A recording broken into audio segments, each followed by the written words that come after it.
Oke, sekarang saya tanya Raid. Ini cepet ini, pinter ini Michael Jackson ini. Yang digantung ternyata dagingnya Yesus Tuhan. Oke, pertanyaan saya sekarang Raid. Dagingnya Yesus apakah Tuhan atau bukan Tuhan? Jawab. Si Michael udah jawab Tuhan. Nah, kalau Raid sepakat nggak? Silakan Raid. Sama kayak saya di rumu. Kau mute saya terus karena gantian saya siksa. Saya di mute. Tengok di mute ini bentar lagi mute. Iyalah saya mute lah. Saya siksa kau di sini. Ayo. Di mute lagi. Enggak apa-apa kau nggak jawab. Kalau kau jawab nggak saya mute. Islam tukang mute. Kalau kau jawab, saya nggak mute. Kalau kau jawab, saya nggak mute. Kalau kau jawab, saya nggak mute. Ya, kamu mau jawab nggak? Ya jawab. Ya jawab pertanyaan saya. Ya. Jawab pertanyaan saya. Santai Dinda. Sabar Dinda. Jangan nangis. Jangan nangis Dinda. Dinda, jangan nangis.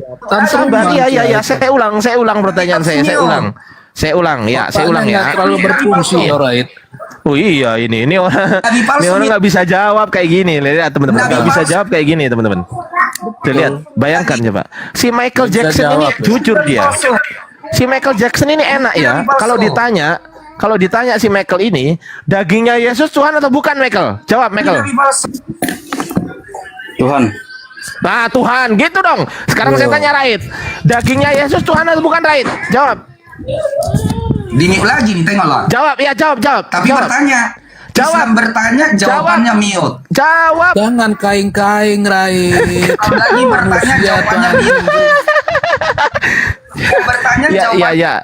Saya nggak akan mute kalau kamu jawab Dinda. Kan saya udah Jadi bilang. manusia yang normal Raid. Jadi manusia yang normal gitu loh.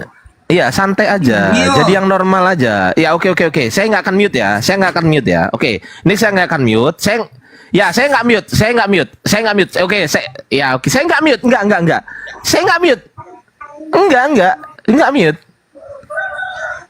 Enggak. Lumayan cerdas dia sekarang. Oke, saya ulang pertanyaan saya. Saya ulang ya. Buta lagi. Ya, saya ulang pertanyaannya. Pertanyaan saya. Dagingnya Yesus, apakah A Tuhan, B bukan Tuhan? Michael menjawab Tuhan. Oke. Anda jawab apa? Firman yang mengambil buku tidak pernah jadi firman. Ya, Begitu. Jangan kabur dulu Raid. Firman. ya saya mute lagi Dinda. Mampus. Saya mute sampai Firman kiamat sampai kiamat serius. Nah, ayo coba kau bertahan di sini sampai kapan? Jam berapa? Jam 12? Jam 1? Jam 3? Jam 3 nggak apa-apa, saya mute terus. Enggak apa-apa. Mampus. Mati Kan enggak jujur. Si Raid ini kenapa kalau Saya bisa kalau bawa ayat Bang. ambil yang mati. Iya, sebentar Bang Michael. Matilah Ini konsisten. Begini, Bang Michael konsisten ya. Kalau Begini ya, Bang Michael kalau ditanya itu langsung jawab Tuhan kalau gitu loh. kita Bagus. mau diskusi tidak dengan baik Bang. Nah, betul itu. Silakan Ya. Bang. Silakan Bang. Kalau kita diskusi itu jangan untuk menyerang, cuman kita itu tanya jawab. Kalau seseorang tidak bisa menjawab, ya kita harus orang yang bisa menjawab gitu. Nah, jangan kita menyerang pribadi gitu. Right. Iya, betul. Hormatilah ini itu. teman kau nih Michael ini Kristen juga. Michael ini juga Kristen juga. Bentar. Ini Kristen juga ini Michael ini. Kau diam Kejam dulu, Raid. Botol. Begini ya. Minum obat dulu kau Raid. Minum obat dulu kau. Di Yohanes Kejang, 20 ayat yang ke-27 Bang. Di situ ada tertulis ya Bang. Di situ ada tertulis bahwa Yesus Wah, itu sudah kampungan bangkit. ini Raid ini. Turunin aja, host. Kampungan nih, orang diskusi bagus-bagus sudah sama Michael aja. Kalau manusia yang beradab, yang normal itu, yang nyambung itu loh ya, jangan kejang-kejang. Begini. Jangan pakai mentalitas binatang kalau naik. Bang Daging, dia itu sebetulnya dia berlaku begitu itu minta diturunkan, hanya saja kita aja nggak ngerti dari tadi. Karena apa? Karena nggak ada cara lain selain membuat kacau supaya apa? Supaya dia nggak malu gitu loh. Itu caranya. Oh, iya, macam kita nggak tahu aja. Itu cara dia untuk kabur gitu loh, paham nggak? Dan ketika dia kabur, dia nggak akan berani naik lagi. Coba bayangkan coba. Kalau dia berani naik lagi, dia ngoceh lagi kayak gitu. Permisi Bang. Ya, silakan. Oke. Yang abang bawa tadi narasi daging Yesus atau tubuh Yesus itu ada Tuhan atau Allah, itu kan pertanyaan abang itu kan untuk menjelaskan bahwa tubuh Yesus itu Tuhan atau tidak ya. Bukan Tuhan atau Allah, Bang. Pertanyaan saya Tuhan atau bukan? Oh, Tuhan, ya Tuhan Allah itu sama, Bang. Iya, itu nanti lah, Gelarnya anggapan sama, nanti lah. sama gelarnya. Ya, Cuman itu nanti. pengucapannya Pertanyaan saya, Hmm. dagingnya Yesus itu kan di dunia ini hanya ada dua entitas secara umum, Bang. Di dunia Ya. ini, yang pertama Tuhan, yang kedua selain Tuhan pasti sebutannya bukan Tuhan secara umum, betul nggak? Secara umum ya. Nah, misal begini, sorga Tuhan bukan, bumi Tuhan bukan, hewan Tuhan bukan, mobil bukan Tuhan, HP bukan Tuhan, air bukan Tuhan, api bukan Tuhan, neraka bukan Tuhan, langit bukan Tuhan, manusia bukan Tuhan, kan Maksudnya? gitu. Abang mau bawa narasi begitu dari mana, Bang? Kesimpulan apa? Loh, secara kaidah umum ini Sampai dong. sebentar. Aksioma, Bang. Abang ngerti nggak aksioma? Saya tidak tahu. Aduh, gimana ya jelaskannya Bang Daging ya? Bang Daging bisa nggak jelaskan? Saya jadi bingung sendiri. Begini ya, Bang. Kalau cumanya Abang membuat narasi mobil bukan Tuhan, rumah bukan Tuhan, batu bukan Tuhan, sendal bukan Tuhan, apa segala bukan Tuhan. Yang Abang sebut itu bawa narasinya kemana gitu, nah ayatnya apa? Iya, selain Tuhan pasti bukan Tuhan gitu loh, paham nggak? Tuhan itu kan, kalau kita simpulkan Tuhan itu adalah sesembahan atau orang yang berkuasa yang memiliki segala sesuatu yang diciptakannya sendiri. Ya. Orang yang berkuasa. Ya, kalau dimaterikan orang yang berkuasa. Orang itu kan kita bisa sebut siapa orangnya, ya Tuhan. Loh, Itu kan Tuhan itu orang. Orang itu kan kita bisa simpulkan bahwa pribadi seseorang. Bang Daging masuk, Bang. Kayak contohnya, Iya, Pak. apa siapa alamu? Gitu kan? Ya Allah lah. Kayak mana orangnya? Kayak mana wujudnya? Kayak mana? Ya ada zat. Allah kami zat. Zat itu seperti apa? Kita harus ngomong itu. Pribadi Allah itu seperti apa pribadinya? Itu kan begitu. Kalau Allah tidak memiliki pribadi, apa dia?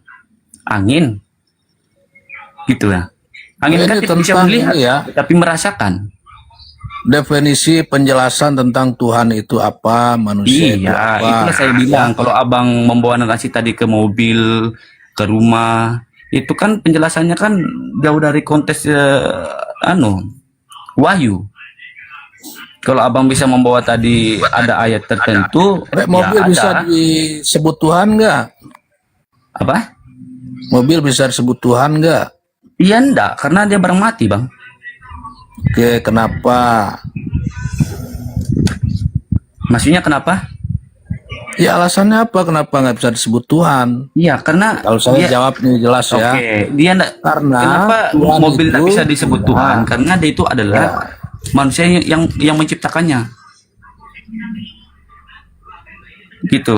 Ya harusnya kamu jawab begini. Karena Kalau semuanya yang disebut Tuhan manusia itu adalah Tuhan, contohnya Tuhan kayak istilahnya Tuhan itu sepertinya contohnya ya kepada ternak-ternak ini, ya ada karena manusia memberinya makanan minum, memberikan segala sesuatu gitu.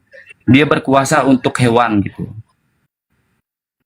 Tuhan. Nah, kamu jelaskan dulu Tuhan itu apa? Begini ya Bang, maksudnya saya itu bahwa kalau Abang berkata mobil itu adalah Tuhan atau tidak Tuhan, itu kan kan mobil itu kan yang dibuat oleh manusia, berarti tuannya adalah manusia.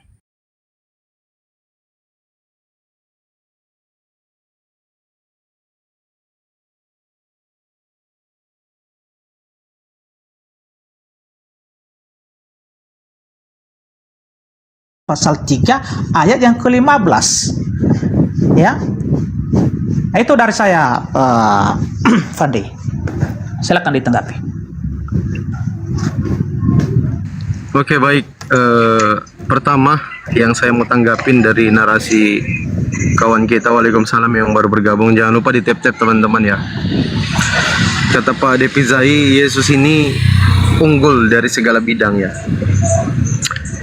Berbicara kelahiran, mestinya kan teman-teman Kristen itu bisa menyelidiki juga. Di dalam Bible itu kan ada yang namanya Melkisedek. Melkisedek itu tidak punya ayah, tidak punya ibu, lahir dia jadi manusia. Itu berkat apa? Itu berkat kuasa Tuhan. Kalau kita berdasarkan misalkan Yesus bisa berjalan di atas air, Yesus bisa menghidupkan orang mati, Yesus bisa menyembuhkan orang sakit, itu biasa dalam Islam. Itu mukjizat yang biasa. Para nabi itu, Pak Depi, para nabi itu dari Nabi Musa, Nabi Yesus, dan baginda Rasulullah Nabi Muhammad itu masing-masing beda mukjizat yang diberikan oleh Tuhan kepada mereka. Contoh Nabi Musa. Nabi Musa itu bisa membelah lautan. Itu mukjizat yang diberikan Tuhan kepada Nabi Musa. Apa tujuannya? Supaya apa? Nabi Yesus ketika diberikan mukjizat sama Tuhannya, dia bisa menghidupkan orang mati, dia bisa membangkitkan, menyembuhkan orang sakit.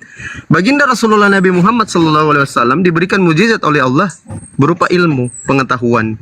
Kalau di dalam kitab teman-teman Kristen itu Matius 7 nomor 6, kata Yesus, jangan memberikan barang kudus kepada anjing dan jangan memberikan mutiara kepada babi. Mutiara yang dimaksud Yesus ini adalah ilmu dan kebenaran. Itu yang pertama. Berikutnya ya, saya kan pernah naik tuh di Komel Pak Pendeta Jerry Bulolo. Kebetulan ada Pak Depi, satu pendeta, 3 pendeta, saya sendiri waktu itu. Saya sempat bawa tuh Roma 1, 22, 23, 24, 25. Di dalam kitab Roma itu dikatakan gini, mereka berbuat seolah-olah mereka penuh hikmat, tetapi mereka telah menjadi bodoh. Kenapa bodoh mereka? Mereka menggantikan kemuliaan Elohim dengan gambaran yang mirip manusia. Menggantikan kemuliaan Elohim yang tidak fana, tidak kelihatan, bukan manusia satu-satunya, the only true God, Tuhan langit dan bumi, diganti dengan manusia Yesus. Apa akibatnya? Apa akibatnya? Mereka dihukum nanti sama Elohim. Kenapa dihukum? Mereka menggantikan kebenaran Tuhan dengan dusta. Mereka memuja dan memuji dan menyembah makhluk dan melupakan penciptanya yang harus dipuji selama-lamanya. Amin.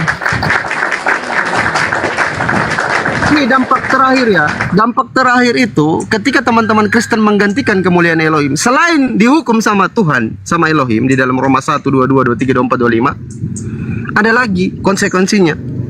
Ketika Yesus datang nanti di akhir zaman, apa kata Yesus ketika teman-teman Kristen panggil dia? Yesus Tuhan kami, Raja kami. Hanyalah kau pembuat kejahatan. Matius 7:23. Diusir sama Yesus. Aku tidak pernah mengenal kamu Kristen. Kamu siapa? Diusir kalian sama Kristen. Yesus. Silakan Pak Pendeta. Pak Depi kalau mau ditanggapi.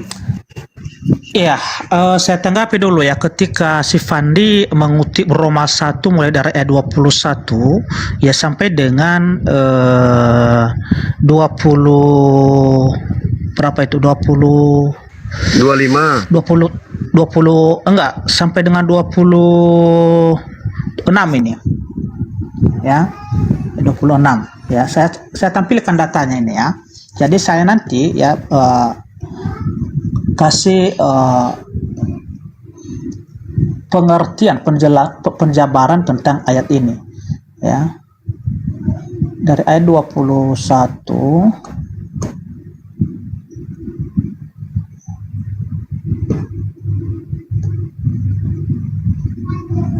ya. Teman-teman sambil tap-tap layar ya, sambil ya. Jadi Fandi, saya tidak lama nanti nih, soalnya saya mau kerja juga ini nanti ya. siap Pak Depi.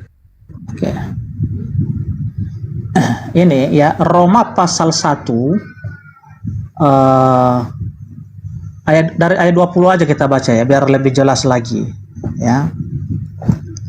Sebab apa yang tidak nampak daripadanya, yaitu kekuatannya yang kekal dan keilahiannya, dapat nampak kepada pikiran dari karyanya sejak dunia diciptakan, sehingga mereka tidak dapat berdalih. Jadi yang dimaksud di sini adalah Tuhan Yesus ya, yang dimaksud oleh Rasul Paulus di sini merujuk kepada Tuhan Yesus. Oke, lanjut ayat 21. Sebab sekalipun mereka mengenal Allah, mereka tidak memuliakan Dia sebagai Allah atau mengucap syukur kepadanya, Sebaliknya, pikiran mereka menjadi sia-sia dan hati yang beodoh ya, menjadi gelap. Mereka berbuat seolah-olah penuh hikmah, tetapi mereka telah menjadi bodoh, ya. Mereka menggantikan kemuliaan Allah yang tidak fana dengan gambaran yang mirip dengan manusia yang fana, burung-burung, binatang-binatang yang berkaki 4, atau binatang-binatang yang menjalar. Karena itu Allah menyerahkan mereka kepada keinginan hati mereka akan kecemaran, sehingga mereka saling mencemarkan tubuh mereka. Sebab mereka menggantikan kebenaran Allah dengan dusta dan memuja dan menyembah makhluk dengan melupakan penciptanya yang harus dipuji selama-lamanya. Karena itu Allah menyerahkan mereka kepada hawa nafsu yang memalukan, sebab istri-istri mereka menggantikan persetubuhan yang wajar dengan yang tak wajar. Ayat ini Fandi Ahmad, ya, ini adalah kalau kita baca judul perikopnya, ya, hukuman Allah atas kefasikan dan kelaliman manusia, ya. Jadi di sini ada orang-orang, artinya yang sembarangan, ya, yang sembarangan hidupnya itu, artinya bahkan mereka itu bisa kita katakan, ya, mereka itu melakukan hubungan intim yang yang jorok, ya. Jadi artinya tidak sesuai dengan kita sebagai manusia, ya. Jadi artinya hidup mereka itu sangat cemar, ya, sangat cemar, ya. Jadi yang dimaksudkan oleh Rasul Paulus di sini, ya, bukan orang-orang yang menyembah kepada Tuhan Yesus, bukan, ya, tetapi orang-orang yang yang tidak mengenal Tuhan Yesus di sini. Inilah maksud dari Rasul Paulus di sini. Makanya kalau kita baca di ayat 20 ini, ya, sebab apa yang tidak nampak daripadanya, yaitu kekuatannya yang kekal dan keilahiannya, dapat nampak kepada pikiran karyanya sejak dunia diciptakan, sehingga mereka tidak dapat berdalih. Jadi maksud dari ayat ini adalah orang-orang yang tidak mengenal Tuhan Yesus itu, ya, sehingga mereka menganggap bahwa apa yang mereka lakukan itu adalah kebenaran di hadapan Tuhan, ya, kebenaran di hadapan Tuhan. Tapi mereka tidak mengenal siapa yang seharusnya mereka itu sembah, siapa yang mereka harus muliakan, siapa yang seharusnya mereka itu mengucap syukur, ya. Jadi kalau dikatakan ini kalau ini ditunjukkan kepada kami, ya, yang menyembah kepada Tuhan Yesus, bukan itu maksud dari Rasul Paulus di sini, ya, bukan itu maksudnya. Makanya kalau benar ini adalah ditunjukkan kepada orang Kristen, berarti Rasul Paulus itu mengubah-ubah, ya, membuat kontradiksi dengan pernyataannya sendiri, ya, karena begini, ya, kalau kita baca di Roma ini, ya, di Roma ini juga, di Roma pasal yang ke 10, ya, ini kata Paulus, ya, Roma pasal 10 ayat 9. Sebab jika kamu mengaku dengan mulutmu bahwa Yesus adalah Tuhan dan percaya dalam hatimu bahwa Allah telah membangkitkan Dia dari antara orang mati, maka kamu akan diselamatkan. Jadi jelas bukan kepada orang Kristen yang percaya kepada Yesus ini ditunjuk, yang dimaksud oleh Rasul Paulus, ya, karena Rasul Paulus itu mengenal siapa Mesias itu adalah Allah itu sendiri. Rasul Paulus juga yang menuliskan itu, ya. Ini ada di sini, Fandi, ya, Roma itu Yesus Roma 10 pasal 9 tadi itu yang dibangkitkan itu kan Yesus, ya, Pak Depi, ya. Enggak, nanti saya jelaskan itu, karena begitu banyak ayat itu. Kita bahas ini dulu, karena maksud dari Fandi Ahmad tadi mengatakan bahwa orang-orang yang menyembah kepada manusia itu adalah orang-orang yang tidak benar menurut Rasul Paulus, ya. Jadi ini, ya, surat Rasul Paulus juga ini, ya, Roma pasal 9 ini dan Roma pasal 10 tadi, Ya, itu surat Paulus juga. Jadi tidak mungkin Paulus itu membuat pernyataan ya yang kontradiksi. Oke? Karena di sini dijelaskan siapa Mesias di sini. Ya, ini. Rasul Paulus di sini. Mereka adalah keturunan bapak-bapak leluhur yang menurunkan Mesias dalam keadaannya sebagai manusia. Ya, yang ada di atas segala sesuatu. Ia di sini merujuk kepada Mesias tadi. Ia adalah Allah yang harus dipuji sampai selama-lamanya. Ya, jadi maksud Rasul Paulus tadi ya di kitab yang siapa itu yang Fandi Ahmad kutip, yang seharusnya manusia itu mengenal siapa siapa yang layak dipuji sampai selama-lama itu, karena ada tadi di sana kan. Nah, jadi yang layak dipuji sampai selama-lamanya itu adalah Mesias yang Allah ini. Mesias yang Allah ini. Jadi jangan salah paham di situ. Oke, saya tanggapin boleh Pak Depi? Boleh, silakan. Ya, thank you ya. Jadi itu kan perikopnya ada tuh. Hukuman Elohim atas kefasikan dan kelaliman atau kezaliman manusia, Pak Depi. Ya. Manusia ini lalim, zalim, fasik. Fasiknya apa? Keterangan Elohim tadi di situ di dalam Roma 1:22 sampai 25. Kata Elohim, mereka itu menggantikan kemuliaan Elohim yang tidak fana, yang tidak kelihatan, Yohanes 5:37, yang bukan manusia, Bilangan 23:19, yang the only true God, satu-satunya Tuhan yang benar, Yohanes 17:3, yang Esa, Markus 12:29. Diganti tuh dengan gambaran yang mirip manusia, Yesus. Itu poin pertama. Di situ kan di dalam Roma, Paulus itu menjelaskan orang-orang yang menyembah burung-burung, hewan melata dan sebagainya, termasuk manusia, itu akan dihukum sama Elohim. Itu poin besarnya tuh. Dihukum mereka nanti sama Elohim. Kenapa? Mereka ganti Elohim. Awalnya Elohim gak kelihatan. Esa bukan 3 jadi 1, 1 jadi 3. Terus Elohim bukan manusia, bukan anak manusia. 2 Samuel 7:22 tidak ada yang sama seperti Elohim itu. Diganti menjadi manusia yang bernama Yeshua HaMashiach atau Yesus Kristus. Itu yang kedua. Jadi penghukuman Elohim ini itu jatuh kepada karakter atau ciri-ciri yang disebutkan Elohim tersebut. Dia menyembah burung-burung, hewan melata, termasuk manusia. Kita tahu di dalam 2 Yohanes 1 nomor 7, kalau kita tidak akui Yesus itu datang sebagai manusia, kita itu masuk kategori penyesat dan antikristus. 2 Yohanes 1 nomor 7, barang siapa yang tidak mengakui Yesus Kristus datang sebagai manusia, dia adalah penyesat dan antikristus. Saya nggak mau, saya tetap akui Yesus manusia.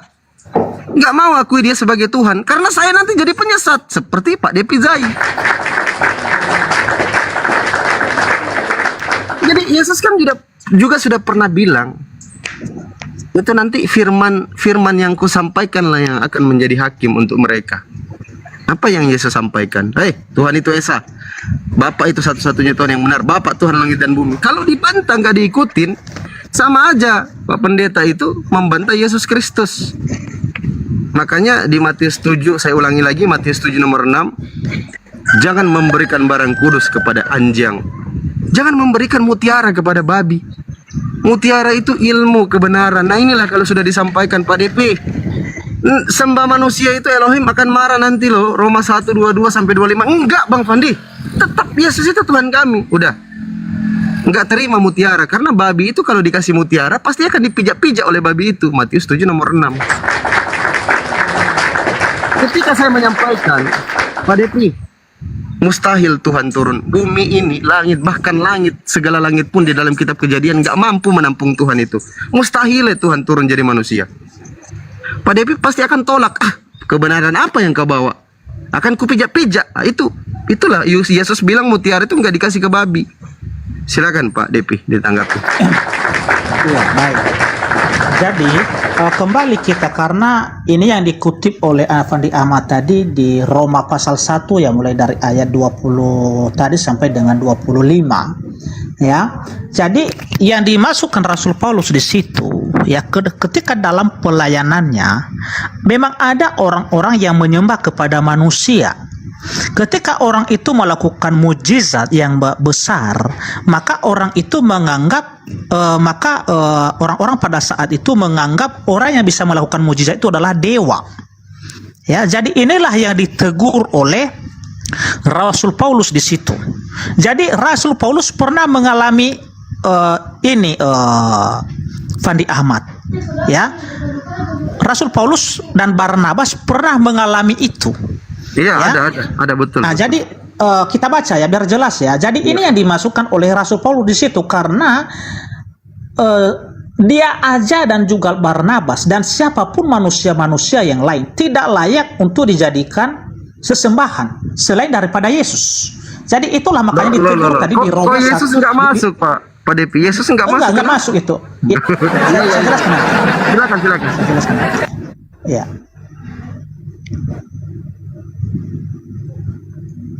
Ini ya.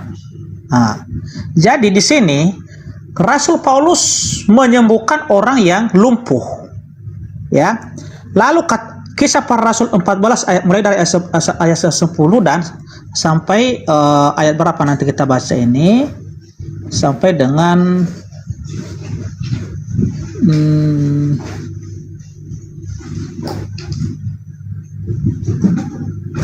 ayat 18 ya. Oke. Tapi panjang banget ini Ya nggak apa-apa. Saya sudah pernah baca tuh. Iya, sudah pernah baca di dalil 13-nya itu sudah.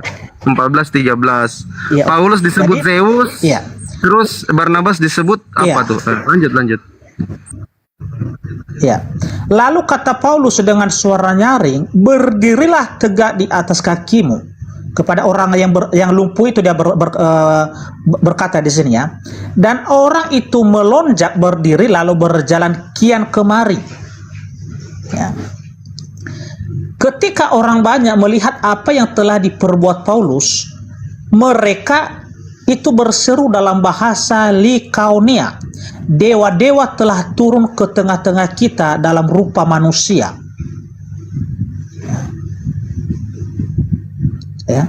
Maka Barnabas mereka sebut Zeus dan Paulus mereka sebut Hermes karena ia yang berbicara.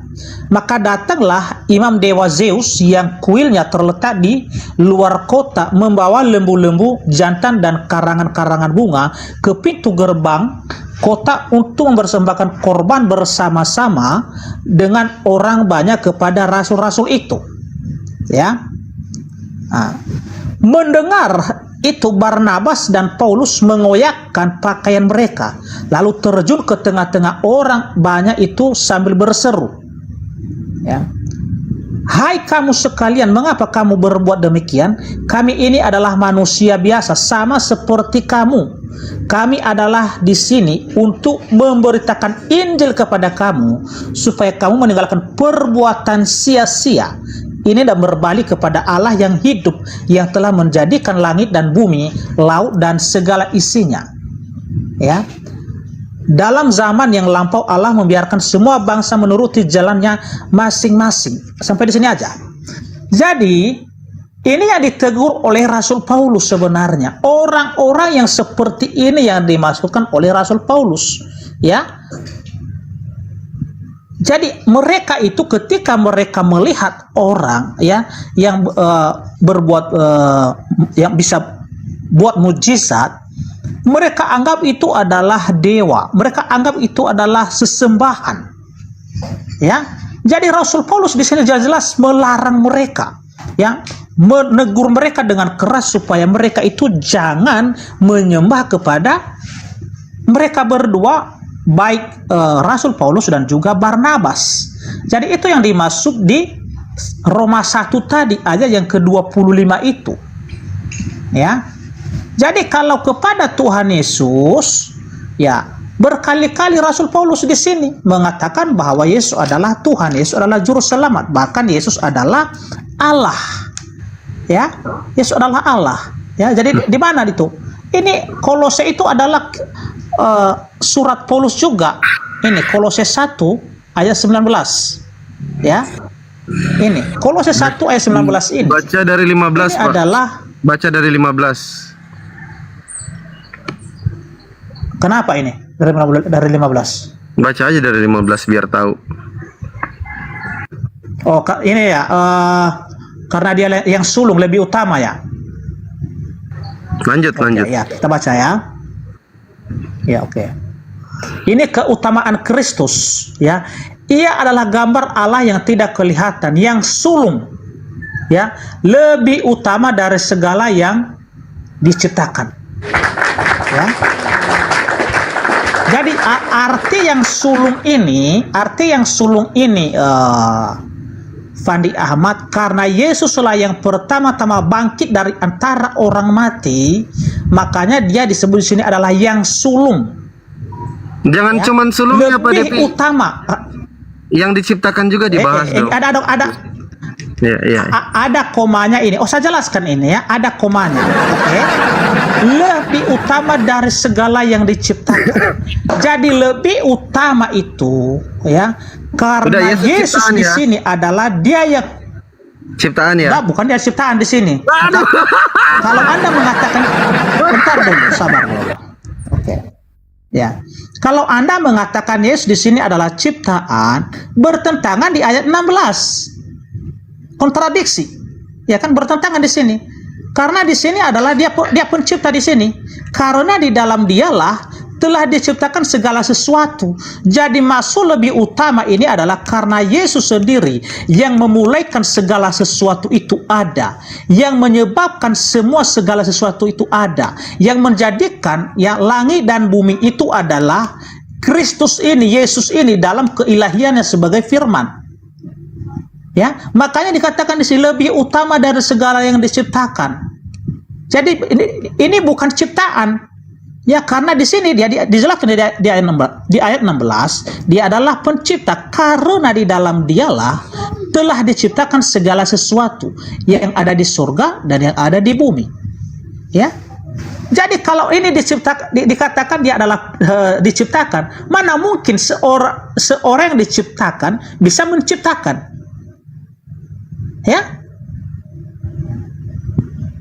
Nah, jadi maksudnya di sini karena Yesuslah yang menciptakan segala sesuatu itu dan yang sulung dari dia yang pertama-tama bangkit dari antara orang mati. Itu di mana, Pak? Makanya Yesus itu menciptakan itu di mana? Di Kejadian aja Allah yang menciptakan. Kok jadi Yesus di situ gimana sih? Ini ada apa ini?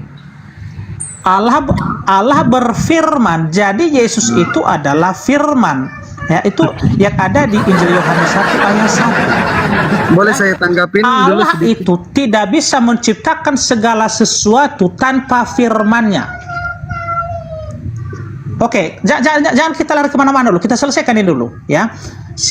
Yang kita yang kita cari di sini tadi adalah siapa Kristus. Ya, siapa Kristus? Karena Anda mengatakan tadi, ya, artinya orang di Roma 1 ayat 25 itu orang-orang yang menyembah kepada manusia itu adalah orang-orang yang sesat atau orang-orang kafir. Oke. Nah, jadi kalau Yesus di sini kenapa dia layak disembah sekalipun dia mengatakan dirinya adalah anak manusia? Karena di sini adalah dia sendiri yang menciptakan. Ya, ayat 16 ini jelas, karena di dalam dialah telah diciptakan segala sesuatu. Ya. Di ayat 19 ini, karena seluruh kepenuhan Allah berkenandian di dalam dia. Oke? Nah, jadi Yesus ini bukan hanya sebatas manusia. Bentar, kita baca juga ada satu lagi di sini. Ini. Silakan. Ya. Sebab dalam dialah berdiam secara jasmania seluruh kepenuhan kealahan. Jadi ketika tadi Afandi Ahmad Anda mengutip ya siapa itu di perjanjian lama yang pernah Abraham persembahkan persepuluhan itu adalah Imam Melkisedek, ya kan Anda sudah mengutip itu tadi ya. Jadi Melkisedek itu adalah disebut sebagai imam atau raja di Salem, di Yerusalem itu maksudnya. Jadi kenapa Yesus dikatakan keimamatan Yesus sama dengan keimamatan ya siapa itu siapa tadi ya? Siapa tadi tuh Fandi Ahmad? Kok saya lupa, saya hilang ingatan ini. Melkisedek. Melkisedek ya. Jadi keimamatan Melkisedek itu artinya kekal selama-lamanya. Begitu juga dengan Yesus. Jadi kalau Melkisedek itu tidak pernah mengaku dirinya adalah Tuhan atau Allah. Melkisedek itu muncul hanya satu kali saja ya di kitab Kejadian. Ya, di kitab Kejadian ketika Abraham pulang dari peperangan yang mengalahkan orang-orang yang membawa lari ya keluarganya, dan ketika Abraham pulang dari situ dia mempersembahkan ya persepuluhan kepada Melkisedek ya. Jadi hanya di Perjanjian Baru, hanya di kitab di surat Ibrani nanti ditemukan lagi Melkisedek itu adalah Rasul Paulus yang membahas itu, yang menjelaskan itu. Nah, jadi Yesus di sini yang adalah manusia ini ya, sebab di dalam dialah berdiam secara jasmania seluruh kepenuhan kealahan. Jadi Yesus itu bukan hanya sebatas manusia, bukan hanya Jadi sebatas dagingnya nabi, itu tapi Tuhan dia juga. adalah Allah. Dagingnya Tuhan juga gitu ya. Karena di dalam diam dia berarti Tuhan juga itu dagingnya ya, Pak Depizai. Daging Yesus itu yang mati Tuhan juga ya, gitu ya. Oh Pak Depi ini oneness, sudah oneness sekarang, Kita bukan tahu lagi ya Tritunggal. bahwa Bukan lagi Tritunggal ya? Iya, saya bukan oneness ya, saya bukan oneness. Bentar dulu. Kenapa saya mengatakan oneness. itu ya? Paham oneness, daging Bentar Yesus dulu. Tuhan itu oneness. Sabar dulu. Iya silakan. Iya, sabar dulu. Sabar dulu ya.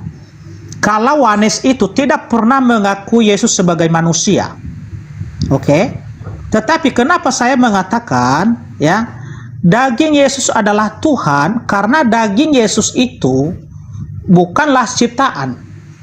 Hah? Oke? Bukan ciptaan daging Yesus, bukan ciptaan. Iya. Terus Dari mana dari mana dasarnya saya mengatakan itu? Dari awal tadi saya sudah menyebutkan mungkin ayat bisa gantian Pak Depi karena kepanjangan kata teman-teman. Kepanjangan ini narasinya Oke, Pak Depi. Mungkin saya lagi karena dari tadi Pak Depi saya kasih waktu udah 5 menit lebih. Thank you Pak Depi ya. Jadi kembali lagi teman-teman ya. Kawan-kawan muslim yang Kristen maupun muslim yang menyimak di bawah, kita kasih applause dulu Pak Pendeta Depizai ya. Walaupun ilmu teologi beliau kurang, tapi beliau tetap mempresentasikan iman beliau, dogma beliau di sini enggak berbicara Roma 1:22 sampai 25 tadi. Teman-teman tahu nggak tuh yang dibawa? Itu di India itu teman-teman, itu kan ada tuh yang menyembah kepada sapi, mentuhankan sapi, mentuhankan monyet dan sebagainya. Terus ada mentuhankan batu pun ada juga. Ya betul. Ada juga yang mentuhankan manusia yang bernama Sai Baba tuh di India itu. Nah, Pak, menurut pandangan Pak Depizai ini jawaban singkat ya. Pandangan Pak Depizai, orang yang menyembah terhadap manusia yang bernama Sai Baba itu menurut pandangannya gimana? Coba jawab singkat deh. Gimana menurut Pak Depi? Ya itu adalah sesat.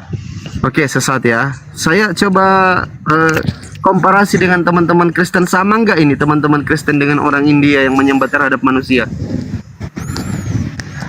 Assalamualaikum Bang Fandi. Waalaikumsalam warahmatullahi Bang, wabarakatuh. aku cuman sebentar aja habis ini turun. Aku cuma ngomong sama Pak Depi. Pak Depi saya kemarin kabur. Siapa yang kabur? Aku kena PL Ardiansa. Aku di situ kena PL. Aduh. Nuduh sembarangan ini. Oke, gini Fandi ya. Ardiansa sendiri ya yang baca di layar HP-nya bahwa saya sudah kena PL. Tapi coba apa kata si Ardiansa di sini? Katanya saya lari. Padahal dia sendiri yang bacakan di situ Depija sudah kena PL 7 hari nanti ini baru bisa live lagi. Dia sendiri yang berkata demikian. Beliau suka bercanda, Bang. Santai aja, enggak usah terlalu tegang. Aduh, Beliau suka bercanda. Gimana ini? Jadi Fitnah terus ini. enggak, itu bercanda Pak Depi. Jadi saya lanjutkan ya. Iya. Menurut Pak Depi sama nggak Fandi, itu? Fandi, bentar dulu Fandi. Bentar dulu Fandi. Di sini hujan. Di sini jadi saya itu kan di lantai 2. Jadi di sini kan dekat atap. Jadi di sini hujan deras ya. Kalau saya nanti nggak lama karena di sini terganggu. Jadi ya silakan lanjut aja nggak apa-apa. Siap, oke. Jadi teman-teman ya, diperhatikan bahwa penyembahan yang dilakukan orang-orang India sana itulah yang diceritakan oleh Roma 1:22 sampai 25. Iya. Itu hukuman bagi orang-orang fasik yang mengganti Tuhan yang benar itu menjadi monyet, sapi, menjadi manusia yang bernama Sai Baba dan sebagainya. Kalau kita lihat di zaman sekarang ini tuh masih terjadi tuh. Masih banyak terjadi penyembahan terhadap selain Tuhan yang benar. The only true God itu, selain Tuhan yang benar itu masih banyak yang melakukan penyembahan, termasuk kawan-kawan kita yang dekat ini. Mereka menganggap manusia yang diutus oleh Tuhan ini adalah Tuhan yang menebus dosa mereka, yang mati, ditampar, diludahin, ditelanjangin dan sebagainya. Jadi ini teman-teman ya, ini universal nih sifatnya. Hukuman Elohim atas kefasikan dan kelaliman manusia ini universal. Dalil ini saya presentasikan tadi supaya teman-teman Kristen itu bisa merenung. Nggak usah saya mau menjelaskan sampai ke dalam hati teman-teman Kristen. Minimal direnungkan, sama nggak kami ini melakukan penyembahan terhadap sapi, monyet, manusia Sai Baba dengan Yesus Kristus, manusia Yesus Kristus, sama nggak? Itu direnungkan sendiri saja ya teman-teman. Yang kedua, kita kembali ke tema, adu faham siapa Yesus.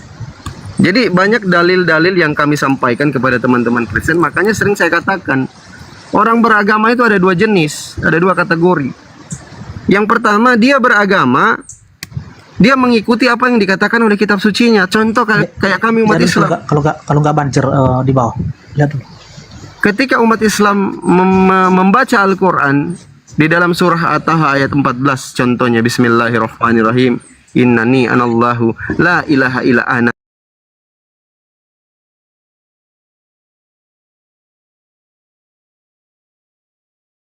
Fa'abudni wa aqimi sholata li zikri. Kata Tuhan kami, sungguh aku ini Allah, tidak ada Tuhan selain aku, sembahlah aku dan laksanakanlah sholat untuk mengingat aku. Kami ikut umat Islam. Namanya Allah, tidak ada Tuhan selain dia, hanya dia yang Tuhan, hanya Allah. Dan kami melaksanakan sholat 5 kali sehari untuk mengingat Allah. Itu kami ikut apa yang dikatakan kitab suci. Coba kita tengok kategori kedua. Kategori kedua ini, ketika di dalam kitabnya dikatakan sembahlah Bapa, hanya kepada dia sajalah engkau berbakti. Enggak mau aku. Aku mau sembah dengan kau Yesus.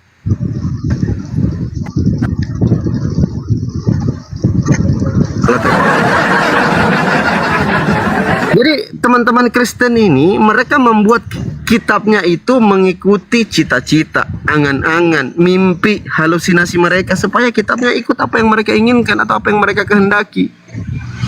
Padahal itu berbanding terbalik. Sementara di dalam Bible itu banyak kali dalil yang harus teman-teman Kristen renungkan, bahwa Yesus itu punya Tuhan. Dia berdoa kepada Tuhan. Matius 26:39, ia sujud kepada Tuhannya.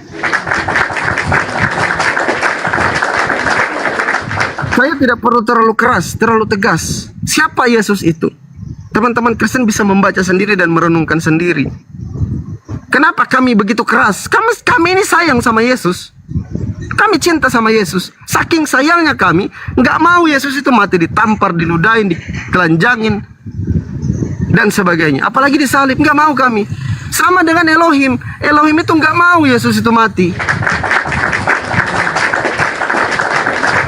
Elohim itu nggak mau Yesus mati. Di dalam Keluaran 23 nomor 7, orang yang benar tidak boleh kau bunuh. Kata Elohim, kami ikut, kami sependapat dengan Elohim, nggak boleh dibunuh Yesus ini. Dia utusan Tuhan, dia dilindungi sama Elohim. Makanya sering saya bawa sama Pak Pendeta Depizai. Coba deh Pak Pendeta, Yesus kan bilang, Lukas 24:44, semua harus tergenapi tentang aku yang tertulis dalam kitab Taurat Musa, kitab Nabi-Nabi, dan kitab Mazmur. Coba deh Pak Depi, dibuka Mazmur 91 nomor 1 sampai 12. Itu bukti kalau Yesus itu nggak bakalan celaka, akan dijaga sama Elohim. Itu buktinya loh. Nggak mungkin Yesus itu ditampar, diduduin, dikencingi dan sebagainya, nggak mungkin. Itu salah satu bentuk kesayangan kami kepada Yesus Kristus. Kami sayang. Nggak mau, nggak boleh kau dibunuh Yesus. Apalagi diludahin pun itu nggak boleh kau. Tapi teman-teman Kristen apa? Meyakini, mempercayai Yesus itu diludahin, ditelanjangin, ditampar, ditonjok, mati di kayu salib, di kayu pohon, di atas pohon, untuk menebus dosa mereka. Makanya Elohim bilang, Mazmur 91, Yesus itu bilang, saya ini dilindungi Elohim loh. Bahkan kaki saya itu dijaga sama tangannya malaikat agar tidak terhantu kepada batu. Kok bisa saya mati? Makanya Matius 7:23 tadi, yang diusir sama Yesus itu adalah Kristen sendiri. Nah, satu dalil tegas nih, Yohanes 8:44. Kalau kau menginginkan Yesus mati terbunuh, mati tersalib, iblislah yang menjadi bapakmu. Mau? Mau bapak Depizai bapaknya iblis? Kan nggak mau, jadi nggak boleh Yesus mati terbunuh, mati tersalib, nggak boleh. Silakan Pak Depi. Oke. Ya, menarik ini ya, saya tanggapi ya. Begini Ahmad, Pandi Ahmad ya. Anda mengatakan tadi bahwa tidak mungkin ya Tuhan Allah itu membiarkan ya Yesus itu tersalib, karena di Mazmur pasal 91 jelas di sana bahwa Tuhan itu tidak membiarkan orang benar-benar itu celaka ya. Jadi konteks itu tidak pernah membahas bagaimana Mesias, penderitaan tentang Mesias itu kalau di Mazmur 91 itu ya. Tetapi yang menubuatkan ya penderitaan, siksaan Kristus itu atau Mesias itu adalah ada di kitab Yesaya 53 ya, Yesaya 53. Jadi sebelum Yesus itu disalib sudah dinubuatkan. Hanya Anda sendiri tadi yang mengutip ya bahwa Yesus menggenapi seluruh ya hukum Taurat itu ya. Jadi itulah makna kedatangannya itu, menggenapi seluruh hukum Taurat itu ya, memberikan nyawanya, menumpahkan darahnya di atas kayu salib, menjadi penghapus dosa atau penebus dosa. Jadi Yesus sendiri yang berbicara, ada itu di Injil Matius 26 ayat 27 dan 28 ya, ayat 27 dan 28 kita baca biar jangan saya dianggap nanti ngarang di sini ya. Sebelum kita ke Matius ya 26 ayat 27 dan 28, kita baca itu apa yang ada di Yohanes 1 ayat 29 ya, karena ini berkaitan semua ayat-ayat ini ya, satu dengan yang lain itu saling mendukung ya, saling menguatkan ya.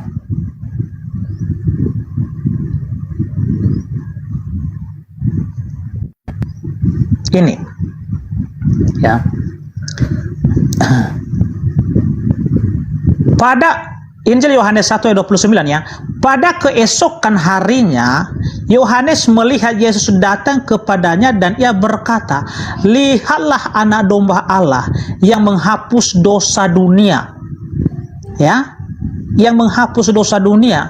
Jadi makna Yesus sebagai anak domba Allah ini adalah menjadi korban ya di atas kayu salib, menyerahkan nyawanya untuk kepentingan penghapusan dosa. Ya, makanya Yesus mengulangi, artinya dia sendiri yang berkata ya di Injil Matius 26 ayat 27 dan 28 ini ya.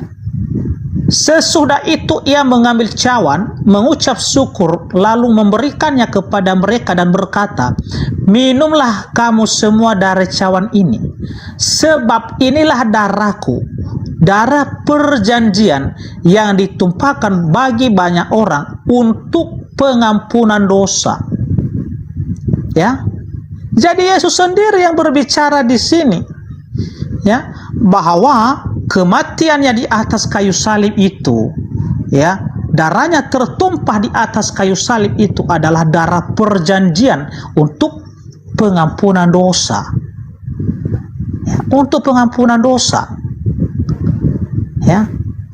Jadi itu Fandi Ahmad, ya, artinya kenapa kami sangat percaya kepada Yesus ini, karena sesuai dengan pernyataan-pernyataannya, apa yang terjadi di dalam dirinya itu menggenapi semua nubuatan-nubuatan seperti yang disampaikan sampaikan oleh Fandi Ahmad tadi, bahwa para nabi menubuatkan, ya, kedatangan sang juru selamat itu. Ya, di mana itu? Di kitab Musa, ya, di Taurat Musa, Ulangan 18 ayat 18. Ya, Yesaya 53, Yesaya 9. Ya, ini kalau kita cek di sini Yesus di sini, ya, di kitab Yesaya menubuatkan, ya, siapakah Yesus di sini? Ini. Kitab Yesaya 9 ayat 6. Ya. Ini. Ayat 6, ya. Sebab seorang anak telah lahir untuk kita, seorang putra telah diberikan untuk kita, lambang pemerintahan ada di atas bahunya, dan namanya disebut orang penasihat ajaib, Allah yang perkasa, Bapa yang kekal, Raja damai.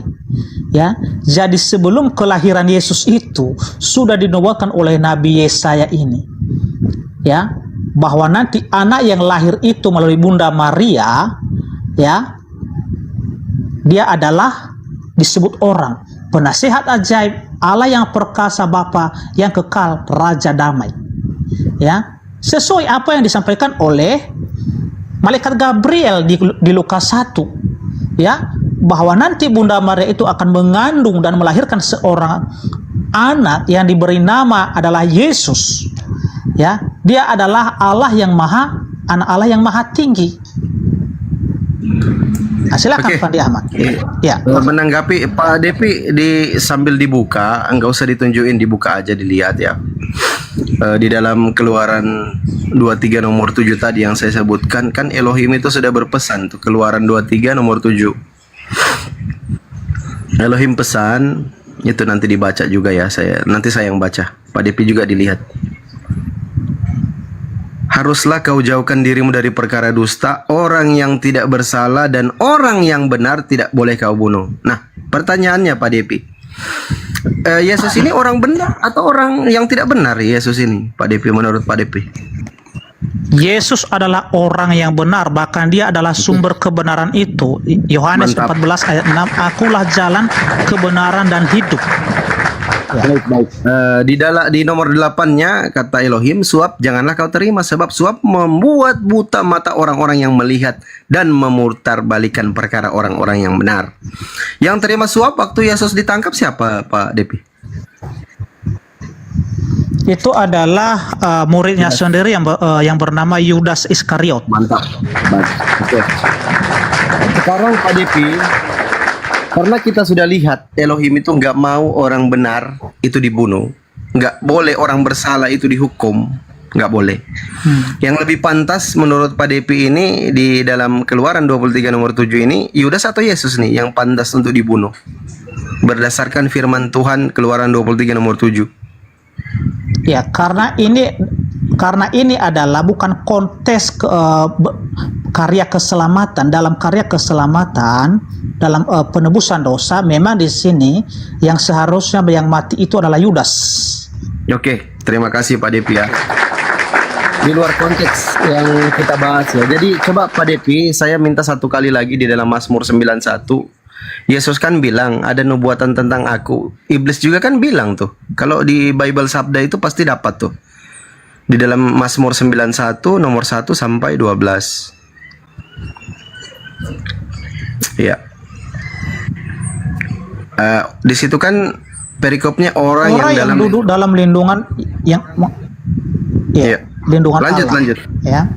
Jadi Yesus Orang di yang sini duduk kan, dalam lindungan yang maha tinggi. Ya. ya.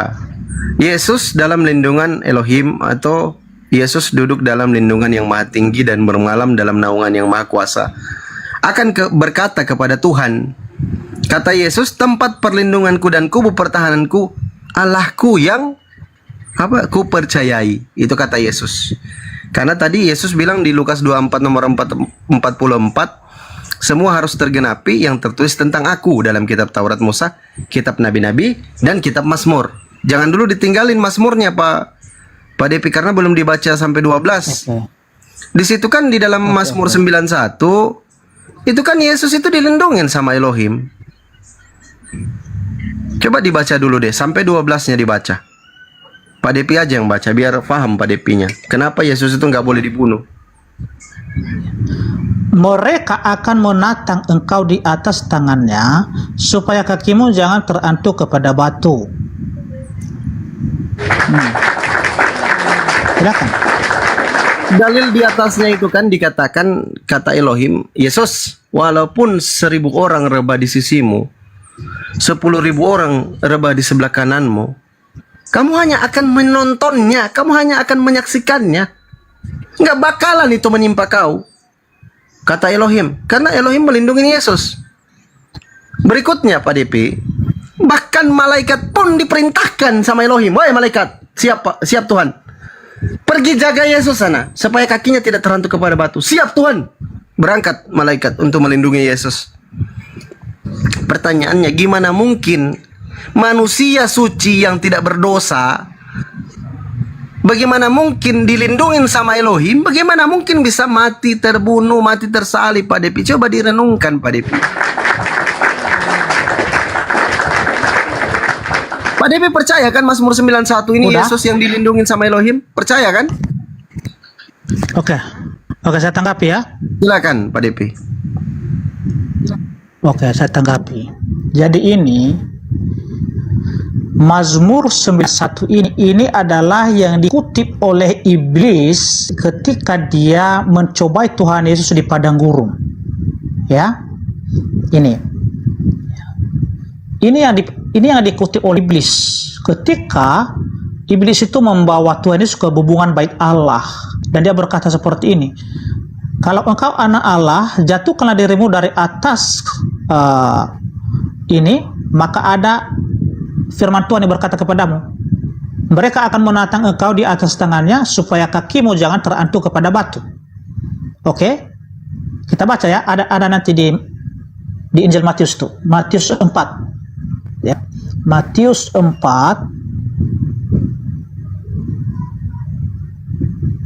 dari ayat 1 ini.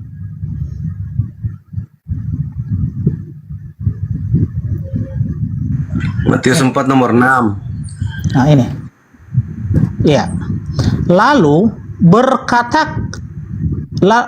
berkata kepadanya, jika engkau anak Allah, jatuhkanlah dirimu ke bawah, sebab ada tertulis mengenai engkau, ia akan memerintahkan malaikat-malaikatnya, dan mereka akan menatang engkau di atas tangannya, supaya kakimu jangan terantuk kepada batu. Wah, hebat kali Jadi Yesus iblis kan. itu mengutip tadi kita. Bentar dulu ya.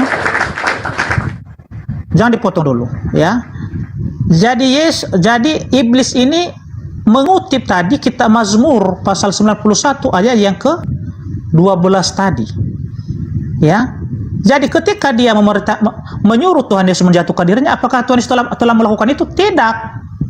Ya. Karena Tuhan Yesus itu tidak pernah tunduk taat kepada perintah iblis. Tidak pernah dia taat dan tunduk di situ.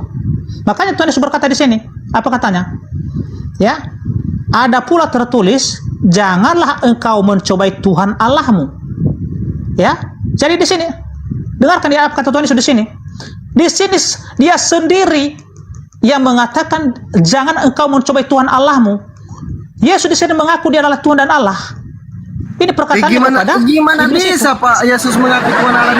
La ilaha illallah. Jangan dipotong dulu. Enggak itu salah, keliru. Jangan dipotong dulu. Salah, saya bantu, saya Enggak bantu. keliru ini, enggak keliru ini. Salah. Saya bantu, Bentar Pak, saya bantu. Masa Yesus ngaku Tuhan Allah di Enggak sini salah. gimana sih? Bentar. Pak Devi, Nanti kita bahas. Kita selesaikan Nggak satu-satu dulu. boleh, nggak boleh. Itu logikal falase, Pak. Nggak boleh ngomong kayak gitu. Nggak pernah Yesus ngaku Tuhan Allah, nggak pernah. Iya. Nanti kita bahas ini. Kita selesaikan satu-satu dulu, oke? Nah, kita selesaikan satu-satu dulu. Ya, karena Anda bernarasi tadi bahwa Yesus itu tidak pernah disalibkan kan? Kan itu maksud Anda tadi kan? Karena Iya, nggak dibunuh, Anda nggak kutip disalibkan tadi, mungkin. ya. Iya, oke, ya. Nah, jadi di sini belum jadi karena kalau Yesus menjatuhkan dirinya di sini, maka dia tidak menggenapi seluruh hukum Taurat itu. Berarti nubuatan para nabi itu gagal. Kalau dia mati di sini, kalau dia menjatuhkan dirinya, makanya dia menolak ketika iblis ini, ya, ketika iblis itu mencobai dia di sini. Oke? Ah. Saya buktikan bahwa Yesus itu memang harus mati di atas kayu salib. Ya, harus disalibkan. Ya, makanya Rasul Paulus itu dia berkata di suratnya di Galatia pasal 3 ayat yang ke-13 ini, kata Pak Rasul Paulus. Ya. Kristus telah menebus kita dari kutuk hukum Taurat dengan jalan menjadi kutuk karena kita, sebab ada tertulis, terkutuklah orang yang digantung pada kayu salib. Jadi dari mana Rasul Paulus di sini mengutip itu dari Ulangan pasal 20, Ulangan 21 ayat 23. Nah, oke. Dari mana Rasul Paulus mengatakan demikian, bahwa menggantikan ini menjadi kutuk karena kita? Dari mana Rasul Paulus mengutip ini? Dari Yesaya 53 tadi. Karena itu nubuatan tentang penderitaan Mesias. Ya. Yesaya 53 mulai dari ayat 1. Nah, ini. Ya. Kalau kita baca dari ayat 2 ini, sebagai taruk ia tumbuh di hadapan Tuhan, dan sebagai tunas dari tanah kering. Ia tidak tampan dan semaranya pun tidak ada, sehingga kita memandang dia, dan rupa pun tidak sehingga kita menginginkannya. Ia dihina dan dihindari orang, seorang yang penuh kesengsaraan dan yang biasa menderita kesakitan. Ia sangat dihina sehingga orang menutup mukanya terhadap dia, dan bagi kita pun dia tidak masuk hitungan.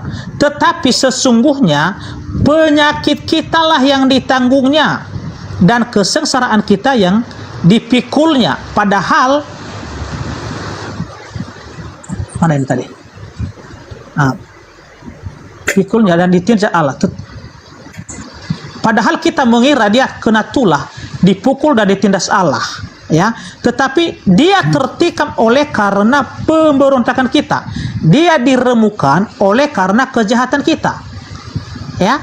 Itu yang dikutip oleh Rasul Paulus tadi di Galatia pasal yang ketiga ayat 13 itu. Dari mana? Dari kitab Yesaya ini, karena ini menubuatkan tentang penderitaan saya izin Kristus menanggapi itu atau Sang Mesias itu. Saya izin menanggapi. Silakan. Jadi tadi belum terjawab. Saya kan mengatakan Pak Depi, di dalam Mazmur 91 itu Pak Depi Zai, Yesus itu dilindungin sama Elohim. Iblis saja itu tahu ada nubuatan tentang Yesus dalam kitab Mazmur. Kok teman-teman Kristen enggak membuka mata soal itu?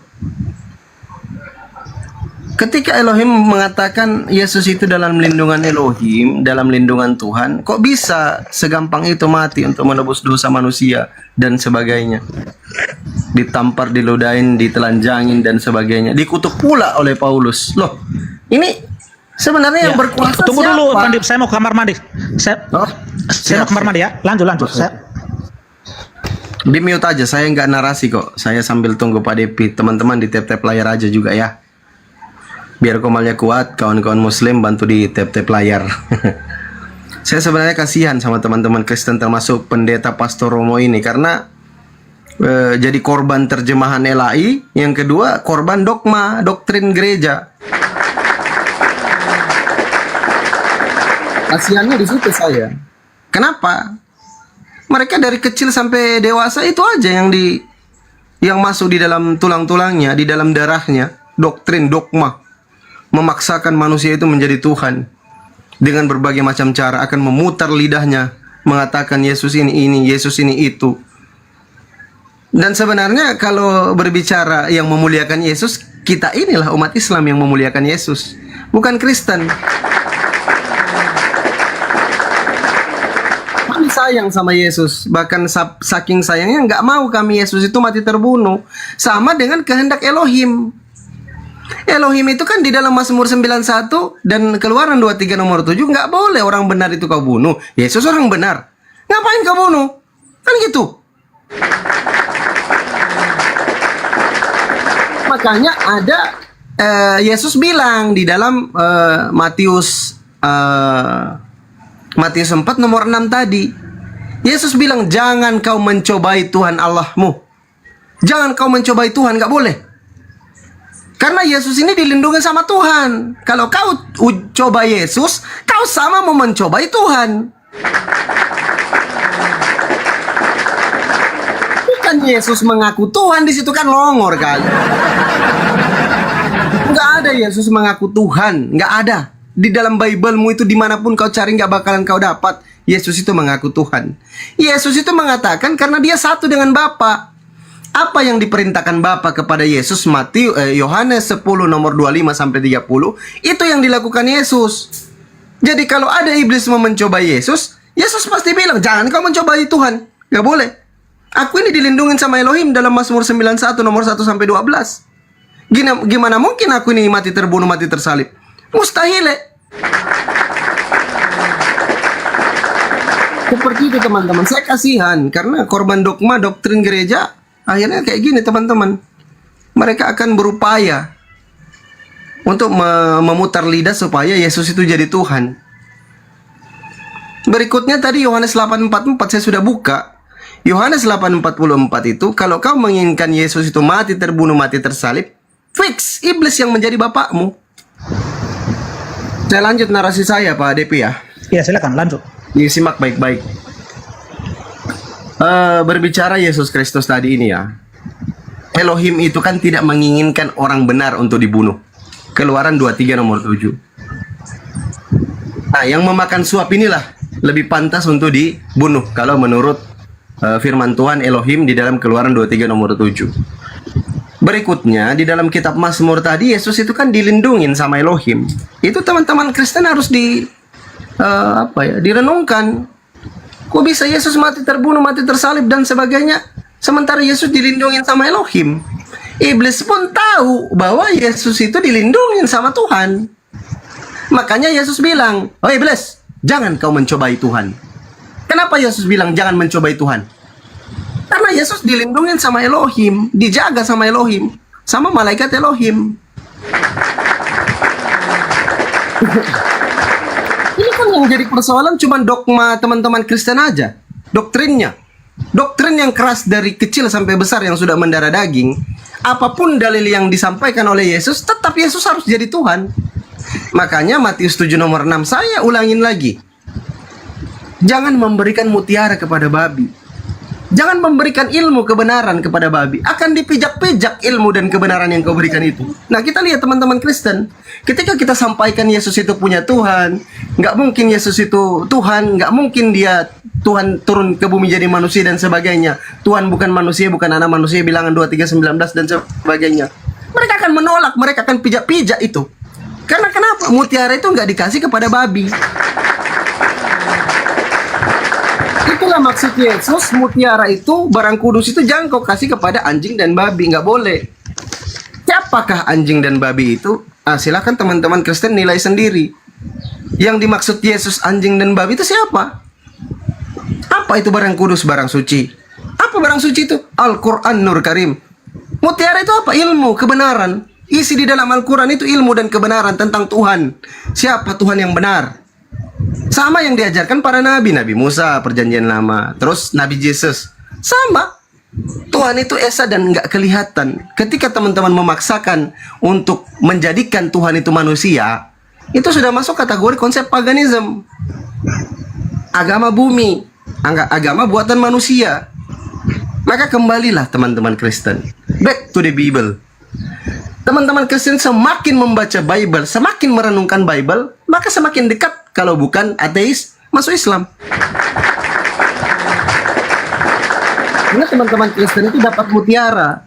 Udah ditekankan tadi di dalam Mazmur 91, Yesus itu nggak mungkin dibunuh, diludahin aja pun nggak mungkin, karena dia itu dilindungin sama Elohim. Terus Bang Fandi, bagaimana dengan dalil-dalil yang lain yang tertulis di dalam Bible? Mari kita selidikin satu persatu. Sebelum kita selidikin dalil-dalil yang lain yang menunjang katanya Yesus itu mati terbunuh, mati tersalib untuk menebus dosa manusia, mari kita uji dulu akademisnya kitab itu. Layak nggak Bible ini dikatakan kitab suci? Itu nanti saya undang Bang Ardiansa sama Pak DP saya untuk diskusikan itu kalau mau lagi. Layak nggak Bible ini dikatakan kitab suci, kan gitu. Nanti saya buatkan supaya belajar teman-teman Kristen, pastor Romo pendetanya itu belajar. Biar paham Bible ini sebenarnya masuk kategori kitab suci atau kagak. Gitu. Karena banyak dalil yang kita sampaikan kepada teman-teman Kristen tapi ditolak mentah-mentah karena mutiara nggak dikasih ke babi. Matius 7 nomor 6. Itu aja Pak Depi, silakan. Iya, oke. Jadi begini ya. Karena Fandi Ahmad ini ya mengutip terus Matius 7 ya, ayat 6 ya. Ntar dulu ya.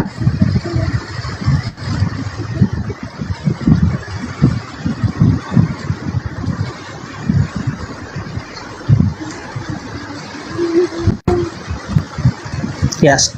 Sebelum kita ke sini dulu, kita lihat dulu apa yang dikutip oleh Fandi Ahmad tadi di Matius 7 itu ya, Matius 7 ayat 6. Oke. Ini. Ini benar itu ya, bahwa jangan kamu memberikan bara yang kudus kepada anjing, dan jangan kamu melemparkan mutiaramu kepada babi, supaya jangan diinjak-injaknya dengan kaki, lalu ia berbalik mengoyakkan kamu. Jadi kita lihat di sini, siapa sih yang tidak percaya kepada firman Tuhan di sini? Ya, siapa yang tidak percaya bahwa Yesus itu telah datang sebagai manusia? Oke. Ya. Di dalam ayat Alkitab begitu banyak kesaksian tentang Tuhan Yesus ini. Ya, bahwa Tuhanlah yang datang sebagai manusia. Nah, di mana ini? Kalau kita cek, ini ada di Injil Yohanes pasal 3 ayat 16. Apa kata firman Tuhan di sini? Nah, ini ya. Karena begitu besar kasih Allah akan dunia ini, sehingga ia telah mengaruniakan anaknya yang tunggal, supaya setiap orang yang percaya kepadanya tidak binasa, melainkan peroleh hidup yang kekal. Ya. Cara hidup kekal gimana Pak Depi? Itulah kasih. Cara hidup kekal gimana? Hidup kekal itu, bahwa kalau kami orang Kristen ini, kami percaya bahwa itu ada itu yang namanya mati kekal, neraka. Ya, neraka itu adalah kematian kekal. Ya. Jadi orang-orang yang telah menerima Yesus itu sebagai Tuhan dan Juru Selamatnya, maka diberoleh hidup yang kekal, artinya tidak dihukum, tidak masuk ke neraka itu. Itu ada di Wahyu 20. Oke, ini ya. Terlalu jauh Pak Depi, jangan ke Wahyu. Yohanes 17:3 aja itu gampang kalau mau hidup yang kekal. Gampang kali kok kata Yesus. Oh enggak, ini. Enggak. Ini yang lebih menjelaskan di sini. Oh iya, coba. Enggak. Ya. Coba. Saya lebih tahu dari Anda. Oke, silakan. Ini. Iya. Ya, di sini dijelaskan bagaimana nanti kehidupan manusia ini di akhir zaman. Ya. Dan aku melihat orang-orang mati besar dan kecil berdiri depan takhta itu. Lalu dibuka semua kitab, dan dibuka juga sebuah kitab lain, yaitu kitab kehidupan. dan orang-orang mati dihakimi menurut perbuatan mereka berdasarkan apa yang ada tertulis di kitab-kitab itu. Maka laut menyerahkan orang-orang mati yang ada di dalamnya, dan maut dan kerajaan maut menyerahkan orang-orang mati yang ada di dalamnya, dan mereka dihakimi masing-masing menurut perbuatannya. Ini, lalu maut dan kerajaan maut itu dilemparkanlah ke dalam lautan api. Itulah kematian yang kedua, lautan api. Jadi kematian kekal itu ini dilemparkan ke lautan api ini adalah neraka ini. Ya, inilah neraka. Itulah kematian kekal itu.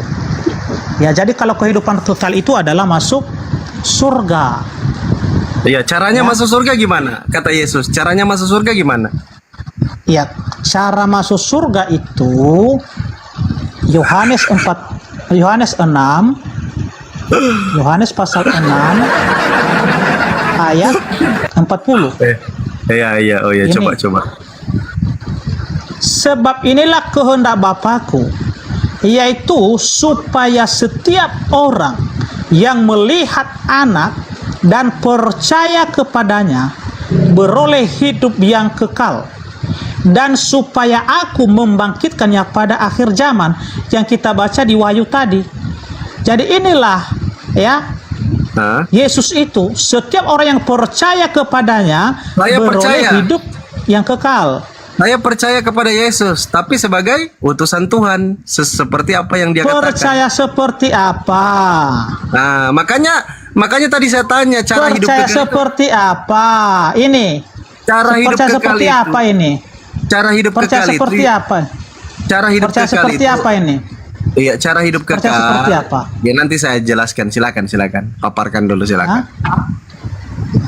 Oke ya. Jadi ketika kita kali ke Matius tadi yang dikutip oleh Pandi Ahmad, Matius 7 ayat 6 ya. Yang telah menggenapi ini sebenarnya ya adalah orang-orang yang tidak percaya kepada Yesus. Saya percaya sama Yesus, Pak Depi. Sebentar ya. Iya. Di mana nanti ini sesuai perkataan Yesus di Yohanes 16. Inilah mereka itu. Ini dia. Ya. Semuanya ini kukatakan kepadamu supaya kamu jangan kecewa dan menolak Aku. Kamu akan dikucilkan, bahkan akan datang saatnya bahwa setiap orang yang membunuh kamu akan menyangka bahwa ia berbuat bakti bagi Allah. Ya. Mereka akan berbuat demikian karena mereka tidak mengenal baik Bapa maupun Aku. Jadi orang-orang Kristen saat ini setelah mengalami hal ini, ya makanya ada itu yang membakar, ada itu gereja dibakar, ya ditolak untuk dihalangi untuk beribadah, untuk mendirikan gereja, bahkan ada yang terbunuh. Ya, jadi ini sudah tergenapi, ini apa yang disampaikan oleh Tuhan Yesus di sini sudah tergenapi. Jadi bentar dulu ya. Jadi yang menggenapi Matius 7 tadi ayat 6 itu ya, orang-orang yang tidak menerima Yesus sebagai Tuhan dan Juru Selamat. Di mana itu? Di 2 Petrus pasal yang kedua. Ini. Mulai dari ayat 1 aja lah, kita baca biar lebih jelas. Ya, ini. Nabi-nabi dan guru-guru yang palsu. Sebagaimana nabi-nabi palsu dahulu tampil di tengah-tengah umat Allah, demikian pula di antara kamu akan ada guru-guru palsu. Mereka akan memasukkan pengajaran-pengajaran yang sesat yang membinasakan, bahkan mereka akan menyangkal penguasa yang telah menebus mereka. Dan dengan jalan demikian segera mendatangkan kebinasaan atas diri mereka. Oke, jadi ini sudah tergenapi ini. Ya, ada orang yang memang menyangkal. Bentar dulu, sedikit lagi, nggak sampai 1 menit. Ya, ada memang orang yang menyangkal penguasa itu yang telah menebus. Siapa penebus di sini? Adalah Tuhan Yesus. Siapa penguasa di sini? Adalah Tuhan Yesus. Jadi orang yang menyangka ini itulah antikristus, itulah nabi-nabi palsu dan guru-guru yang palsu itu. Silakan Fandi Ahmad. Oke, terima kasih angan-angannya ya, mantap. Gini Pak Depi ya. Tadi yang berat itu ketika menunjukkan hidup yang kekal, kata Yesus itu apa, itu berat untuk teman-teman Kristen, pastor, romo dan pendeta, berat.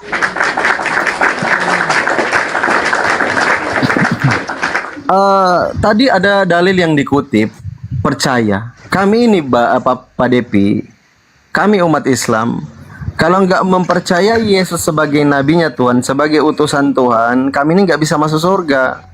Kami itu harus beriman kepada para nabi. Saya Fandi Ahmad percaya kepada Yesus sebagai apa yang disampaikan oleh Yesus sendiri. Makanya tadi Pak Pendeta saya tanya, bagaimana caranya untuk hidup kekal? Bagaimana caranya? Ibu Hujan, tenang ya. Ya percaya kepada Yesus. Percaya sebagai apa? Kan gitu. Sebagai Tuhan, sebagai Nah, itu Tuhan. dogma Kristen, itu dogma Kristen. Itu dogma. Coba kalau kita baca apa yang dikatakan Yesus. Pak Depi coba dibuka Yohanes 17:3 coba. Ini kalau mau belajar kayak gini caranya, sambil tap-tap layar. Iya, saya tahu itu. Nah, Ya, kan itu bahkan ya saya tahu itu. Saya jelaskan nanti, silakan. Kata Yesus Pak Depi, teman-teman Kristen, pastor, romo, pendeta yang lagi menyimak di bawah, kata Yesus, percaya sama Yesus sebagai utusan Tuhan di dalam Yohanes 17:3. Karena kata Yesus, kalau mau hidup kekal, kalau kau mau masuk surga, jangan kau tuhankan anak manusia, nanti kau masuk neraka. Yohanes 17:3 itu gamblang. Kalau caranya mau hidup kekal itu, mau masuk surga, kau harus mengenal the only true God. Satu-satunya Tuhan yang benar. Siapa dia? Itulah Tuhannya Yesus. Aku akan pergi kepada Bapakku dan Bapakmu, Allahku dan Allahmu. Yesus mengatakan dia akan pergi kepada Tuhan, kepada Bapa. Ini mohon maaf ya kalau perpuluhan nanti habis gara-gara diskusi saya dengan Pak Depi ya. Mohon maaf ya teman-teman ya, perpuluhannya berkurang. Sambil tap-tap layar biar komalnya kuat. Jadi hidup kekal itu bukan hanya sebatas percaya tok. Ada dalil yang harus kita tambahkan untuk menunjang percaya kepada Yesus ini. Makanya di dalam Yohanes 17:3 gamblang Yesus menjelaskan, kalau kau mau masuk surga, inilah hidup yang kekal itu. Mengenal satu-satunya Tuhan yang benar, the only true God. Siapa dia? Itulah Bapa. Itulah Tuhan yang benar, yang harus disembah. Udah. Belum, sabar sedikit lagi Pak Depi. Jadi teman-teman, kalau meyakini Yesus sebagai Tuhan itu pasti masuk neraka yang kekal. Karena Yesus sudah bilang, Matius 7 nomor 21, bukan setiap orang yang menyebut aku Tuhan itu masuk surga, enggak. Tetapi yang melakukan kehendak Bapa itulah yang masuk surga nanti. Apa kehendak Bapa Yesus? Inilah hidup yang kekal, bahwa mereka mengenal Engkau satu-satunya Tuhan yang benar. Loh, kok Kristen menyembah Yesus? Bukannya Bapa yang dituhankan. Selamat siang semuanya, bos. Sabar dulu Mas Tejo. Pendeta. Iya, selamat siang. Di-mute dulu Mas Tejo, di-mute dulu biar saya selesai dengan Pak Pendeta Depi. Jadi gamblang kali dalilnya. Yesus yang ngomong. Kalau dogma Kristen dilawan dengan apa perkataan Yesus, tetap lebih unggul perkataan Yesus. Makanya tadi di Matius 7:21 Yesus itu bilang, bukan yang panggil aku Tuhan yang masuk surga, yang melakukan kehendak Bapa di surga. Apa kehendakmu Tuhan di surga? Apa kehendakmu? Satu-satunya Tuhan yang benar itu aku, Tuhan Bapa. Yohanes 17:3, aku ini Yesus utusan Tuhan. Lukas 4:8, sembahlah Bapa, hanya kepada Dia sajalah engkau berbakti. Jangan menyembah kepada aku Yesus, jangan kepada Bapa. Ditekankan lagi oleh Yesus. Cuman karena teman-teman Kristen ini dogmanya terlalu keras mendarah daging tanpa dalil yang jelas, mereka memaksakan, nggak mau, harus kau yang Tuhan Yesus. Nggak. Matius 11:25, aku bersyukur kepadamu Bapa Tuhan langit dan bumi. Bapa itu Tuhan langit dan bumi, itulah Tuhanku, kata Yesus. Enggak, kami maunya kamu Yesus. Enggak. Itu karena dogma yang sudah melekat mendarah daging sama teman-teman Kristen. Akhirnya iblis itu semakin leluasa menyesatkan teman-teman Kristen. Yes, sabar Mas Tejo, sabar Mas Tejo, saya lagi diskusi. Ini kelihatannya lebih paham Kristen daripada kita. Iya dong, saya lebih paham sama Yesus, saya sayang sama Yesus.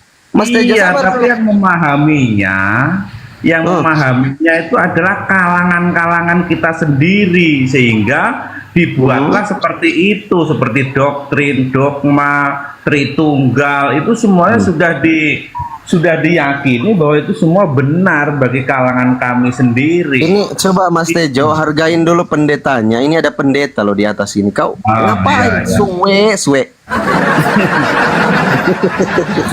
Sabar dulu, saya jelasin dulu sama teman-teman. Jadi karena dogma doktrin yang sudah mendarah daging, yang tidak sesuai dengan ajaran Bible atau ajaran Yesus, inilah akibatnya. Kenapa mutiara itu nggak dikasih ke babi? Ilmu itu, kebenaran itu nggak dikasih ke babi. Ya karena akan dipijak-pijak, akan ditolak, akan dibantah mentah-mentah. Ketika kita sampaikan Yesus itu sujud berdoa kepada Tuhannya. Matius 26:39, lalu ia maju sedikit lalu sujud dan berdoa kepada Tuhannya. Enggak mau mereka. Tetap harus Yesus yang Tuhan. Loh kok ini kayak mana konsepnya? Akan dipijak mutiara ilmu kebenaran itu yang kita berikan kepada mereka. Nah, ini dalil yang biasa diangkat oleh teman-teman Kristen nih. Yohanes 14 nomor 6. Kata Yesus, aku adalah jalan kebenaran dan hidup. Tidak ada yang sampai kepada Bapa tanpa melalui aku. Setuju saya. Yesus itu jalan kebenaran. Tapi untuk Bani Israel, Matius 15:24. Aku hanya diutus untuk domba-domba sesat dari kalangan Bani Israel.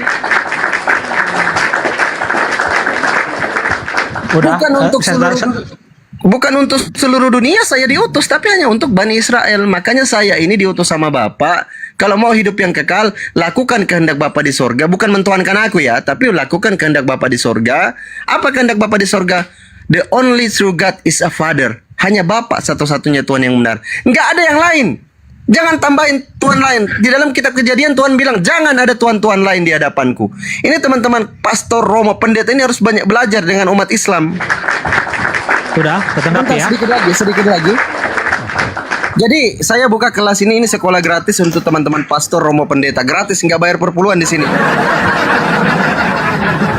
Sambil tap-tap layar teman-teman, kencangkan tap-tap layarnya biar komalnya kuat. Ini sekolah gratis, sekali lagi tanpa ada perpuluhan. Saya mau ngajar teman-teman pastor, romo, pendeta biar smart, biar pintar. Saya akan kasih sedikit mutiara kepada teman-teman Kristen. Walaupun Yesus nggak beri mutiara kepada kalian. Silakan ditanggapin Pak Pendeta.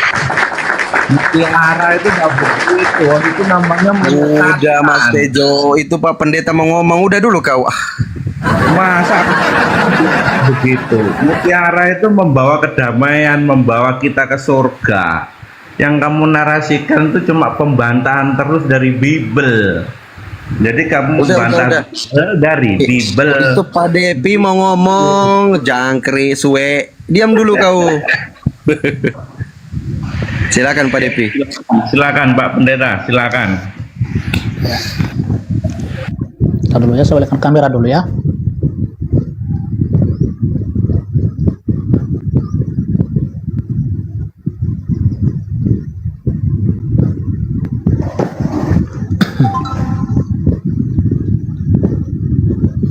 Ya, karena Fandi Ahmad tadi mengutip Yohanes 17 ayat yang ke-1 ya sampai ke-3 ya. Ya. Dia apa dulu? Apa nama itu? Temanya itu disingkirkan aja, Fandi. Oke. Ini ya. Yohanes 17 ini judul perikopnya adalah doa Yesus untuk murid-muridnya. Ya. Demikianlah kata Yesus. Lalu ia menengadah ke langit dan berkata, Bapa, telah tiba saatnya, permuliakanlah anakmu, supaya anakmu mempermuliakan engkau. Ya. Sama seperti engkau telah memberikan kepadanya kuasa atas segala yang hidup, demikian pula ia akan memberikan hidup yang kekal kepada semua yang telah engkau berikan kepadanya. Ya. Inilah hidup yang kekal itu, yaitu bahwa mereka mengenal engkau satu-satunya Allah yang benar dan mengenal Yesus Kristus yang telah engkau utus. Aduh, bentar ini. Nah, ini Fandi Ahmad, kalau Anda mau belajar Alkitab, ya, dengan kata-kata Tuhan Yesus di sini, apa katanya di sini ya? Sama seperti engkau telah memberikan kepadanya kuasa atas segala yang hidup, demikian pula ia akan memberikan hidup yang kekal, ya, kepada semua yang telah engkau berikan kepadanya. Jadi di sini ya Yesus mengatakan dirinya memberikan hidup yang kekal. Jadi dalam konteks ayat ketiga ini, ya maksudnya di sini adalah harus dua-dua dipercaya, ya, Allah Bapa dan juga Yesus Kristus yang telah yang diutus oleh Bapa ini, ya, yang diutus oleh Bapa di sini. Oke. Jadi kenapa Yesus ini disebut sebagai utusan di sini? Karena dia adalah firman Allah atau Allah yang menjadi manusia. Ya, ini ada di Yohanes 1 ayat 14. Kalau kita baca itu ya, Yohanes 1 ayat 14. Jadi kenapa Yesus disebut sebagai utusan? Karena Allah Bapa ini tadi, ya, Allah Bapa itu, ya, keberadaannya adalah roh. Ya. Kenapa saya berkata demikian? Ya. Nanti kita dianggap asumsi, nanti kita buka aja. Udah, saya sudah tahu dalilnya, udah Pak Depi. Ini. Mungkin Ya. bisa saya tanggapin? Ya, bentar dulu. Ya, Allah itu roh, dan barang siapa menyembah dia harus menyembah dalam roh dan kebenaran. Ya, jadi oleh karena Allah ini adalah roh, jadi tidak ada satupun orang yang bisa melihat dia kalau dalam keadaannya sebagai Allah yang roh. Tapi oleh karena dia Allah yang roh, makanya dia mau menyatakan diri, mau mengambil rupa manusia. Dan yang telah mengambil rupa manusia inilah yang disebut sebagai hamba, ya, sebagai utusan, ya. Jadi apakah Yesus ini sebagai utusan selamanya dia disebut sebagai hamba atau sebagai utusan? Tidak, karena Ibrani ini begini Pak Depi, biar poinnya dapat, kita sambil tiktokan. Jadi di dalam Yohanes 17:3 tadi saya tanggapin dulu, habis itu kita lanjut lagi ke narasi yang lain. Iya, biar sebentar, tidak tertimpa-timpa dalilnya. Iya, ini setelah ini udah saya Anda tanggapin nanti. Oke ya. Nah, jadi apakah utusan tadi yang ada di Yohanes 17 ayat 3, ya, apakah selamanya dia utusan? Tidak. Ya, dijelaskan di Ibrani pasal 2 ini ayat yang ke-9, tetapi dia yang untuk waktu yang singkat dibuat sedikit lebih rendah daripada malaikat-malaikat, yaitu Yesus. Ya, kita lihat yang oleh karena penderitaan maut dimahkotai dengan kemuliaan dan hormat, supaya oleh kasih karunia Allah ia mengalami maut bagi semua manusia. Jadi dalam waktu yang singkat ini, Yesus inilah yang adalah Tuhan dan Allah, ya, dia lebih rendah daripada malaikat. Ya, daripada malaikat di sini. Ya, dijelaskan di sini. Ya. Jadi apakah Yesus ini yang utusan selamanya dia adalah utusan atau dia adalah hamba? Tidak, hanya dalam waktu yang singkat ketika dia di bumi itu selama 33 tahun. Ya. Ketika dia sudah terangkat ke surga, Jadi dia Tuhan. terangkat ke surga. Jadi Tuhan. Dia adalah hakim, makanya dijelaskan di Matius. Bentar dulu ya. Matius 25. Kita pakai dalil biar jelas. Siap. Nah, ini penghakiman terakhir. Ini jalur perekopnya. Ya, siap. Apabila anak manusia datang dalam kemuliaannya dan semua malaikat bersama-sama dengan dia. Dia punya malaikat di sini ya. Nah, maka ia akan bersemayam di atas tahta kemuliaan, lalu semua bangsa akan dikumpulkan di hadapannya, dan ia akan memisahkan mereka seorang daripada seorang, sama seperti gembala memisahkan domba dari kambing. Jadi Yesus tadi yang lebih rendah daripada malaikat-malaikat di Ibrani 2 ayat 9, di sini dia yang apa di sini? Memerintah malaikat-malaikat. Bahkan dia di sini yang menjadi hakim. Makanya Yesus adalah hakim. Dia adalah raja di atas segala raja. Oke, saya Oke, tanggapi. silakan. Ya, dikembalikan di Yohanes 17:3 tadi Pak Depi. Nggak usah tutup kamera biar paham penjelasannya, gampang kok ini. Jadi ini ya teman-teman, bukti bahwa mutiara itu, ilmu itu, kebenaran itu nggak bakalan bisa diterima oleh Mas Tejo sama Depi Zai.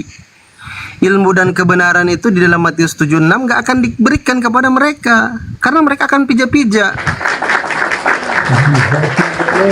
Sabar dulu Mas Tejo, suwe. Harusnya ini percaya sumber primernya Bible atau Nggak usah primer sekunder, sudahlah sebentar kau Mas Tejo. sumbernya itu dari Bible, seharusnya dari sumber itu sendiri sudah dijelaskan seperti Iya, kalangan suwe. yang pendeta tadi. Sabar suwe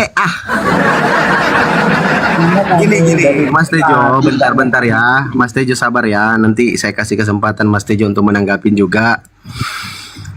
Tadi di dalam Yohanes 17:3 ini kan gamblang nih. Jadi kita sudah tahu kenapa mutiara nggak dikasih kepada Sutejo sama Pak Depi Zai, karena coba nih bukti. Kenapa Yesus disebut utusan? Kenapa Yesus menegaskan bahwa dia itu punya Tuhan, mengenal Bapa? Kalau di Islam nih, asyhadu alla ilaha illallah wa asyhadu anna Yesua Hamasya Rasulullah. Rasulullah. Itu kalau bahasa Arabnya tuh, Yohanes 17:3 itu kalau ke bahasa Arab tuh asyhadu alla ilaha illallah, tiada Tuhan selain Allah, dan Yesus itu Rasul Allah, utusan Allah. Kenapa dia disebut utusan? Kenapa dia disebut? Sabar dulu. Sabar dulu Mas Tejo, jangkrik. Sabar dulu. Coba di scroll ke 8-nya deh Pak Depi Zai. Alasan Yesus disebut utusan Tuhan tuh. Tek nomor 8. Sebab segala firman yang Tuhan sampaikan kepada Yesus. Saya ulangi, Yohanes 17:8. Sebab kenapa Yesus dipanggil utusan nabinya Tuhan? Sebab segala firman perkataan Tuhan yang disampaikan oleh Tuhan kepada Yesus telah Yesus sampaikan kepada mereka, murid-muridnya, kepada Bani Israel. Dan mereka telah menerimanya. Firman itu, perkataan Tuhan itu.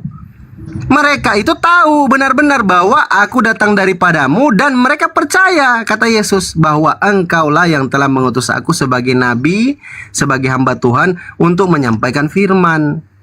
Bukan untuk dituhankan, karena kalau dituhankan itu masuk hal pengajaran sesat. Matius 7:15-23.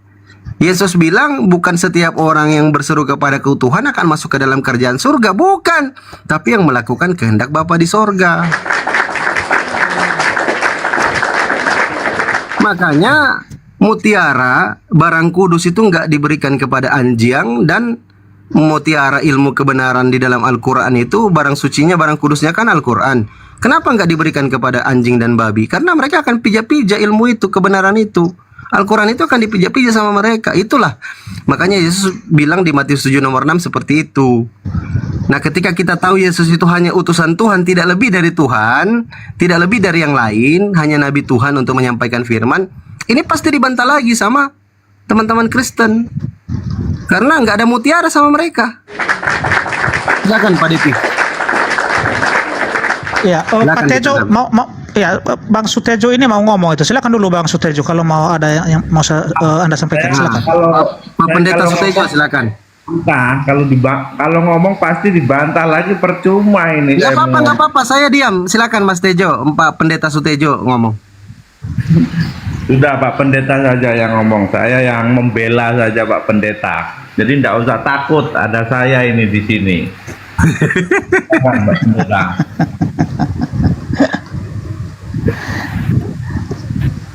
Enggak, silakan dulu Pak Sutejo, nanti saya tanggapi. Enggak apa-apa. Saya kalau dengan Bang Hosnya ini enggak begitu serius, karena dari dulu sudah kenal lama. Cuma berbeda agama. Berarti saya tanggapi ya. Ya. Saya menanggapi ya. Oke. Kenapa kami orang Kristen ya percaya bahwa Yesus itu adalah utusan sesuai yang ada di ayat 3 tadi, ya kami mengakui itu. Kami mengakui ini bahwa memang Yesus adalah utusan. Ya, kalau kami tidak mengakui ini, ya, maka kami adalah antikristus. Oke? Kami adalah antikristus. Ini ada di Yohanes 1 ayat 4, ya. Inilah antikristus kalau kami tidak menerima ini. Ini roh Allah dan roh antikristus. Okay. Saudara-saudaraku yang kekasih, janganlah percaya akan setiap roh, tetapi ujilah roh-roh itu apakah mereka berasal dari Allah, sebab banyak nabi-nabi palsu yang telah muncul dan pergi ke seluruh dunia. Demikianlah kita mengenal roh Allah. Setiap roh ini, ya, setiap roh yang mengaku bahwa Yesus Kristus telah datang sebagai manusia berasal dari Allah, dan setiap roh yang tidak mengaku Yesus tidak berasal dari Allah. Roh itu adalah roh antikristus, dan tentang dia telah kamu dengar bahwa ia akan datang, dan sekarang ini ia sudah ada di dalam dunia. Ya, kamu berasal dari Allah, anak-anakku, dan kamu telah mengalahkan nabi-nabi palsu itu, sebab roh yang ada di dalam kamu lebih besar daripada roh yang ada di dalam dunia. Mereka berasal dari dunia, sebab itu mereka berbicara tentang hal-hal duniawi, dan dunia mendengarkan mereka. Kalau kami tidak mengakui bahwa Yesus ini telah datang sebagai manusia, maka kami adalah antikristus. Kami adalah antikristus, tapi kami mengakui itu. Kami mengakui ini bahwa Kristus ini telah datang sebagai manusia. Ya, tetapi Kristus yang manusia ini dia adalah Allah. Udah kita baca tadi, ya. Roma 9, ya. Roma 9 ayat 5, dan pengakuan Yesus sendiri, ya, di Injil Yohanes 10 ayat 30.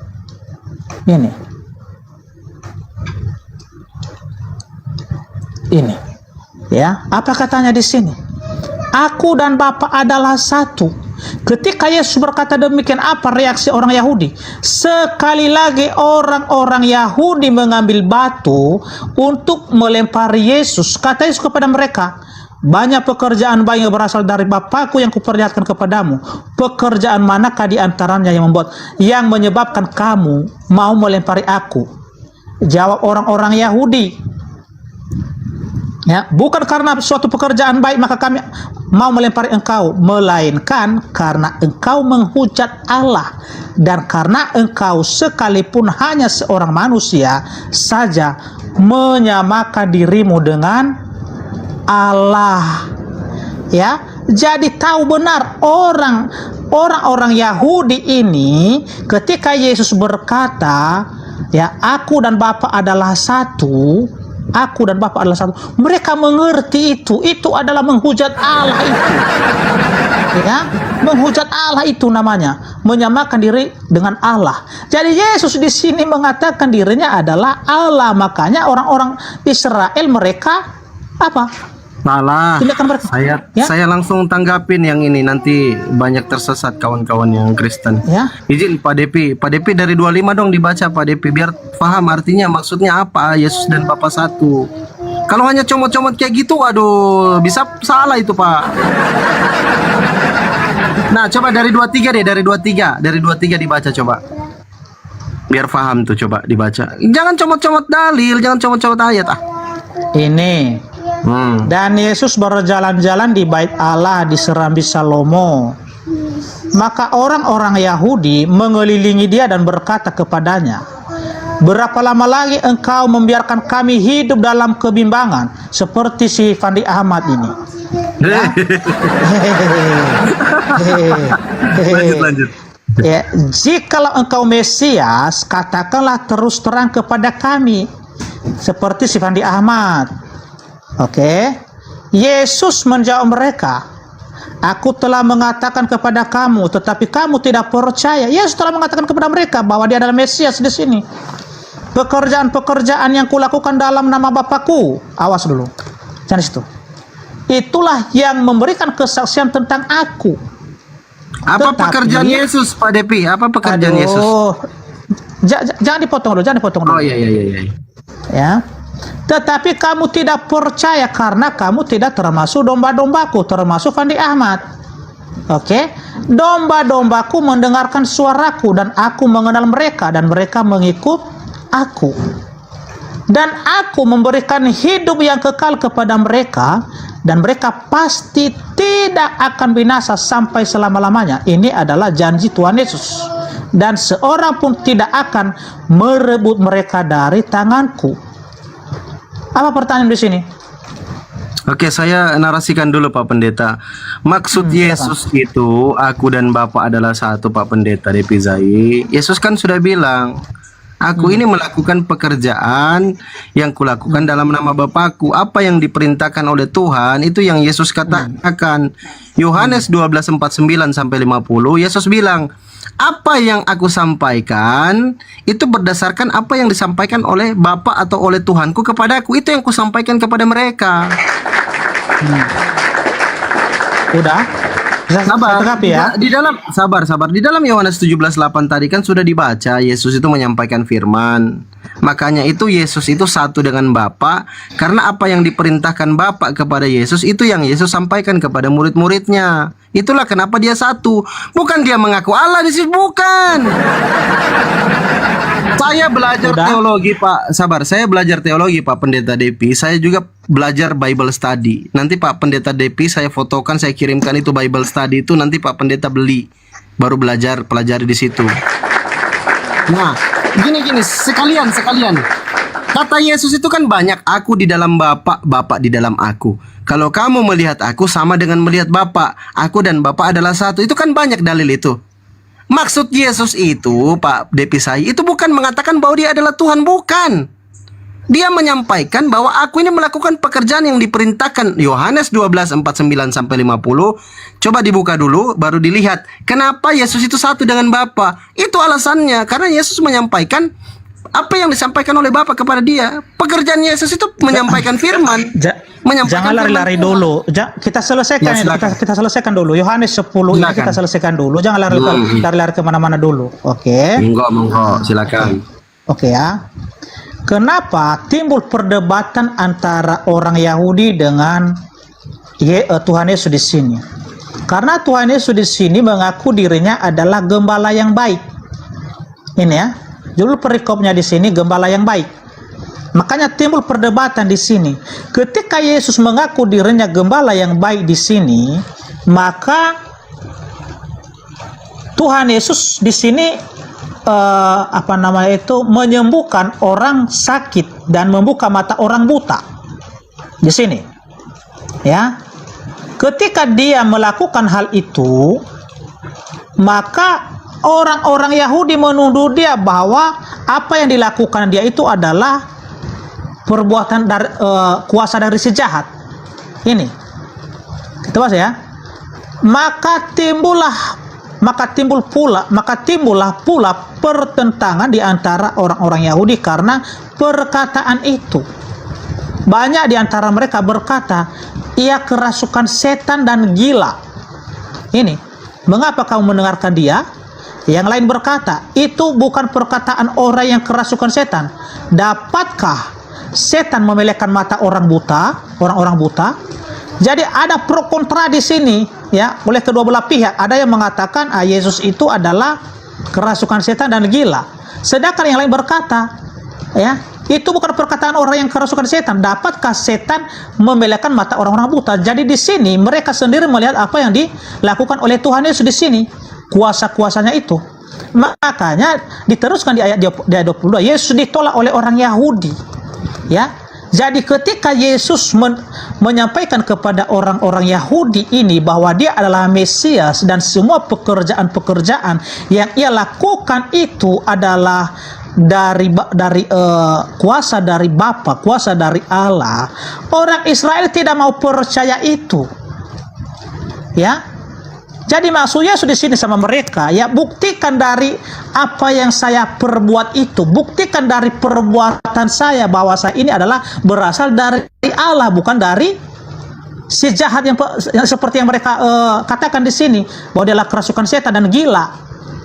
Ya, dari mujizat-mujizatnya, ya di sini bisa dibedakan, ya siapa, apakah dia ini berasal dari setan atau dari Allah, ya.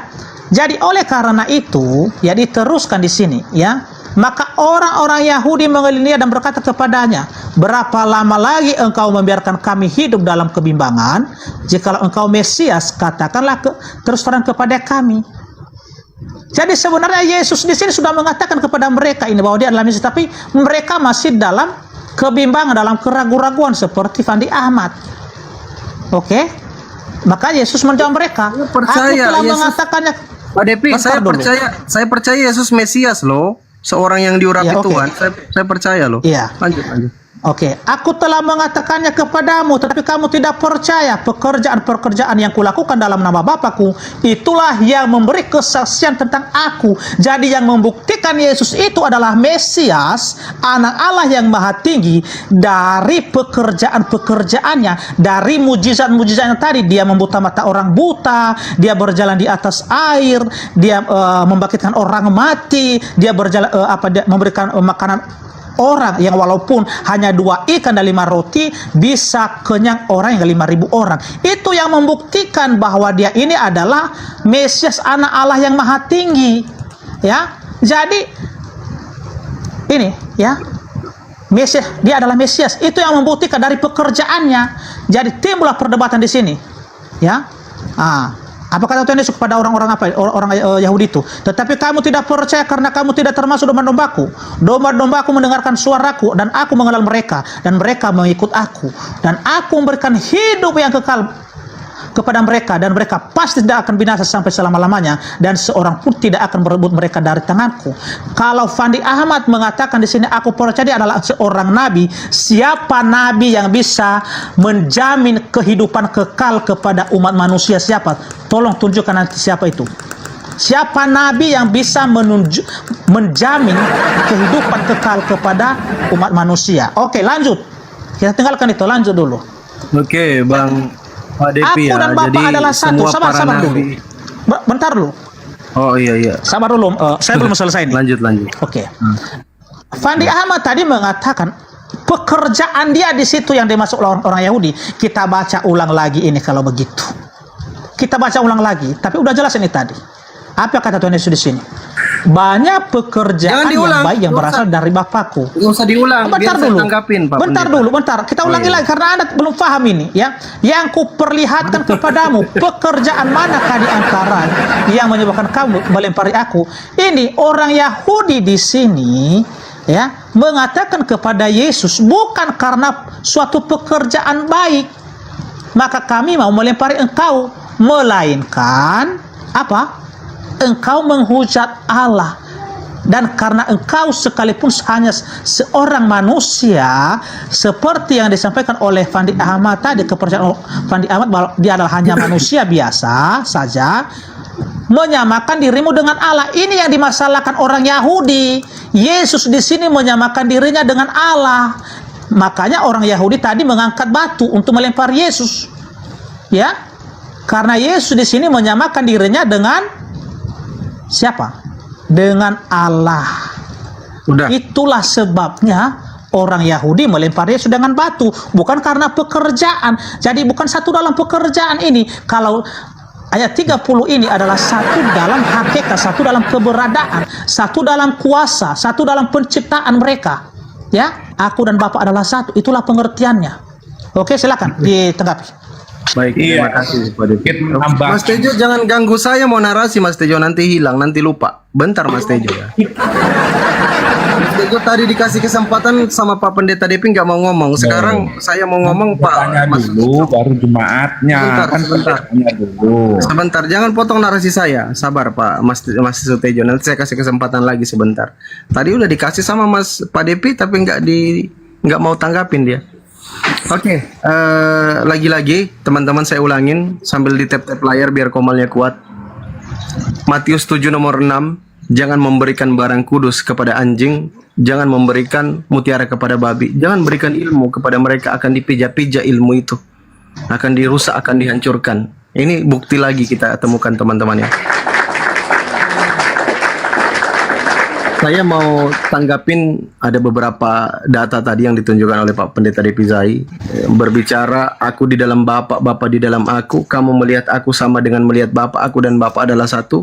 Saya ulangin, bahwa Yesus ini menyatakan bahwa dia ini sebagai utusan Tuhan, penyampai firman di Yohanes 17:8. Yesus itu tidak lebih dari seorang nabi utusan Tuhan. Yang ngomong Yesus sendiri. Karena dia menekankan di dalam Yohanes 17:3 tadi, satu-satunya Tuhan yang benar itu Bapa. Matius 11:25, Bapa Tuhan langit dan bumi. Lukas 4:8, sembahlah Bapa, hanya kepada Dia sajalah engkau berbakti. Jangan berbakti kepada Yesus. Itu sudah penyesatan, namanya salah sembah. Berikutnya yang saya mau tanggapin narasi Pak Pendeta Depizai. Saya setuju kalau Yesus itu memberikan hidup yang kekal. Setuju. Cuman kan kita harus cari tahu caranya kayak mana Yesus. Cara hidup yang kekal itu kayak mana Yesus? Kita kembali lagi ke tadi Yohanes 17:3. Cara hidup kekal itu mengenal satu-satunya Tuhan yang benar. Bukan mentuhankan manusia, bukan mentuhankan anak bayi yang lahir netes sama ibunya, kalau nggak netes kelaparan, berak kencing. Nggak kayak gitu konsepnya. Konsep Yesus yang Yesus bawa itu the only one, the only true God. Satu-satunya Tuhan yang benar. Itu mudah sekali difahami loh. Iya, lanjut ya, saya mau ke kamar mandi dulu. Saya dengar ya, saya dengar, lanjut. Siap Pak Depi. Jadi teman-teman sangat mudah ketika kita menarasikan apa yang disampaikan oleh Yesus Kristus sendiri. Ada Kang Dito, Assalamualaikum Kang Dito. Kita sapa dulu.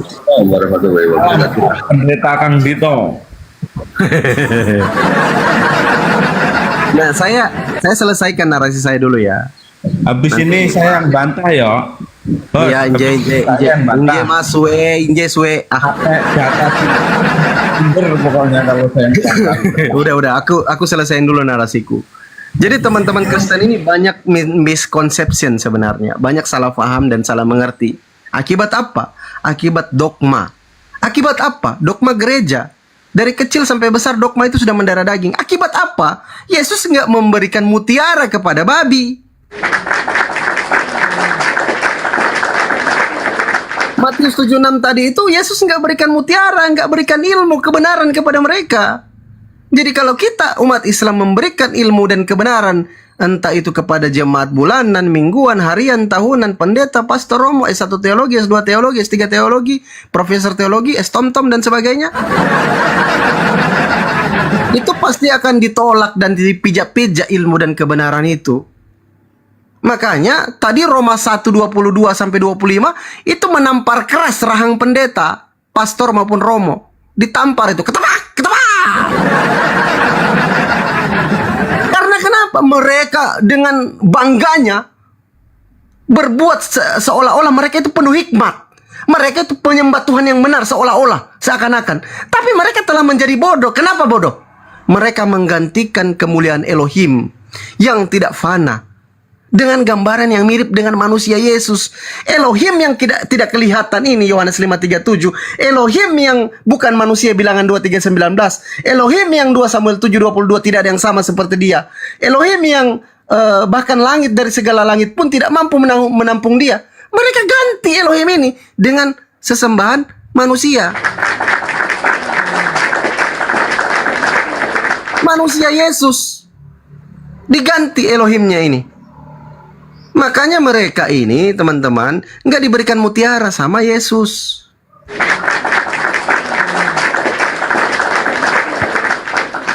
Mudah kok dalilnya, mudah.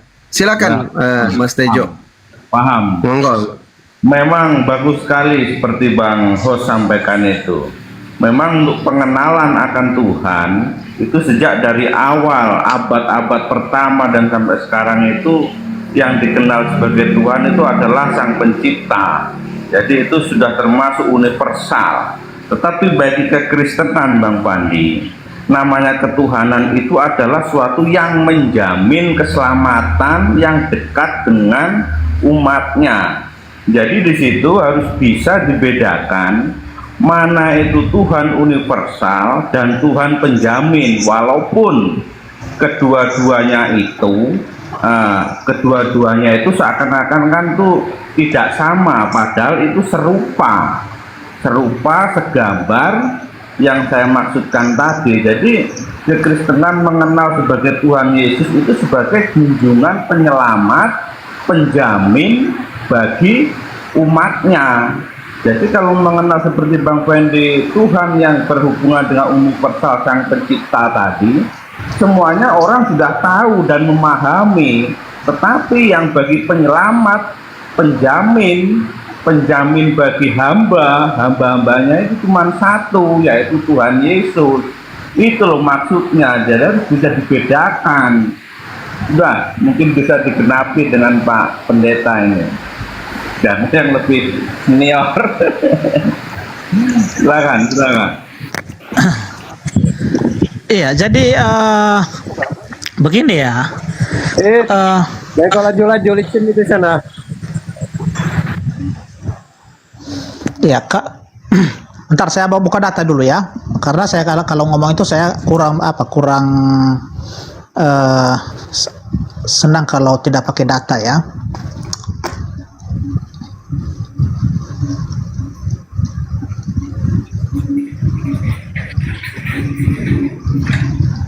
Iya. Jadi kami orang Kristen ini ya, kami itu apa ya?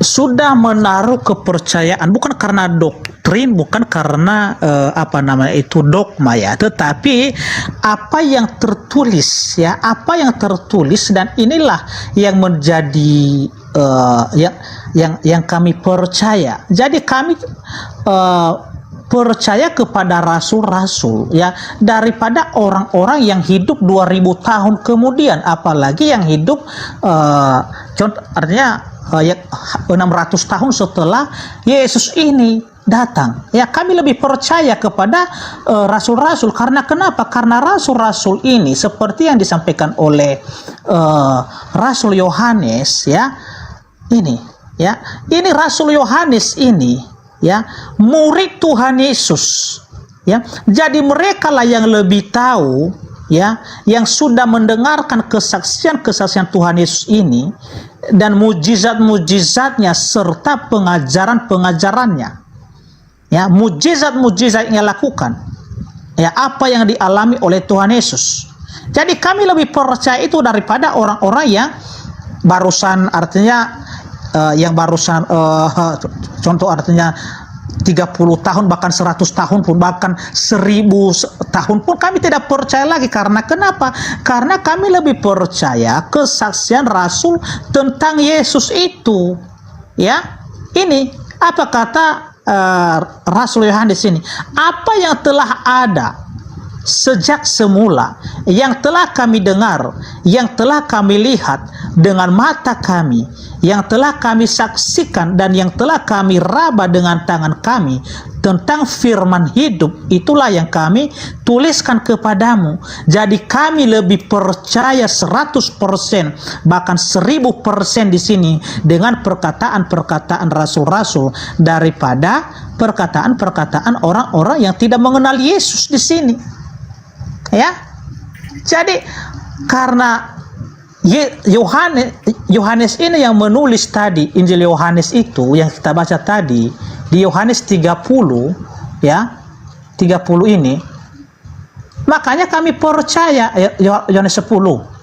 Makanya kami percaya ya, karena ini adalah tulisan Rasul Yohanes ini dan apa yang ia dengarkan dari Tuhan Yesus, itulah yang ia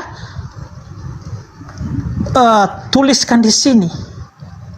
Ya, dan apalagi kesaksian Tuhan Yesus ini dalam dirinya ya, makanya kami mengatakan bahwa dia adalah Tuhan yang harus disembah ya. Ini ada di sini Yohanes 16 ayat 15. Apa katanya di sini? Tidak ada satupun manusia di sini, kalau nabi biasa, kalau hanya seorang nabi ya, sebesar apapun nabi itu, dia tidak pernah berkata demikian. Segala sesuatu yang Bapa punya adalah aku punya. Ya, kalau udah kata segala sesuatu itu berarti tidak ada satu titik pun yang tidak dimiliki oleh Tuhan Yesus di sini. Apa yang dimiliki oleh Bapa. Ya, ini kesaksiannya nih. Ini pernyataan dari Tuhan Yesus sendiri. Segala sesuatu yang Bapa punya adalah aku punya. Makanya kami sangat percaya ya bahwa Yesus ini bukan hanya sebatas nabi, bukan hanya sebatas utusan, bukan hanya sebatas hamba, tetapi dia adalah Allah. Karena segala sesuatu yang Bapa punya adalah aku punya. Oke. Ya. Baik. Oke. Saya tanggapin ya, Pak Depi ya. Iya, silakan. Oke. Izin saya sapa dulu, ada Lai Kaisar. Assalamualaikum Lai Kaisar. Assalamualaikum warahmatullahi wabarakatuh. Waalaikumsalam warahmatullahi wabarakatuh. Kang Dito, assalamualaikum. Abang-abang itu semua. Ya, siang. Yono sama Sunat ini Kristen atau Muslim agamanya nih? Bang Yono sama Bang Sunat. Coba ngomong dong. Kristen atau Muslim? Muslim, Bang. Oke, Bang Sunat. Bang Sunat Kristen atau Muslim? Bang Sunat monitor. Oke, nggak ngomong. Teman-teman Kristen kalau mau naik silakan. Aku masih dikit, Lek. Aku masih dikit, Lek. Silakan, Lek. Gini Bang Depi, saya ikuti tadi narasi Abang. Saya ikuti ya. Saya iakan bahwasanya Bang Depi tadi mengatakan, inilah Injil Yohanes yang kami percaya. Begitu toh? Jadi yang percaya, yang dipercayai sama Bang Depi adalah tulisan-tulisan muridnya, kan begitu. Ini muridnya langsung, gitu toh? Oke. Kalau Anda mempercayai tulisan muridnya Yesus, si Yohanes itu sendiri, karena dia murid Yesus, otomatis. Pertanyaan saya, bagaimana dengan Injil Thomas, Injil Yakobus, Injil Barnabas, Injil Yudas, Injil Filipus, Injil Petrus, dan Injil Protevangelium, serta ada Injil Maria? Apakah itu Abang percaya? Itu murid Yesus semua. Ya, begini Paman Kaisar, ya. Tidak semua rasul itu menulis surat. Tidak. Tapi hanya beberapa di antara mereka ya yang dipercaya yang yang dipercaya untuk menulis surat-surat itu. Iya, pertanyaan saya, Bang. Abang percaya nggak Injil Thomas, Injil Yakobus, Injil Barnabas, Injil Yudas, Injil Filipus, Injil Petrus, Injil Maria? Abang percaya nggak itu tulisan yang mereka? Saya tolak di situ adalah Injil Maria, Injil Barnabas, Injil Thomas. Tapi kalau Filipus, nggak ada pun Filipus, ya, nggak ada surat Filipus, nggak ada. Injil Yudas, Injil Filipus, Injil Petrus. Kalau ada gimana, Bang? Ya, kalau Yudas, ya, Yohanes, ya, dan juga apa yang satu tadi? Injil Maria, Barnabas, Filipus. Oh, Maria. Gini, Maria, kalau Filipus abang bilang tadi gini. Abang bilang tadi Injil Filipus tidak ada. Di Gnostik Bang, di Gnostik yang namanya membahas tentang misteri spiritual dan sakramen, Bang. Jangan Abang bantai itu, Bang. Membahas dan menemukan dia itu membahas, Bang. Ingat, Filipus itu membahas dan menerangkan, mempaparkan bagaimana yang namanya misteri spiritual dan sakramen. Itu Gnostik. Dalam teks Gnostik, Abang tolak. Barnabas juga Abang tolak. Pada abad ke-15 itu dikuatkan. Dibuka lagi tabirnya. Injil Barnabas. Bagaimana Abang tolak itu lagi? Injil Petrus, Injil Maria ini Bang Injil Maria ini, Bang. Injil kelahiran Maria itu ditulis Matius, yaitu pseudo Matius. Bagaimana Abang ini? Jadi begini, Bang, kalau aku lihat Abang Depi, Abang ini kontradiksi, jadi bertolak belakang, jadi termakan makanan yang Abang muntahkan gitu. Abang percaya Yohanes, tapi beberapa tidak percaya. Abang meyakini mereka murid Yesus. Ini pun murid Yesus yang saya sebutkan tadi. Kenapa Abang tolak? Lanjut Bang, kami dengar. Iya, kita udah keluar dari tema ini ya. Jadi kalau bisa kembali dulu, nanti dulu pembahasan itu lah Kaisar ya. Iya. Karena ini menarik nih. Kalau kita sudah masuk ketika Yesus berkata, segala kuasa telah diberikan kepada aku di langit dan di surga. terus diberikan kuasa untuk yang hidup. Nah, ini ngeri ini nanti pembahasannya, karena kita akan membahas tentang seperti biasa dua Kristus atau Yesus palsu. Karena Yesus asli itu tidak pernah menyampaikan kepada muridnya, "Hoi, aku ini diberi kuasa di langit dan di surga." Nggak pernah kayak gitu. Itu terjadinya ketika Yesus yang keluar dari kubur itu, yang dituhankan oleh orang-orang Kristen, itu mengatakan kepada murid-murid yang melakukan penyelidikan di dalam Lukas 1, nomor 1 sampai 3. Nah, kalau kita selidiki, Yesus kan sudah pernah ngomong, Matius 24 nomor 4 dan 5, "Waspadalah supaya jangan ada orang yang menyesatkan kamu. Karena banyak orang akan datang dengan memakai namaku dan berkata, akulah Mesias, akulah Yesus, akulah dia." Tuh. Gimana Kang Dito? Kang Dito mau masuk? Ya, saya tanggapin dulu tadi. Silakan. Paman Kaisar berbicara tentang ada gospel atau Injil apokrif. Nah, Pak Depi, selamat siang menjelang sore. Tadi mengatakan tidak memakai atau menerima gospel Maria, gospel Barnabas dan yang lain, kan gitu. Lalu menurut Anda, Bible Perjanjian Baru itu semuanya firman Tuhan atau bukan? Ada firman Tuhan dan ada juga sebagian kesaksian dari rasul-rasul apa yang mereka alami dan apa yang mereka lihat. Oke, jadi tidak semuanya firman Tuhan, betul? Beda. Kalau tentang kaum keluarganya yang mengatakan Yesus tidak waras lagi, itu firman Tuhan atau bukan? Itu adalah hanya dugaan mereka. Itu hanya dugaan mereka bahwa Tuhan Yesus itu sedang tidak waras, tetapi dibuktikan nanti dari kehidupan Tuhan Yesus. Apakah Tuhan Yesus benar-benar tidak waras? Tidak.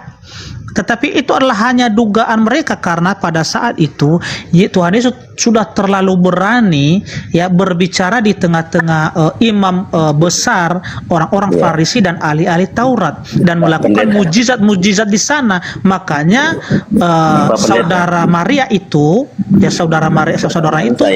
menganggap jangan-jangan Yesus ini adalah tidak waras lagi.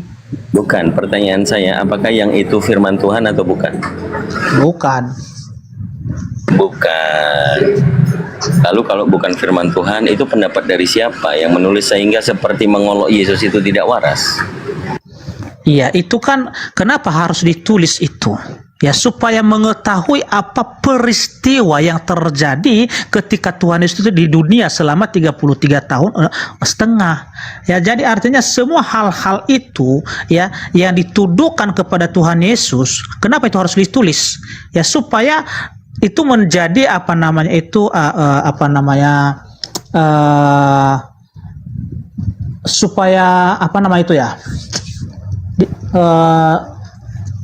bukan sebuah pengajaran ya, tetapi kisah ya, dikisahkan ya, dikisahkan gitu. Oke, jadi itu bukan firman Tuhan. Kalau tentang ajaran, menurut Pak Depi puasa nggak Pak Depi? Gimana? Pak Pendeta Depi puasa nggak? Iya, kalau yang disampaikan oleh Tuhan Yesus ya di Injil Matius itu, ya memang ada puasa di situ. Pertanyaan saya, Pak Pendeta Depi puasa atau tidak? Saya? Iya. Ya, kalau kami puasa itu karena sesuai perintah Tuhan Yesus, kalau kami puasa itu jangan sampai dilihat diketahui oleh orang lain. Jadi itu kan urusan pribadi masing-masing. Ya. Urusan pribadi masing-masing. Apa yang telah disampaikan oleh Tuhan Yesus bahwa kalau kami itu berpuasa, kami harus meminyaki rambut agar orang tidak mengetahui, tetapi hanya Tuhan yang mengetahui itu yang kami lakukan. Ya, jadi tidak perlu. Tadi cuman bertanya apakah Pak Pendeta puasa. Ya, puasa. Jadi puasa. Ya, puasa. Perintahnya diwajibkan orang Kristen berpuasa di mana? Perintah wajib puasa.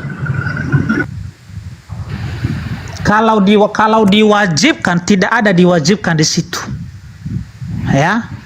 Ya, lalu perintah puasanya di mana, Pak? Ya ada di Matius. Matius Matius 7 ya. Bentar ya, saya lihat dulu ya.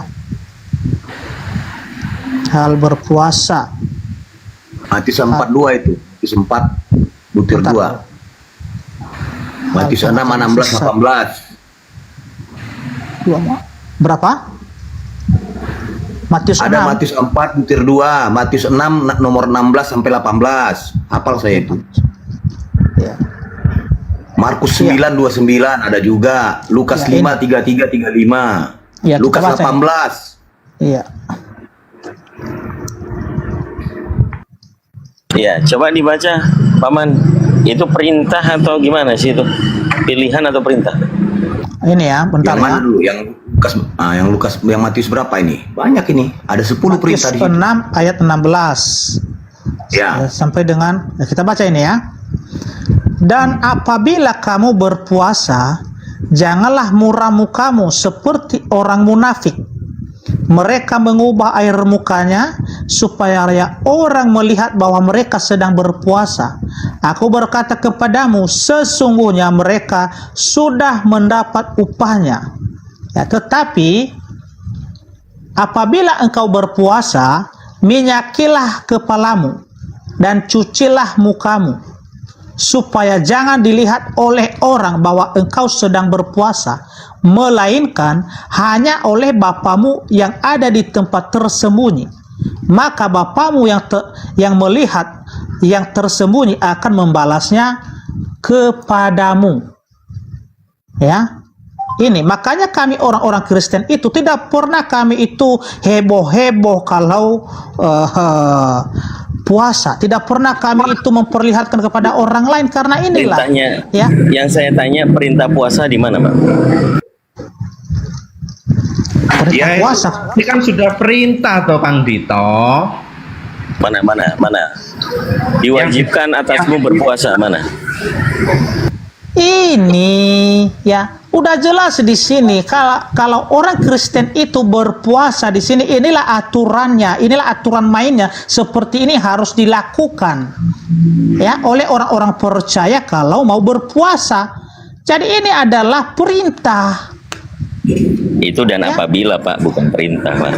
Aduh.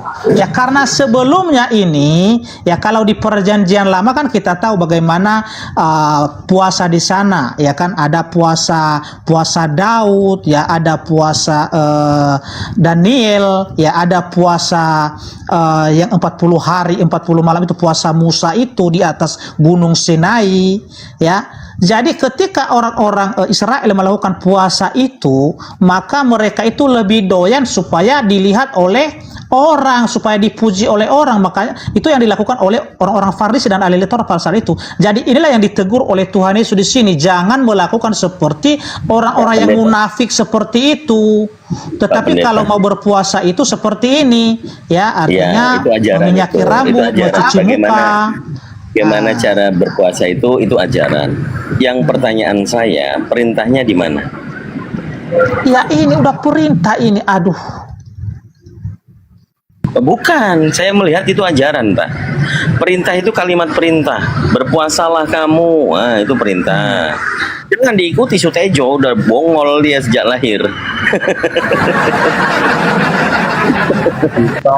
Jemaat ini tidak hikmat. Memahami itu jangan. Sabar dulu, jangan potong. Saya pendeta lagi ngomong, saya nggak potong kok. Jadi perintah itu contoh di Islam itu ada perintah puasa. Di mana, Fandi? Ada perintah puasa. Jadi diwajibkan atasmu berpuasa. Itu perintah, Pak. Jadi tujuannya adalah diperintahkan untuk puasa. Kalau tadi Yesus mengatakan hal berpuasa, kalau orang Yahudi memang berpuasa, kan gitu. Orang Yahudi memang ada diperintahkan puasa. Nah ini untuk orang Kristen yang mana, Pak, perintahnya puasa? Tahu ya? Ada. Kalau di Islam ada Al-Baqarah 183. Masa Pak Pendeta nggak bisa bedain sih mana ajaran mana perintah?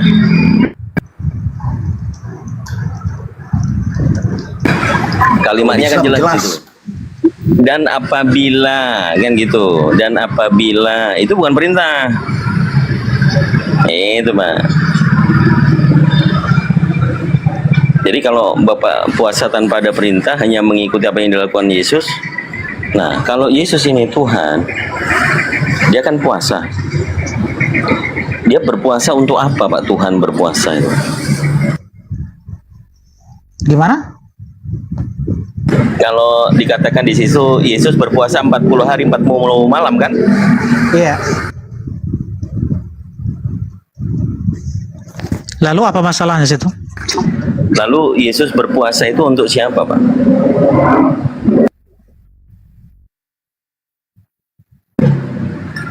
Di mana itu? Kan Yesus berpuasa 40 hari 40 malam, betul? Ada dalilnya. Iya. Yesus diperintahkan siapa puasa, Pak? Tidak ada yang memerintahkan dia. Ya, tetapi dia yang sebagai manusia, ya, dia mau berpuasa di situ karena dia itu adalah menggenapi semua hukum Taurat itu, karena ada perintah berpuasa di hukum Taurat, ya, di Tauratnya Musa, makanya Yesus pun berpuasa demikian. Ya, dalam keadaannya sebagai manusia, semua hukum dan ketetapan Tuhan di perjanjian lama itu, Yesus harus menggenapi itu, harus melakukan itu. Ya, boleh ditunjukkan di perjanjian lama ada perintah puasa? Ya, ada dong kalau di perjanjian lama.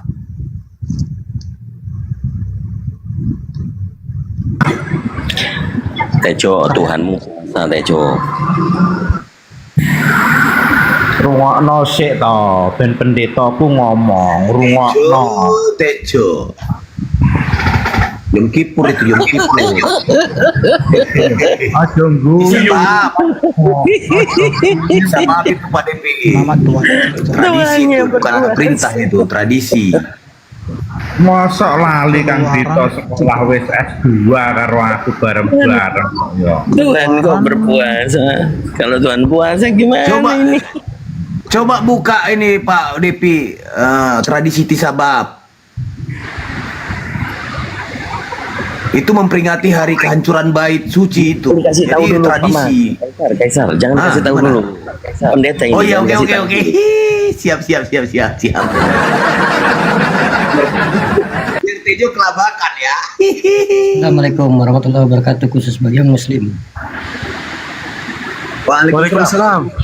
Bang Little Big.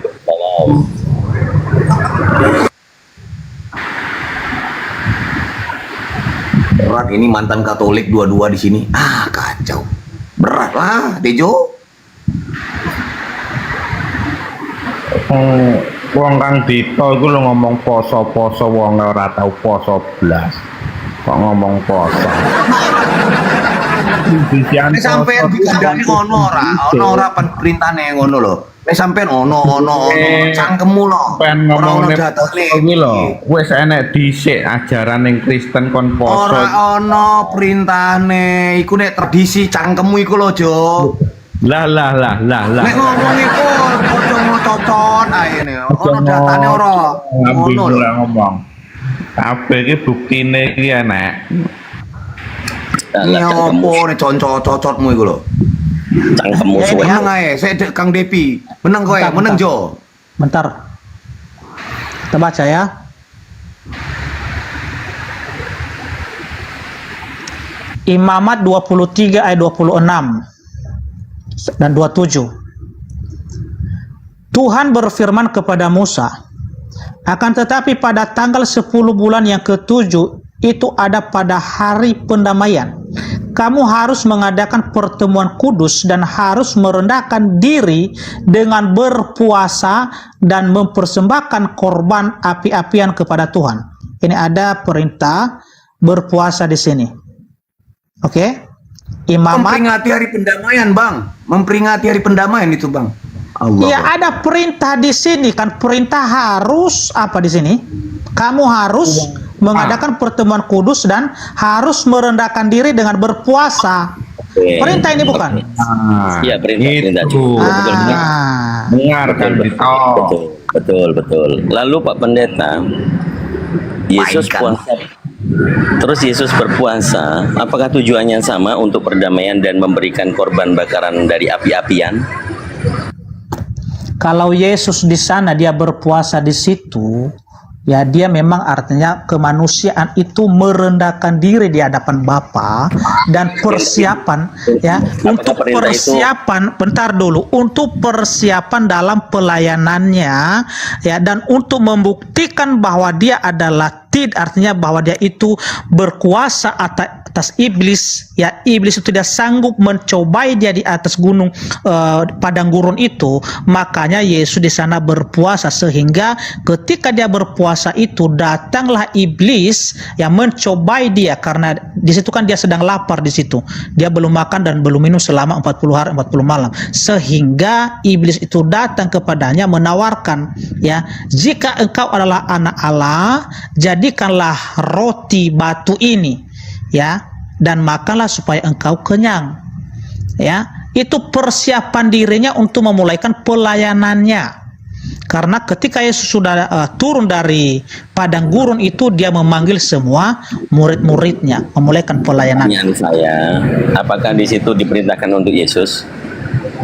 Perintah kepada Musa adalah perintah kepada Yesus? Musa. Yesus di situ adalah menggenapi semua apa yang ada di perjanjian lama itu ya. Dia digenapkan karena Musa pun ya di atas gunung Sinai itu ketika dia mengambil ya kedua loh batu itu yang ditulis oleh jari Allah sendiri, dia berpuasa di sana 40 hari 40 malam.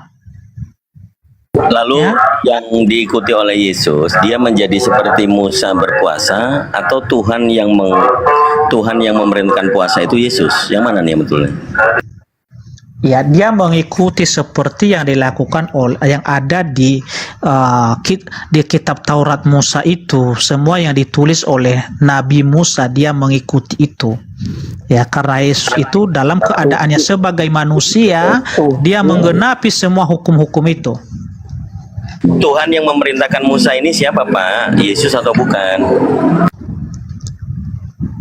Ya, kalau dalam keilahiannya dia sebagai firman, ya Yesuslah di sana, tapi dalam keilahiannya, dalam kealahannya sebagai firman, dia sendiri yang berbicara kepada Nabi Musa. Ya. Oke, jadi Yesus ini yang memerintahkan Musa ya. Betul? Iya. Yesus yang memerintahkan puasa kepada Musa. Lalu sebelum dia menjadi manusia. Sabar dulu, jangan ke doktrin. Jangan ke doktrin dulu. Pelan-pelan ya. Yesus yang memerintahkan Musa berpuasa. Tadi di awal tadi saya nanya, Yesus berpuasa ini atas perintah siapa? Bapak mengatakan atas perintah dirinya sendiri. Kan nggak ada dalilnya. Betul. Sebenarnya Yesus berpuasa ini mengikuti Musa atau mengikuti dirinya sendiri berfirman kepada Musa? Begini Kang Dito ya, berulang-ulang tadi saya sudah sampaikan ya, kalau Yesus dalam kealahannya, dalam keilahiannya dia sebagai firman, dia sendiri ya yang menyampaikan semua hukum-hukum itu kepada Nabi Musa. Oke, tetapi oleh karena ada perjanjiannya kepada Musa di Ulangan ya 18 ayat 18, akan kubangkitkan seorang nabi ya seperti engkau ini di tengah-tengahmu dari antara saudaramu.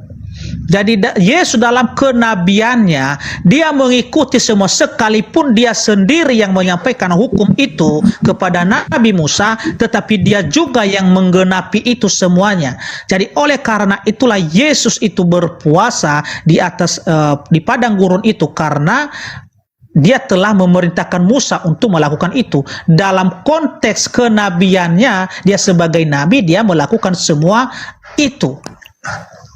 Ya, silakan. Jadi mudah-mudahan Sutejo nggak bingung ya Pak ya. Jadi yang memerintahkan Musa berpuasa Yesus dalam keilahiannya.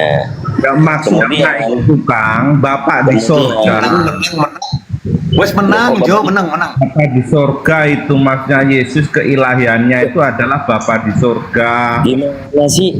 Coba kau tanya sendiri sama pendetamu. Coba kau tanya sendiri sama pendetamu. Pak Depi, apakah Yesus itu keilahiannya adalah Bapa di surga? Ya, bentar dulu Kang Dito dan teman-teman semua, Fandi, ini kan udah jam 2:30. Jadi seharusnya tadi jam 1:30 saya udah selesaikan ini. Saya mau kerja juga. Jadi mungkin di lain waktu aja kita lanjut ya. Siap, Pak Depi. Thank you. Ya, terima kasih ya. Ya, sehat selalu Bang Depi ya.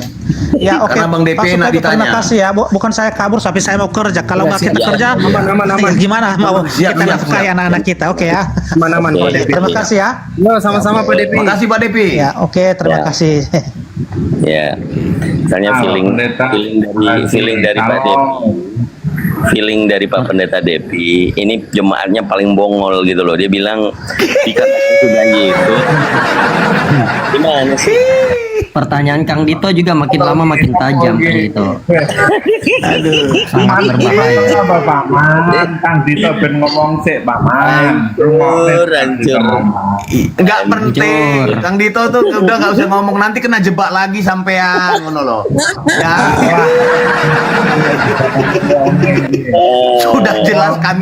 Sudah jelas Jo, kami ini tukang jebak Jo. Kak nanti John, ketika murid-murid Yesus, keilahian Yesus itu adalah Bapa di surga. Menang. Itu di zaman Taurat Musa. Cuman yang jadi pertanyaan ini, apakah Tuhannya yang ada Paman dengan Kang Dito itu sama dengan Tuhan yang ada di dia Jo. Lama? Gini Jo, ini harus ini coba kau terangkan Jo. Kau diam dulu. Ketika murid-murid Yesus tidak bisa mengusir roh jahat dalam diri seorang anak kecil yang sakit ayan, Matius menuliskan, Matius 17, Yesus berkata bahwa jenis ini tidak dapat diusir kecuali dengan berdoa dan berpuasa. Apa artinya Jo? Monggo. Kena jebak kau lagi di sini. Ini ben kuat, mulanya dikongkon poso. Poso itu adalah kewajiban orang beriman mulai zaman abad ke abad sampai saiki. Cuma mengain ning kristen kuwi ora diomong-omongne, ora di padha kaya kewajiban katanya. Kalau nikah itu wajib enggak? Kalau perintah nikah untuk orang Yahudi itu wajib enggak? Orang nikah untuk orang-orang Yahudi. Iya, kan Yesus kan Yahudi. Apakah perintah menikah itu wajib menurut aturan Yahudi? Nah, kalau orang-orang Yahudi ya memang menikah dia kalau orang Yahudi. Yesus bukan Yahudi. Terus kenapa Yesus itu orang Yahudi tidak menikah? Kan sudah dibilang tadi dia adalah firman dan sifat-sifat kan manusianya seperti kedagingan sama dengan saya saudara itu tidak. Kan Yesus menggenapi perintah yang ada di Musa. Menikah kan perintah di Musa. Wajib kan? Sebentar Bang Little Big. Kita kepuasan. Gini. Jo, jauh usah ke menikah Jo. Di Musa itu memperingati hari pendamaian. Dia berpuasa. Kau tahu nggak di waktu apa Yesus berpuasa? Di waktu pencobain iblis. Ya, dia dicobai iblis, ingat toh? Nah, apakah dicobai iblis sama dengan hari pendamaian? Coba aku pengen dengar cocokologimu. Silakan.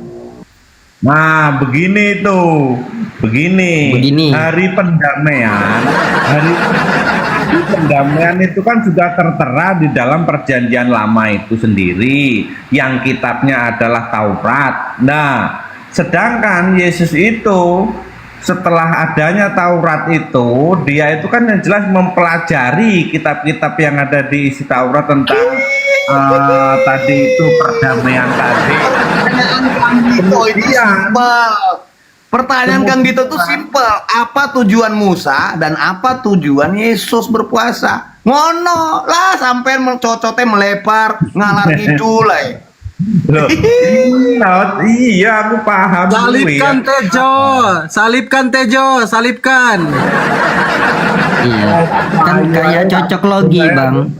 Kata pendeta yang tadi, Musa itu mendapat perintah. Nah, Yesus itu melaksanakan menggenapi perintah tersebut karena Yesus orang Yahudi, kan gitu.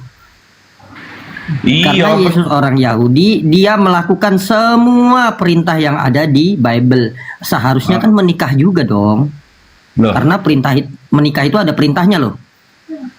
Ya bukan berarti itu menikah itu ada perintahnya loh, Bang. Itu kan semua ada hak, ada juga yang tidak menikah juga tidak apa-apa di situ. Wajib kok. Wajib. Kan perintah Tuhan. Perintah Tuhannya itu wajib lah. Kalangan masyarakat umum toh itu. Lah ini Yesus ini walaupun orang Yahudi, dia itu bukan sebagai manusia biasa, dia ini. Umum nggak? Yesus itu umum nggak? Ya memang anak Allah itu sendiri. Jadi sehingga apa yang dilakukan Coba dengarkan ini pertanyaan Kang Dito. Coba ulangi Kang Dito pertanyaan tadi biar jelas gitu loh kan. Mana tahu Sutejo tadi lagi berpuasa kuping gitu kan. Iya, tentang puasa itu. Kalau yang tentang puasa itu sudah jelas, itu tentang pengajarannya tadi pendeta sudah sampaikan dan Yesus sendiri melakukannya. Itu adalah suatu bukti tanda bahwa kekristenan itu tidak lepas dari yang namanya puasa. Tapi di situ bukan harus ditulis jam sekian atau hari khusus bulan sekian, tidak. Itu sesuai dari pribadi orang-orang itu untuk melakukan puasa. Contoh mau melakukan seperti pengusiran atau pengusiran roh jahat atau mau keluar bagaimana, itu perlu minta pertolongan Tuhan lewat puasa yang tidak bisa dipikirkan oleh akal pikiran, tidak bisa diselesaikan oleh tenaga dan pikiran dan daya, maka kita harus berserah kepada Tuhan. Solusinya lewat puasa dan berdoa tadi. Jadi tidak bisa ditentukan mengenai kapan dan di mana dan hari apa. Itu cuma orang-orang yang beriman saja yang melakukan puasa. Kalau orang tidak beriman ya tidak melakukan puasa. Jadi orang-orang Kristen itu Bang Tejo, itu tadi ada loh, ada masa waktunya loh di Taurat itu. Dibilang di situ pada masa pendamaian, bulan pendamaian itu.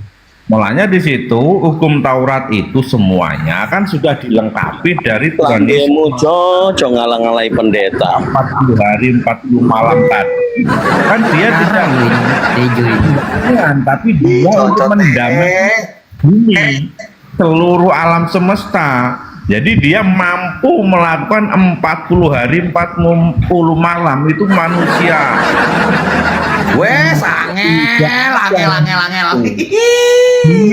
Biar Kang Dito 40 hari 40 malam tidak mampu digabungkan 10 Kang Dito pun. Wah, itu cuma Yesus yang mampu melakukan puasa. Dari mana kamu tahu? Membual aja, ngimpi. Dari mana kamu tahu? Malam. Coba dibaca itu. Itu data itu. Siapa yang merintahin Yesus puasa? Siapa yang merintahin? Loh, kehendak Bapak di surga dan dia kan mau melakukan tugas-tugas yang berat di dunia. Di mana diawali perintah puasa itu di mana? Loh, tanpa ada perintah dia mengerti dengan di mana? Di mana perintahnya Yesus itu disuruh puasa di mana? Loh, mengerti dengan dirinya, Bang. Nah, Bapak dan Yesus di mana? Di mana Bapak itu memerintahkan Yesus berpuasa di mana? Kenapa kok harus mau tunggu perintah wong tidak ada? Loh, ya iyalah, kalau manusia itu disuruh puasa manusia itu tunggu perintah. Maksudmu Yesus itu Tuhan inisiatif gitu. Maksudnya inisiatif dia puasa. Lor kau. Langsung masalahnya dia itu sama-sama cangkemmu suwe. Beh, tarik kowe iki ora ngerti. Kowe iki ora mudah. Ya wes. Orang bebas kan. Orang bebas kan. Lagakmu kaya pendeta ngongkon jemaat. Iki lho delon to wong-wong ning isor padha guyu kabeh. Delon to lho, coba bukaan raimu lah gowang ngono. Syeh.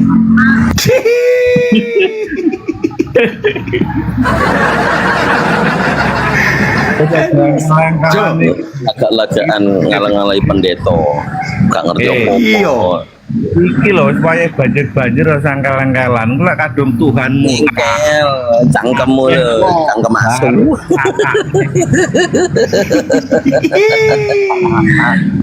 Cangkemmu lho, cangkem asu. Lah jadi kayak biyen ora ngerti-ngerti. Padahal Kang Dito Wes sekolah lah, adikku jan adik sak kelas mengene daerah munggah dinane waktu SD. Jadi ini Paulus iku puasa ora, Jo? Paulus puasa ora? Menurutmu itu Paulus itu puasa nggak 40 hari 40 malam? Loh, kalau dia itu Bang, kalau sudah kepenuhan yang namanya roh Kepenuhan apa dulu? Kepenuhan apa dulu? Muntah kalau kepenuhan itu, Bang. Di mute, ikut di mute yo, di mute Jo, le. Cangkemmu kalau ikut di mute le. No. Assalamualaikum warahmatullahi wabarakatuh. Waalaikumsalam. Dia. Pertanyaanku, Paulus itu berapa 40 hari 40 malam berpuasa kah apa tidak? Coba. Oh iya, cuman jangan ditulis di situ karena dia tahu. Kalau aku buka Jo, udah aman, nggak ditulis. Tapi dia tertulis cuman 3 hari, itu juga di waktu-waktu dia buta. Piye? Nggak ada 40 hari, tapi dia cuman 3 hari. Itu juga karena dia waktu buta. Piye? Itu rahasianya no, kalau ditulis nah rahasia orang tertulis. Baca kisah para rasul. Jo, iki data Jo. Kisah para rasul KPR 9 nomor punggung 9. Makane ojo nyocot ae cangkemmu koyo asu, Jo. Selama 3 hari ia buta dan tidak makan atau minum apapun. Dia berpuasa. Maknanya itu yang penting, Bang, maknanya.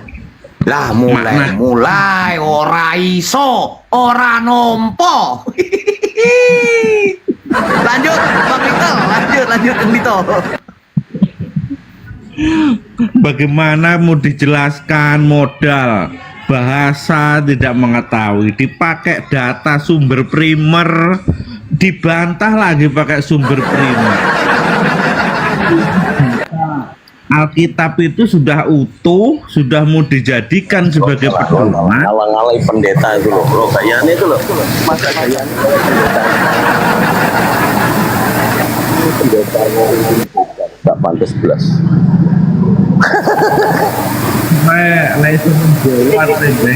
Yang gawat dia nih. Tak jadi pendeta nih, nggak celue Kang Dito. Sampean lo ngalang-ngalain Romo lah, sampai ngalang-ngalain pastor ngono. Asem sampean go Jo.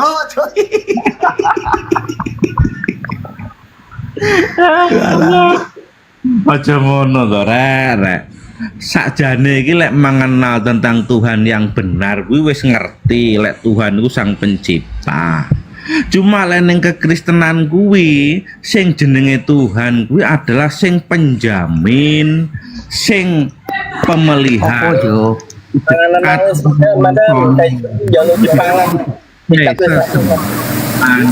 Ya dia. Ini poinnya apa ya? Aku baru masuk. Ya ini. Perihal Yesus melakukan sesuai apa yang diperintahkan gitu, Madam. Nah, pertanyaannya apakah orang Kristen itu melakukan apa yang Yesus lakukan? Apakah murid-murid Yesus melakukan apa yang Yesus lakukan? Karena Yesus ngajarin gini. Aku berkata kepadamu, sesungguhnya barang siapa percaya kepadaku, ia akan melakukan juga pekerjaan-pekerjaan yang aku lakukan. Tuh. Nah, Yesus kan puasa 40 hari. Nah, kalau Yesus melakukan puasa 40 hari, 12 muridnya puasa 40 hari 40 malam enggak? Modiar. Nggak bisa jawab kok Sutejo, ngangok-ngangok, kok malah gagap-gagap gitu. Piye toh kamu ikut Tuhannya puasa malah muridnya ndak puasa? Piye toh? Malah harusnya itu muridnya yang puasa, Tuhannya ndak perlu puasa. Orang puasa itu dapat iman. Gini loh teman-teman, kita puasa itu dapat pahala dari Tuhan. Ini kok Tuhan yang puasa, muridnya kagak. Opo iki? Ya opo iki? Macam ora iso puasa. Kalau di Islam, nabinya puasa 30 hari, anggaplah begitu ya. Maka kami umat muslim mengikuti puasa juga 1 bulan gitu. Enggak, jadi gini ya teman-teman, aku bingung gini. Aku baru mikir juga baru ngeh. Kalau memang Bapak itu adalah Yesus sendiri, kenapa dibilang utusan? Iya kan dia datang sendiri. Ngapain dibilang utus? Ngapain dia bilang menyampaikan? Telah kau sampaikan firmanku kepadaku. Lah, kalau memang dia itu adalah dia sendiri, kenapa harus menyampaikan? Kalau sudah jelas telah kusampaikan firmanmu kepada mereka, berarti kan satu orang ini berbicara kepada orang, ada 2 oknum di situ. Kalau kita sendiri mau nyamar jadi kodok kek, jadi ayam kek, nggak mungkin aku berbicara dengan jelmaanku, telah kuterima firmanmu. Aneh banget, itu kan jelmaan. Jadi namanya bukan utusan, jelmaan. Nah, tidak perlu mengutus, tidak perlu Yesus itu diutus karena dia dirinya sendiri. Jadi namanya jelmaan, bukan utusan. Piye to sampai niki gaya goyu. Nah, itu sampai menjadi Tuhan seperti itu. Tapi karena kok sampean gimana sih Sutejo ini? Kalau kamu ini diundang ya, kamu ndak bisa datang, kamu utus anakmu. Kalau dirimu sendiri yang datang, kamu menjelma jadi ayam, itu namanya utusan. Tidak mengutus karena yang datang tetap esennya kamu, walaupun bentuknya berbeda, tapi namanya utusan. Tetapi kalau kau ya, tetapi di dalam Biblemu tertulis bahwa Yesus itu diutus. Bahkan satu-satunya Tuhan itu adalah Allah Bapa. Yang nggak ngikutin perintah Bible itu kamu. Wong Bible kok nggak diikuti, piye toh sampai niki? Yesusnya selama di bumi itu beribadahnya itu cuci tangan, cuci kaki, berwudu, puasa. Sampean kok enggak? Sampean sopo? Tuhane Yesus sampean? Jo. Bentar madam. Jo. Siap. Di waktu 40 hari, 40 malam dia berpuasa, Yesus itu manusia atau Tuhan? Loh, dia itu kan sebagai manusia, Bang, waktu puasa itu, Bang. Sebagai manusia, bukan Tuhan. Loh, sebagai Tuhan itu kan untuk menjadi penyelamat hambanya, sebagai junjungan sesembahan. Enggak, jadi gini Bang Fam. Inilah ya ambigunya oten botol ini. Kau bilang dia datang ke dunia ini untuk disalib, untuk menebus dosa. Ngapain dia puasa? Dia mendapat ridho dari mana dia? Ngapain dia berpuasa itu? Ngapain dia sembahyang, sholat? Ngapain dia puasa? Ngapain? Kalau dia memang itu adalah esen. Jadi gini ya, saya udah berkatakan berkali-kali di tempat-tempat lainnya. Kalau ada di suatu toko ada 10 orang di situ, 9 orangnya itu pembeli, 8 orang pembeli, 1 penjual, yang 1 orang lagi itu maling. Mungkin 9 orang bisa dikelabui bahwa dia itu bukan maling, tetapi dia sendiri pasti dia tahu dia maling. Jadi Tuhan kamu, Yesus itu, kalau memang dirinya dia itu tahu dirinya itu adalah Tuhan yang jadi manusia, nggak mungkin dia melakukan hal-hal yang sepantasnya dilakukan oleh umat. Blow on kau Sutejo.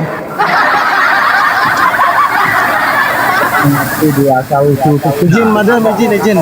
Mas Tejo sabar Mas Tejo. Tunggu Mas Tejo. Izin di mute dulu madam. Ini yang naik 2 orang ini ada yang Kristen, Bang Sam sama Idama ini ada yang Kristen di antara berdua ini. Jelas ada. Oh, Bang Sam Kristen ya. Bang Idama Kristen atau Muslim Bang Idama? Nasrani kayaknya.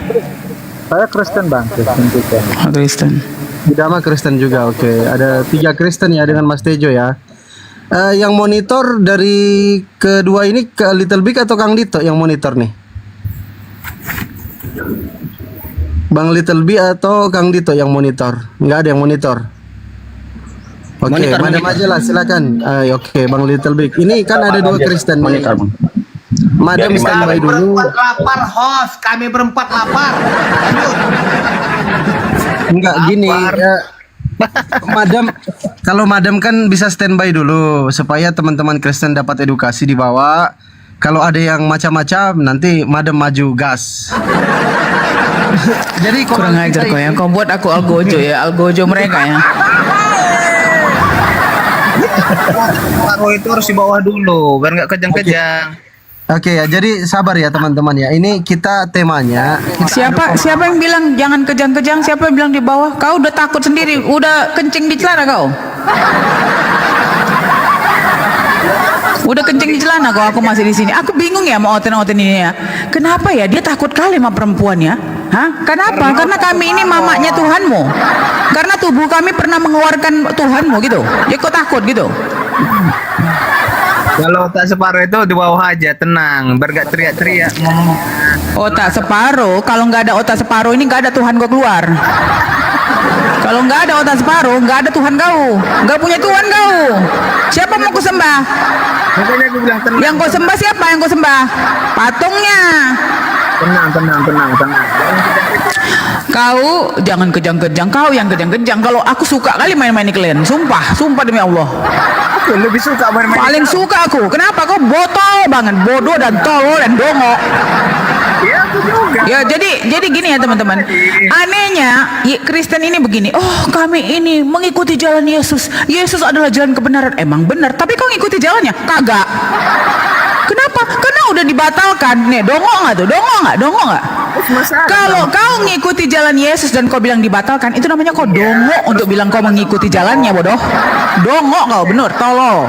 Memang masalah sama Kalau mengikuti jalannya berarti kau ikuti semua. Oh, Yesus adalah jalan kebenaran. Kau mengikuti? Enggak, dibatalkan kan sama Paulus, bodoh.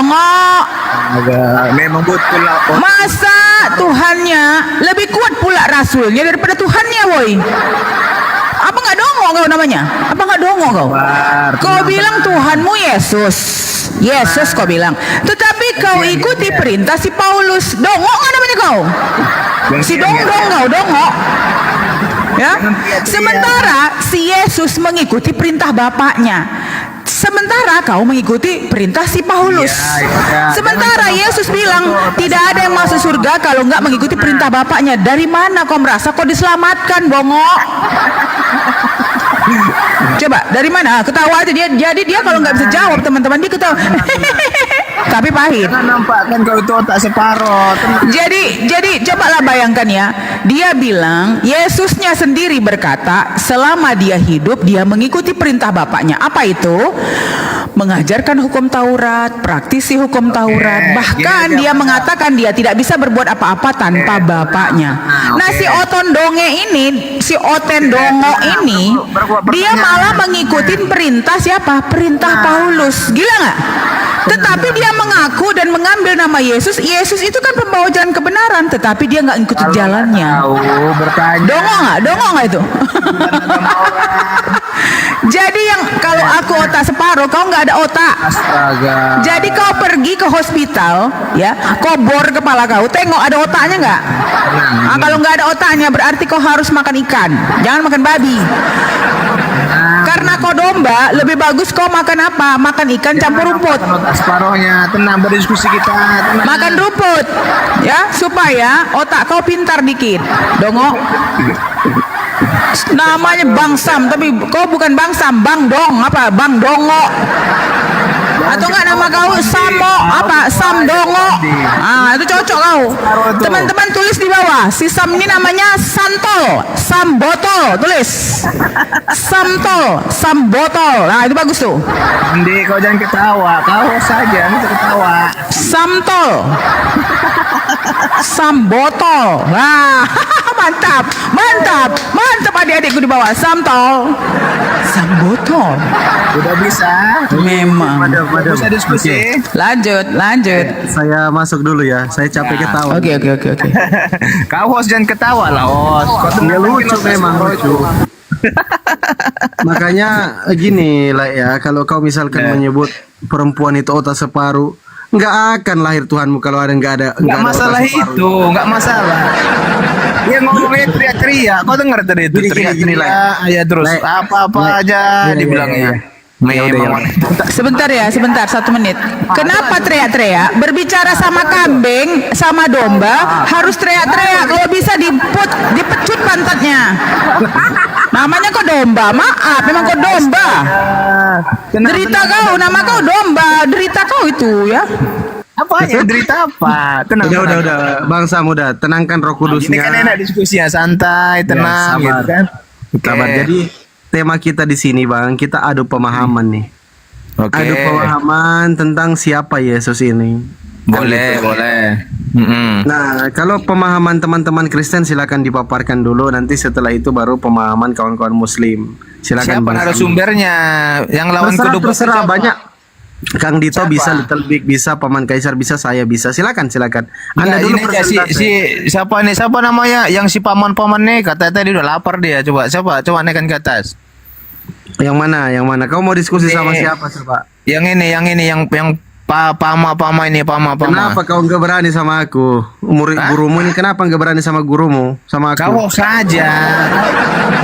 Gimana? Kau punya room, kau ikut ngomong gimana ini? Ya udah, silakan. Siapa? Nanti Paman ada Kaisar, wasitnya. Kang Dito. Paman Kaisar, Kang Dito atau Little Big yang mau maju? Silakan. Ini si paman aja, si paman. Enggak, saya kasih tiga orang untuk memilih siapa pilih diri sendiri. Si paman tadi katanya dia lagi haus apa tadi? Haus ini. Paman aja, paman. Kok kau pula yang milih? Suka-suka kami lah. Kau siapa kau monyet? Tadi katanya, Monyet, kau pula yang milih monyet. Kau itu domba gak milih kau. Brengsek kau. Jangan kau ngikuti dia, Fandi. Ku tampar kau nanti monyet. Otak separuh ini gak bisa diam. Kau gak ada otak lagi. Diam kau otak separuh. Kau gak ada otak. Jangan kau yang milih-milih monyet. Kau ku tampar kau nanti ya. Naik, ayo. Kukunyah kau nanti ya. Bilang-bilang memilih-milih pula kau. Kukunyah kau nanti. Mau kau? Aku sudah standby, madam. Tenang. Oke, siap paman. Naik ke atas paman. Naik ke atas. Turunkan aja madam itu, turunkan. Ada itu, tak separuh itu. Ada itu. Teman-teman. Ah iya, betul. Pandi kau aku turunkan, awas kau aku potong kau Pandi ya. Sabar, madam. Ini Jangan kau ikuti si bangsat domba monyet setan ini ya, dombaku. Enggak mungkin. Ngapain ku turunin badan? Ku campakkan kau nanti domba. Sempat kau kurang ajar kau sama adik-adik ini ku makan kau, ku telan kau hidup-hidup. Hati-hati kau ya. Ku bakar kau, aku paling suka domba soalnya. Awas hati-hati kau. Yang otak separuh. jadi madam tadi dibilangnya otak separuh. Oke, Jadi paman. tadi madam dibilangnya otak separuh. Kau diam dulu. Jadi Oke, kalau kita diskusi, kalian paman itu ya. bukan Siap ya. otak separuh lagi. Kau bukan otak separuh. Yeremia 4:22. Apa lagi nih? Kok framing? Mereka tidak mengenal aku. Mereka ada anak-anak tolol. Memang Bang Paman Kaisar adikku sayang, dia ini memang domba, Dek. Dengan domba kau bicaranya keras, Dek. Kalau dia bandel, kau pecut ya pantatnya, kau pecut, kau nggak kepalanya. Jangan kejang-kejang madam. Jadi Kau udah tak separuh kejang-kejang. Tenang. Ya kalau aku tuh separuh nggak apa-apa daripada kau nggak ada otak, tolol kau dongok. Diakui juga Tapi ya, kalian kan, memang otak sudah separuh ya. bodoh dan tolol. Nggak, jadi gini ya. Katanya diakui. Nggak, jadi gini Kaisar. Dia ini nggak bisa. Dia nggak pernah membaca bahwa ya, ukuran otak wanita dan laki-laki emang berbeda. Tenang. Nah ini dia nggak diam kau. Aku udah tua pun lebih pintar dari kau dongok. Makanya memang kok domba ini perlu dikasih informasi karena si dongok dia. Diam dulu. Udah, paman ayo kita diskusi. Bubuk kau dimakan perempuan kau. Ya wajar lah, dia otak separuh. Kemana kita melawannya? Gak ada ilmu. Berarti mamamu Ya. otaknya separuh, anakmu otaknya separuh, istrimu otaknya separuh. Gini, Kenapa astaga, kau kawin sama orang gini. otak separuh? Ya, ayo kita diskusi paman. Kau banyak kali kayakmu dari tadi. Naik, ayo. Iya Sam, ayo Sam. Apa yang kau Ya. ketahui Sam? Lanjut. Mau apa Aku kau bertanya. bertanya? Aku yang bertanya. Kalau kau bertanya, aku menjawab. Kalau kau mau berdiskusi berarti dua arah, kan begitu? Enggak, sekarang kamu mau ditanya atau enggak?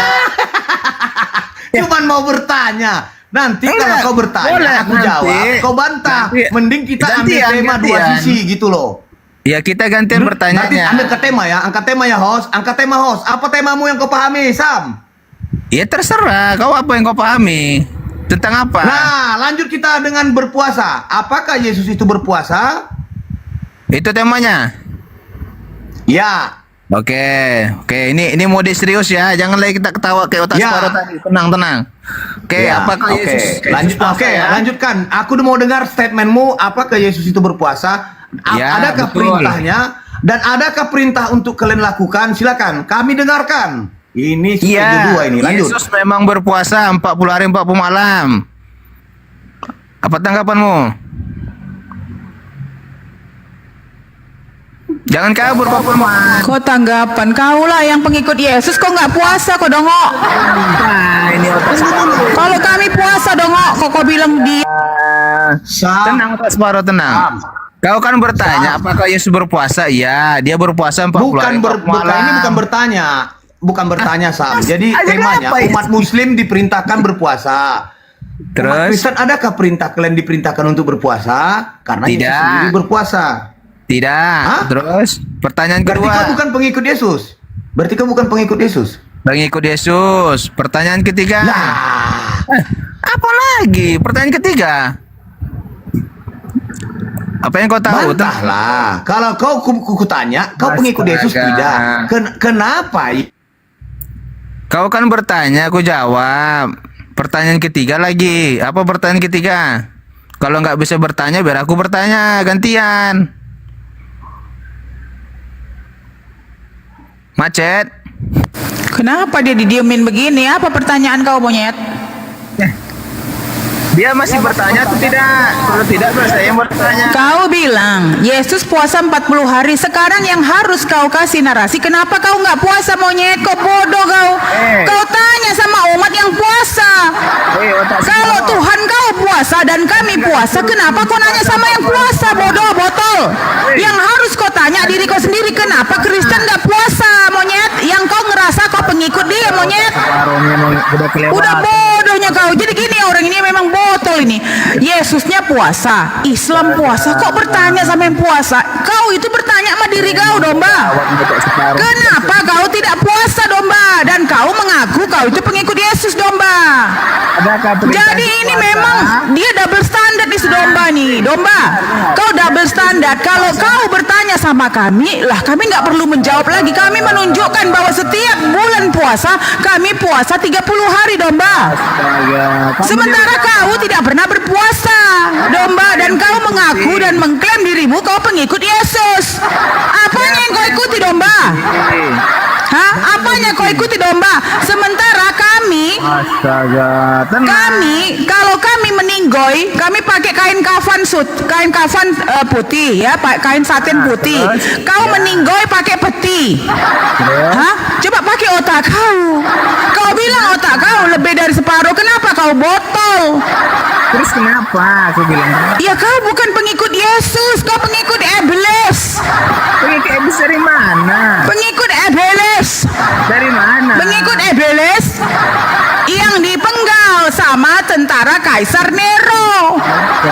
Makanya si iblis itu yang mengaku, yang membesar-besarkan, yang menggadang-gadangkan bahwa ada keselamatan, ternyata dia sendiri tak selamat. Kepalanya dipenggoy oleh Kaisar Nero. Jangankan keselamatan kawan-kawan, kepalanya nggak ketemu. Kepalanya di. Kepalanya sing rasul, sing ngomong diselamati. Kok nggak ono? Sudah gila dia. Malah pergi kepalanya melayang-melayang. Ya, kuburannya pun tak ada. Jadi kasihan sekali ya Rasul Kristen ini ya. Kuburannya pun tak ada. Kepalanya langsung nggak tahu kemana, menghilang. Kepala jalan itu kayak. Jadi kau domba, pakailah otakmu domba. Kalau aku otak separuh, tapi aku manusia. Kalau kau domba, lebih baguslah manusia daripada domba. Bener nggak teman-teman? Lebih bagus domba apa manusia? Halo. Harkat dan martabat lebih bagus manusia daripada domba. Kau mau marah? Ya di dalam Bible kau, aku datang untuk menyelamatkan domba-domba yang sesat. Berarti kau dom-dom. Nah, Domngok, domba nongok. sudah otak separuh. Ya. Jadi aku otak separuh nggak apa-apa daripada kau nggak ada otak, karena domba itu dia tidak ada akalnya, yang ada insting. Ya, dia otak separuh. Insting yang ada. Insting ya. Jadi paling suka aku memakan domba. Nah sekarang kau berhadapan sama aku, head to head kau sama aku, ya. Udah, tenang. Kalau kau bertanya tentang puasa 40 hari, kau bertanya Islam, ayo menjawab. Kami nggak perlu menjawab. Kami membuktikan bahwa setiap tahun, setahun sekali, kami berpuasa 30 hari. Pertanyaan kami sama kau domba, kenapa kau nggak puasa domba? Kenapa kau nggak puasa domba?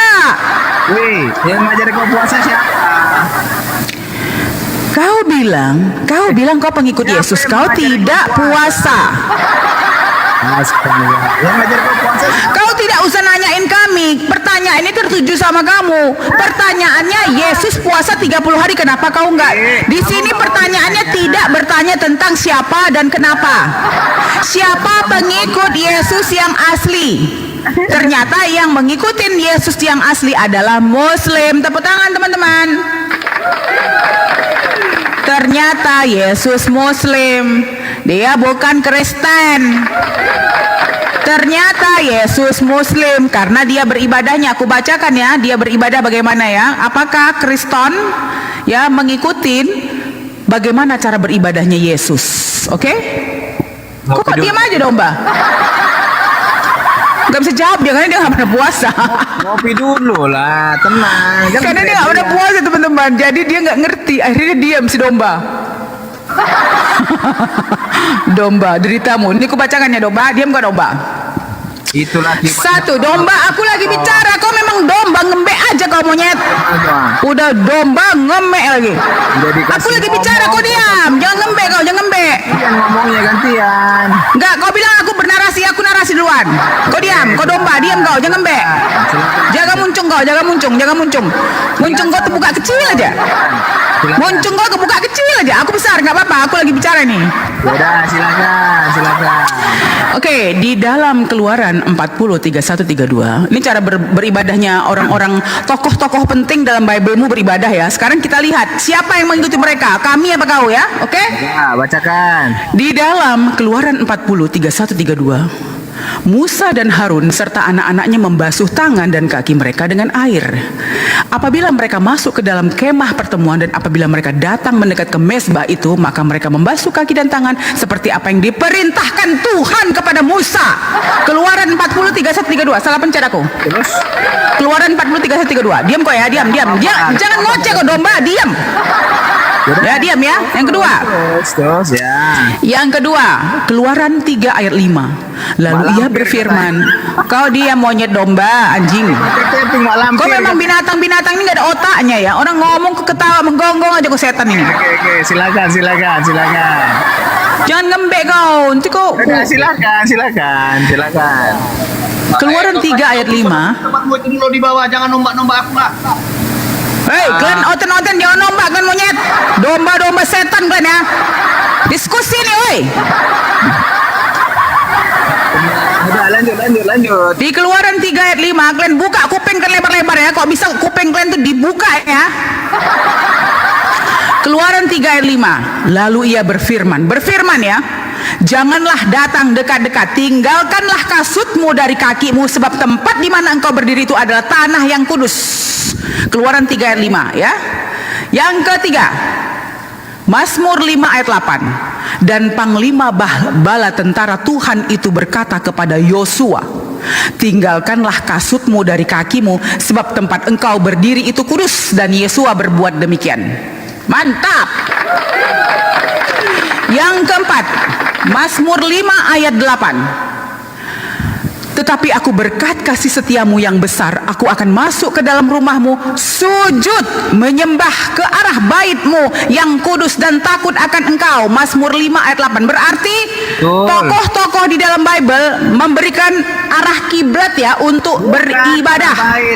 Kau diam kau domba, aku masih bicara monyet, ku tampar lah kau nanti ya. Domba, diam kau domba. Bang Saim. jangan sebutkan kita Bang orang. Saim. Bang Saim. Ya. Bang Saim. Udah. Dia kan udah mengakui bahwa Yesus itu Tuhan. Kan Monyet, kau domba satu lagi, diam kau setan. Nanti diturunkan sama si Fandi kau masih ngoceh. Diam kau domba, diam. Udah. Katanya diam kau domba. Domba kedua ini memang domba-domba ini susah diatur ya. Domba-domba ini susah diatur ya. Betul. Kau diam. Aku bacakan Bible-mu. Kenapa kalian menggeliat? Memang iblis kan ya? Memang banyak iblis dalam badan kau. Aku membacakan Bible kau. Kenapa kau menggeliat, iblis? kalau ngomong Kau diam. Ih, Pandi, kasihkan aku moderator. Ku campakkan geludah kan nanti ini kau bandel kali kau domba. Si domba ini nggak ngerti-ngerti ya domba-domba ini ya. Saya siap naik. Kau bertanya. Siap naik nggak ada ya, bukan muncung kau yang diperlukan, otak kau domba. Intinya Aduh dibuang aja dia Fandi, dia Tenang, sabar, tenang. Diskusi baik-baik, jangan kejar-kejar. Memang kamu sudah percaya Yesus, tetapi kamu tidak hiraukan selama Aduh ini. si Pandi lo nggak bisa bicara, aku campakkan aja dia Pandi, menggonggong aja dia. Kebanyakan makan anjing kalian nih, gonggong aja kalian nih. Kau menyediakan Yesus. Aduh, dasar anjing, gonggong aja kau. Kita bicara pakai diskusi, aku ngomong-ngomong kayak gini pakai Bible ya, pakai kitab aku ini, bukan cuman moncong keluar ya. Jangan kau simpulkan kitab orang, itu yang salah. Moncong, diam kau domba. Kau memang domba, nggak ngerti kau bahasa manusia. Ini bahasa Indonesia, manusia yang ngerti. Kau domba nggak ngerti kau. Sama kiblat, itu nggak sama. Udah diam kau, diam. Kalau kau nggak mau diskusi, kau kucampakkan ya. Bukan kiblat, beda itu. Jadi orang kepanasan ya. Kau diam dulu domba. Memang si domba ini ya nggak ada. Nah katanya aja agama kasih apa kau iblis? Separuh kau suka mau ngomong. Memang domba iblisnya, udah iblis domba lagi. Oh itulah. Udah diam kau, diam. Ya aku cambuk kau nanti kalau dekat aja. Untung jauh, kalau nggak aku kasih kau ludah aja kau. Cici kali aku nengoknya masih dibaca kan, udah menggeliat kau. Dia bacakan, jangan kau simpulkan. Ada 330 di sini. Nggak perlu kau artikan ini domba. Ini kitab kau dalam bahasa Indonesia ya. Kalau ada bahasa tubuhnya, ada bahasa Roh Kudusnya, nggak ditulisnya bahasa Indonesia. Ya, jangan. Udah diam kau, diam domba, diam kau. Capek aku nih ngoceh. Diam domba. Ya, baca aja, jangan kau simpulkan, baca aja. Diam kau monyet. Memang iblis kau, bukan pengikut kau monyet. Kau cuma baca aja, jangan kau simpulkan. Kau diam, kau kepanasan. Aku masih baca, dia kepanasan loh teman-teman. Coba dari sini ada 300. Kalian mau Kristen, mau Islam, kalian tanya. Kalian pikir sendiri, kenapa Kristen ini kita masih bacakan Bible mulu, yang dibacakan Bible, bukan kepanasan dia. Memang iblis kau. Kalau nggak iblis kau akan duduk tenang. Kita bacakan sesuai tulisannya, lalu sujudlah, bukan kurubah-rubah. Udah kepanasan loh dia. Memang ini iblis kau ya. Sesuai kiblat, mana ada itu kiblat. Monyet, ini kau diam kau monyet. Sesuai bait Allah, bukan kiblat. Kau diam. Bukan. Dah, lanjut baca. Kau diam ya. Nanti kau kalau nggak diam kau iblis kau memang. Lanjut baca, lanjut ya. Di dalam Mazmur 95 ayat 6, masuklah, marilah kita sujud, menyembah, berlutut di hadapan Tuhan yang menjadikan kita. Maka pergilah, ini di Bilangan 20 ayat 6. Yang ruku ada berapa orang ya, kita baca ya. Mazmur 95 ayat 6 ya. Kedua, maka pergilah Musa dan Harun dari umat itu ke pintu kemah pertemuan, lalu sujud, kemudian tampaklah kemudian Tuhan kepada mereka. Bilangan 20 ayat 6. Ketiga, Kejadian 17 ayat 3 sampai 4. Lalu sujudlah Abram, dan Allah berfirman kepadanya, dari pihakku inilah perjanjianku. Dari pihakku inilah perjanjianku dengan engkau. Engkau akan menjadi bapa sejumlah besar bangsa. Ya, si Abraham itu dikatakan seperti itu. Ya, jadi dia bilang Tuhan berfirman kepadanya, inilah perjanjian. Kau dia monyet, anjing. Baca aja. Si iblis ini ini narasi aku kok nyocot aja kau monyet. Diam kau. Baca aja, baca. Kau diam. Jangan kau simpulkan. Itu salah. Si Fandi lo nggak di mute, dia capek aku ngoceh. Memang kalau yang namanya domba ini nggak pernah bisa. Ya udah ya. Jadi Abraham ini yang berkata, kita kita sudah dengar ya bahwa agama Sematik ini adalah agama keturunan Abraham. Yang mana yang benar-benar keturunan Abraham kita lihat ya. Lalu di Kejadian 17 ayat 3 sampai 4 ya, bahwa yang sujud beribadah itu di Mazmur 95 ayat 6, Bilangan 20 ayat 6, Kejadian 17 ayat 3 sampai 4 di Abraham ya. Ternyata teman-teman, yang sujud juga si Yesus di Matius 26 ayat 39. Ternyata Tuhannya juga sujud. Maka Yesus maju sedikit lalu sujud dan berdoa. Iya.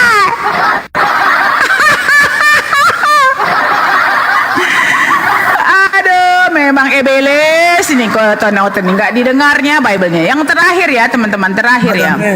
Madame. Kau diam, madame ku campakkan kau nanti. Kau diam dulu, domba. Ini masih giliran aku, domba. Kamu percaya Yesus ya? Memang diam kau monyet. Aduh. Ada itu. Yang terakhir ya di 1 Timotius, memang lah ya domba-domba ini ya. Dibacakan Bible-nya menggeliat dia. Makanya kau iblis kan? Lamhot, kamu iblis ya? Kau iblis. Ku bacakan ini ayat-ayat ini kok ngoceh muncung kau. Iblis kau, iblis. Mari kita berargumen. Iblis kau. Kebiasaan sekali domba-domba ini. Bukannya kau nggak perlu berargumen, kau itu yang perlu kau ibadah sesuai dengan Bible kau, domba. Jangan kau mingut. Dicampakkan aja dia Pandi. Capek kali aku. Kau nggak jadikan aku moderator. Aku campak-campakkan domba-domba brengsek ini. Belum selesai aku ini. Ya. Jangan kau mingut. Di 1 aduh. Oke, izin saya. Masih kau sedungkul imanmu masih belum. Bentar, sedikit lagi satu lagi nih. Bang Lamsa. Betul-betul Yesus adalah Tuhan. Ya, Bang Lamsa. Sudah kamu nyatakan, sudah kamu kabarkan bahwa Yesus adalah Tuhan. Dari kamu. Nggak bisa berhenti ngomong. Lanjut, madam. Enggak gini loh ya, dia beribadah, dia gini, aku bicarain isi Bible-nya. Kenapa kau yang ngoceh, Oten? Yang harus kau ikut sebagai ikut Yesus, kau mengikuti ibadah yang di dalam Bible kau. Yang terakhir ya, itu bunyi-bunyi dari mana ya? Yang terakhir ya, di 1 Timotius 2 ayat 8. Oleh karena itu, aku ingin supaya di mana-mana orang laki-laki berdoa dengan menengadahkan tangan yang suci, tanpa marah dan tanpa berselisih. Tanpa perselisihan maksudnya. Ya, 1 Timotius 2 ayat 8. Nah, sekarang saya tanya ya kepada semuanya ya. Dari 5 poin yang saya baca,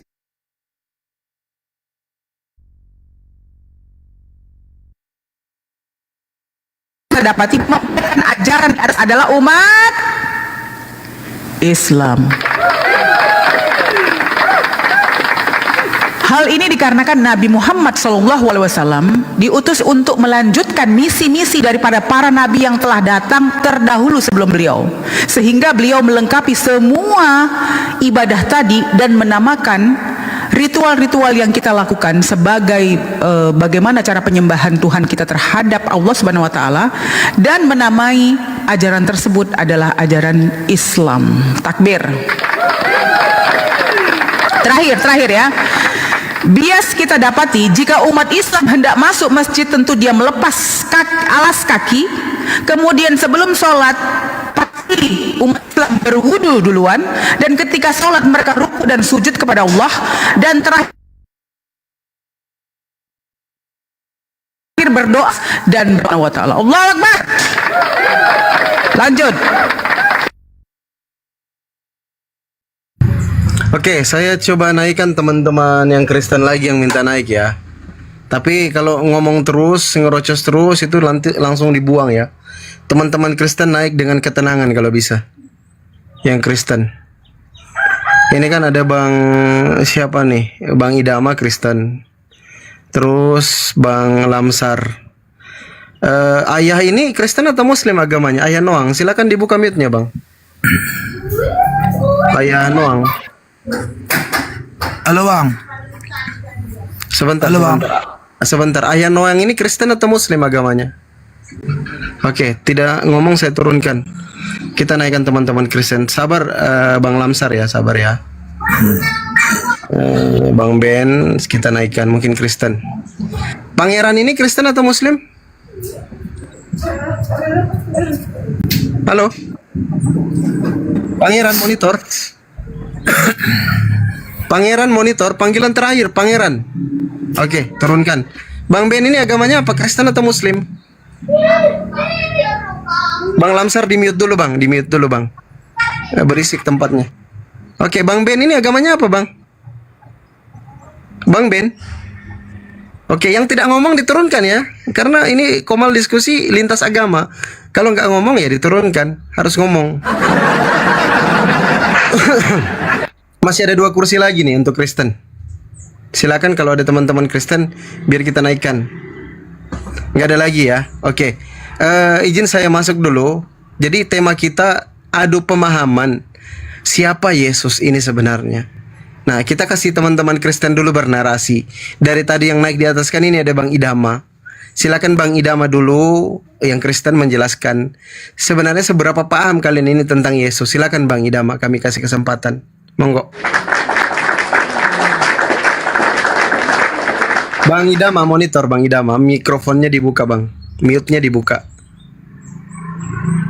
Bang Idama. Tes 1 2 Bang Idama. Oke, nggak ngomong ya Bang Idama ya. Nanti naik kembali kalau ini ya. Itu sudah saya undang untuk buka mikrofonnya tapi tidak dibuka. Silakanlah Pak Lamsar. Lai Lamsar silakan. Ada yang mau disampaikan? Siapa Yesus? Yesus. Menurut pemahaman. Kalau pengetahuan kami Bang, kalau dari Kristen, Yesus itu adalah Tuhan. Yesus itu adalah Bapa sendiri. Yesus itu adalah Roh sendiri. Karena dia di Kejadian pun ada tertulis itu, baik di Kristen yang di agama yang lain pun ada itu mengatakan bahwa marilah kita menciptakan manusia seperti muka dan warna sujud kita, bahwa Allah sendiri situ udah ngomong kepada sama siapa ada di sana gitu, bahwa Yesus itu adalah udah hidup sebelum ada pun Injil gitu. Kalau menurut pemahaman kami, kalau ada pun yang dibilang orang tersalib bahwa Yesus itu meninggal katanya, itu betul-betul ada. Coba orang abang juga ada, tapi ini kan lintas pelajaran kita ini Bang ya. Di kaum kita Muslim pun bahwa Yesus itu meninggal, bahwa Yesus itu penyelamat. Coba baca-baca kawan-kawan yang Muslim juga di Quran. Sejak kapan Yesus meninggal, Lamhot? Kau itu asal-asal muncung kau itu ya. Sejak kapan kami percaya Yesus itu meninggal? Kau tuh kau bicara pakai dalil, kau nggak pakai dalil, ku campakkan kau. Kami belajar di sini, Lamhot. Kami ini banyak, kami capek bicara belajar di sini. Kau bilang pula Muslim mengaku Yesus itu meninggal, gila kau ya? Lagi ngomong. Gila kau, di mana ada dalilnya? Kalau dia nggak pakai dalil, Fandi, cari yang lain. Tolong, aku dari tadi diskusi biar keras, aku membacakan ayat-ayat Bible mereka. Kalau ada kok enak kali kau mencuri kau, kurang ajar kau. Quran Sirah tengok.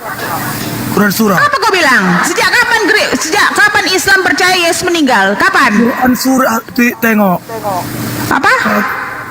Aduh. Apa? Aduh. Yesus itu adalah penyelamat. Di mana di Islam kami percaya dia meninggal, monyet? Kalau ada nanti kau bagus kau ngomong. Ku kasih kau 1 juta cepat. Kau buat ngomong. Ku bilang sekarang ku tanya, Fandi, di mana kita percaya Yesus itu meninggal? Enggak ada di Quran surah gimana? Enggak mati. Kalau ada di Quran surah gimana? Enggak ada. Kok dia pula lebih tahu? Iya. Kalau ada gimana itu aja nih yang kau cari, jangan muncung kau. Kalau ada kau kasih sekarang. Masa kau kayak gitu berargumen? Ponyot kau yang dongok kau domba dongok kau. Kalau ada orang diskusi kok, kalau ada aku dari tadi pakai dalil, monyet. Berargumen itu yang bagus, jangan kayak kamu emosian. Ngomong saya kau mute, dongok kali kau. Aduh.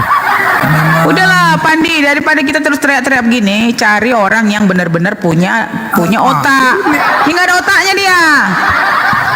Diskusi kok, kalau ada gimana? Kau pikir apa ini main-mainan? Kau pikir apa di kedai tua ini?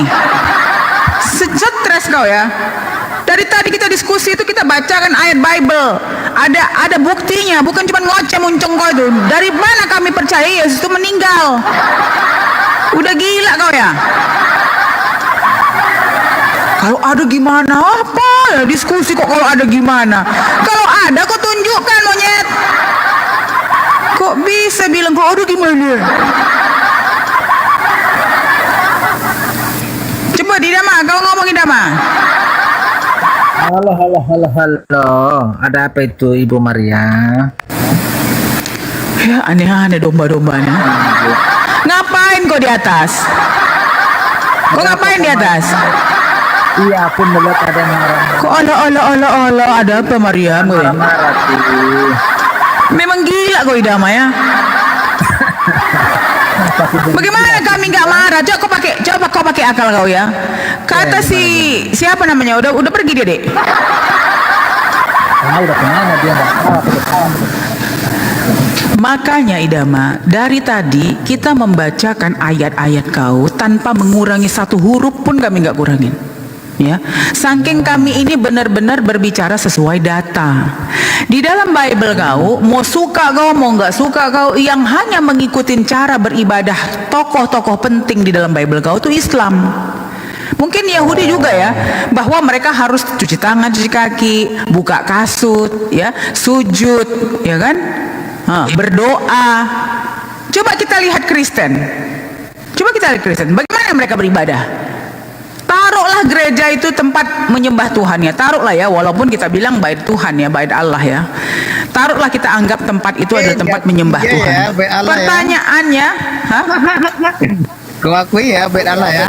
Kepala bapak kau, kan ini taruh monyet. Oke, aku tanya. Jadi Yesus itu menurutmu mati atau? Kau diam dulu, kau jawab. Dari tadi aku ngoceh belum ada yang jawab. Sekarang ku tanya sama kamu, apakah kalian sebagai Kristen pengikut tokoh 5 yang kubacakan tadi? Mereka itu sebelum beribadah cuci tangan, cuci kaki, buka kasut, sujud, ya, berdoa, mengadahkan tangan ke atas. Kalau Oten gimana? Sebentar ya, aku tunjukin bagaimana cara beribadah Oten, biar tahu kau perbedaannya. Jawab dulu. Jadi siapa yang disalibkan itu kalau bukan Yesus? Mbahnya kurasa. Nah, kan, tak pernah jawab kok kan? Inilah bodohnya kau. Di dalam Bible kau tertulis bahwa Bapa di surga akan membackup Yesus dari siapapun. Waktu dia dicoba ya di padang gurun, apa katanya? Bahwa malaikat-malaikat akan bersedia, malaikat-malaikat akan standby untuk melindungi beliau. Bahkan penyakit sampar pun tidak akan menyentuh beliau. Kok tiba-tiba dia bisa dibun-bun? Siapa yang disalibkan? Kok tiba-tiba dia bisa dibun-bun? Memang bodoh kau. Iya, siapa? Jelaskan siapa? Apanya siapa?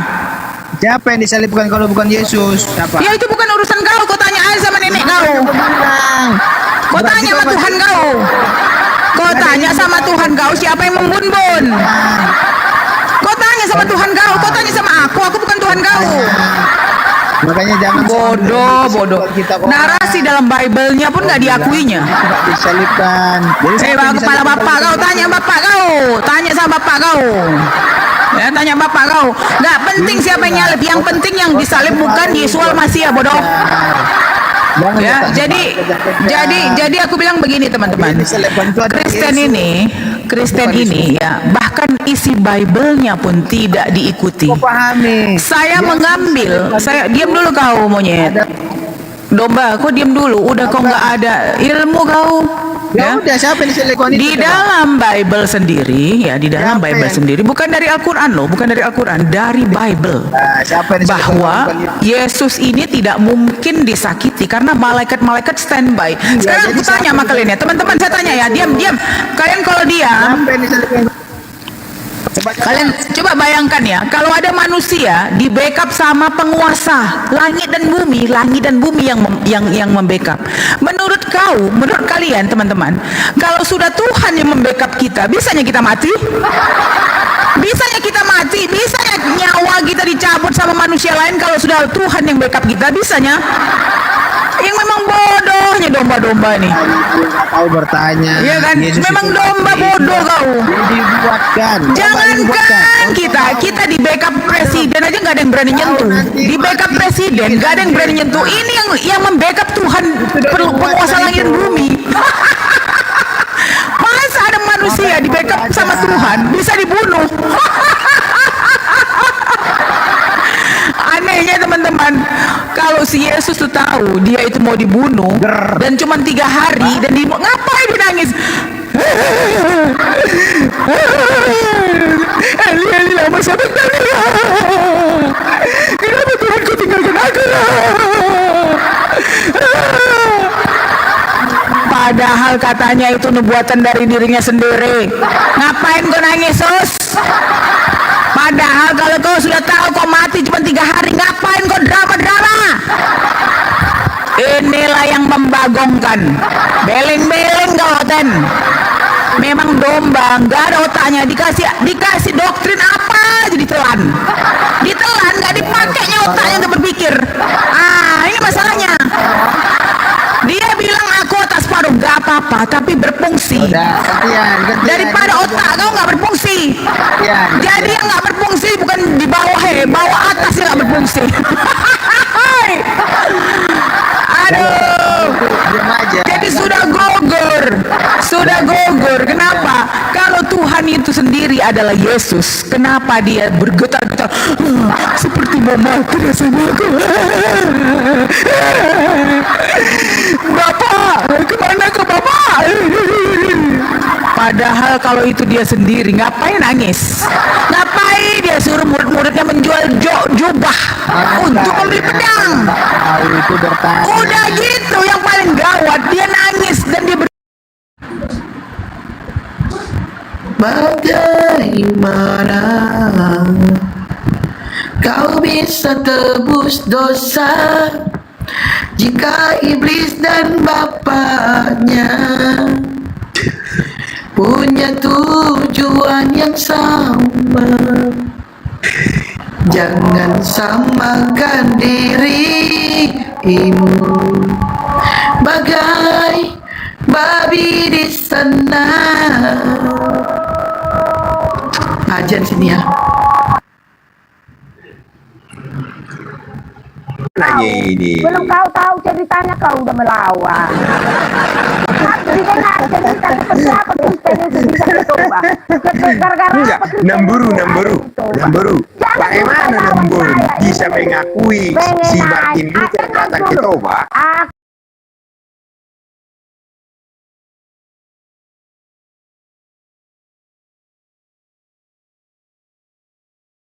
Aku marga mana dia di Tanah Toba? Kalau memang dia pernah di sana. Dengar dulu.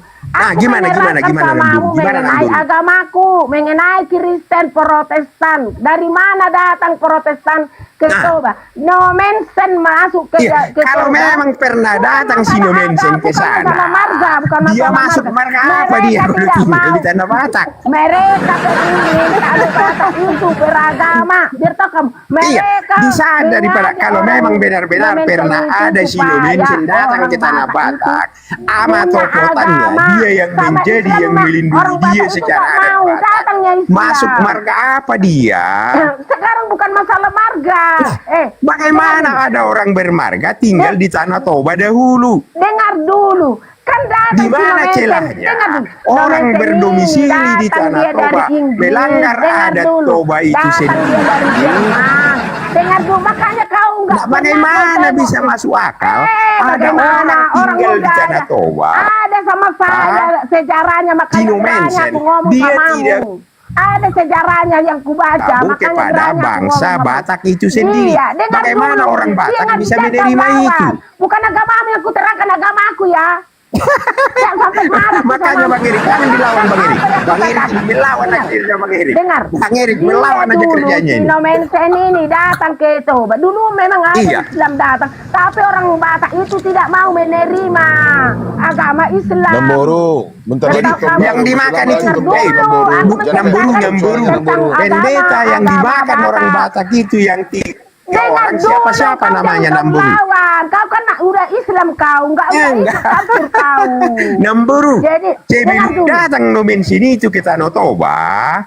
3 orang pendeta yang dimakan Batak itu pendeta siapa aja namanya Namburu? Tunggu dulu ceritaku ini.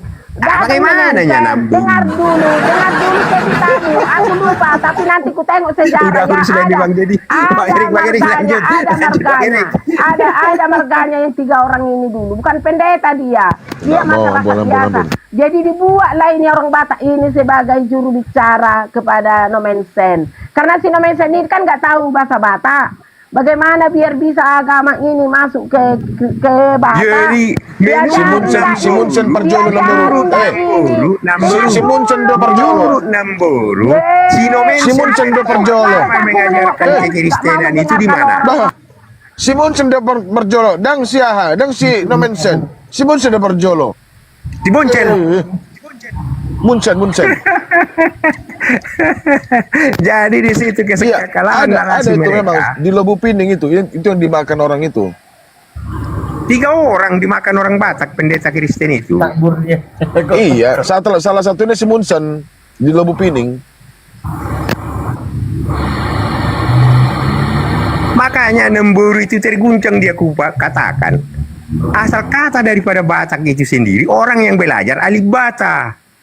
Mana ada Batak di dalam kosakata Batak, asli Batak? Nggak ada. Tapi kalau alif Bata, orang yang belajar alif Bata, di mana belajarnya? Di Mandersaan. Di dia Mandersai di pinggir sungai. Mana kitabnya? Kitab Tembaga Huling. Nah di situ.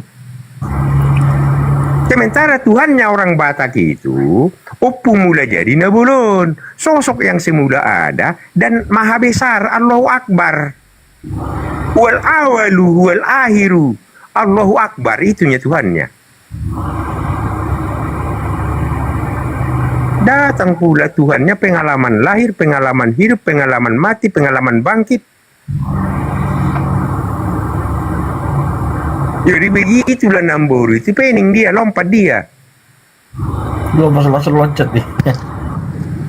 Iya, Permalim pun diplesetkan orang ini. Iya. Jadi kalau orang-orang alim itu.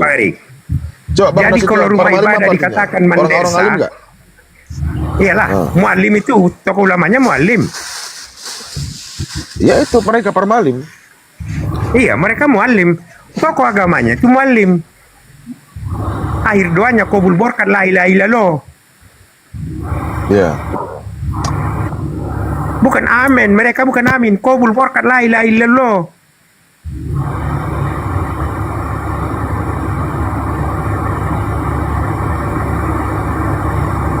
Bagaimana Namburu ini?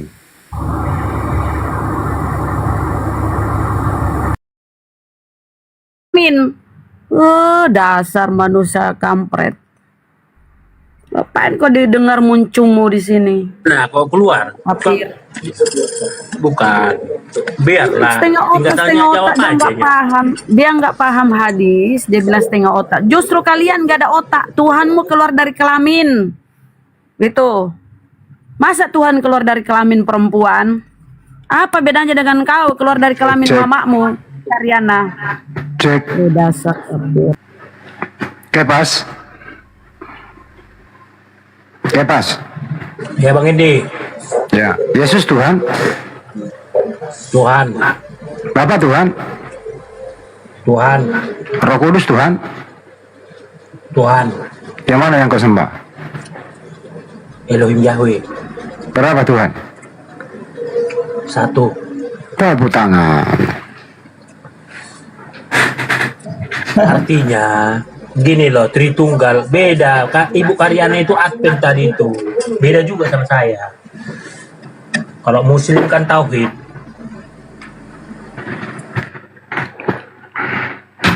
Pertanyaan kedua, Kepas. Pilih mana, Kepas? Masuk Islam apa masuk angin? Masuk angin lah. Blender?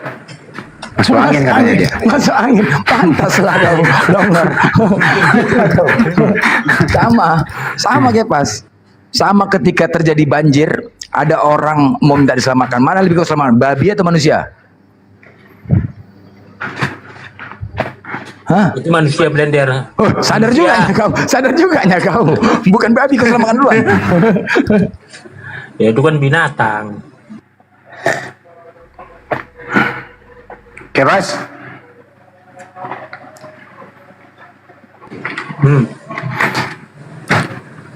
Ibu, menurut kamu Ibu Karyana tadi ini menurut kamu gimana orangnya? Kalau diskusi nyambung Bidat atau lah. enggak? Oh, bidat. Nggak nyambung. Karena dibilangnya Roh Kudus itu bukan Tuhan, gitu loh. Oh. Bidat itu. Dia ngaku Kristen tapi dibilangnya Roh Kudus itu bukan Tuhan, tapi ada bersama Bapa, dia ada di dalam Roh Bapa gitu loh. Berarti bukan Tritunggal dia, Dewi Tunggal dia. Iya, Pas ya, Dewi Tunggal dia, Pas. Kalau ini, Pas, Edis. Menurut Edis Tuhan Yesus bertuhan. Gimana menurut kamu, Edis? Ya bidat juga. Masa Yesus punya Tuhan? Ada yang terbaru Bang Andi, kata si Edis kemarin. Kristen itu harus poligami. Ada poligami di Kristen. Iya. Yang tidak percaya itu katanya gila. Iya lo Kepas, Tritunggal dibuang ke tong sampah katanya. Bener lo Kepas. Kau kan Tritung. Terima nggak kau tuh? Hah? Terima nggak? Nggak terima lah.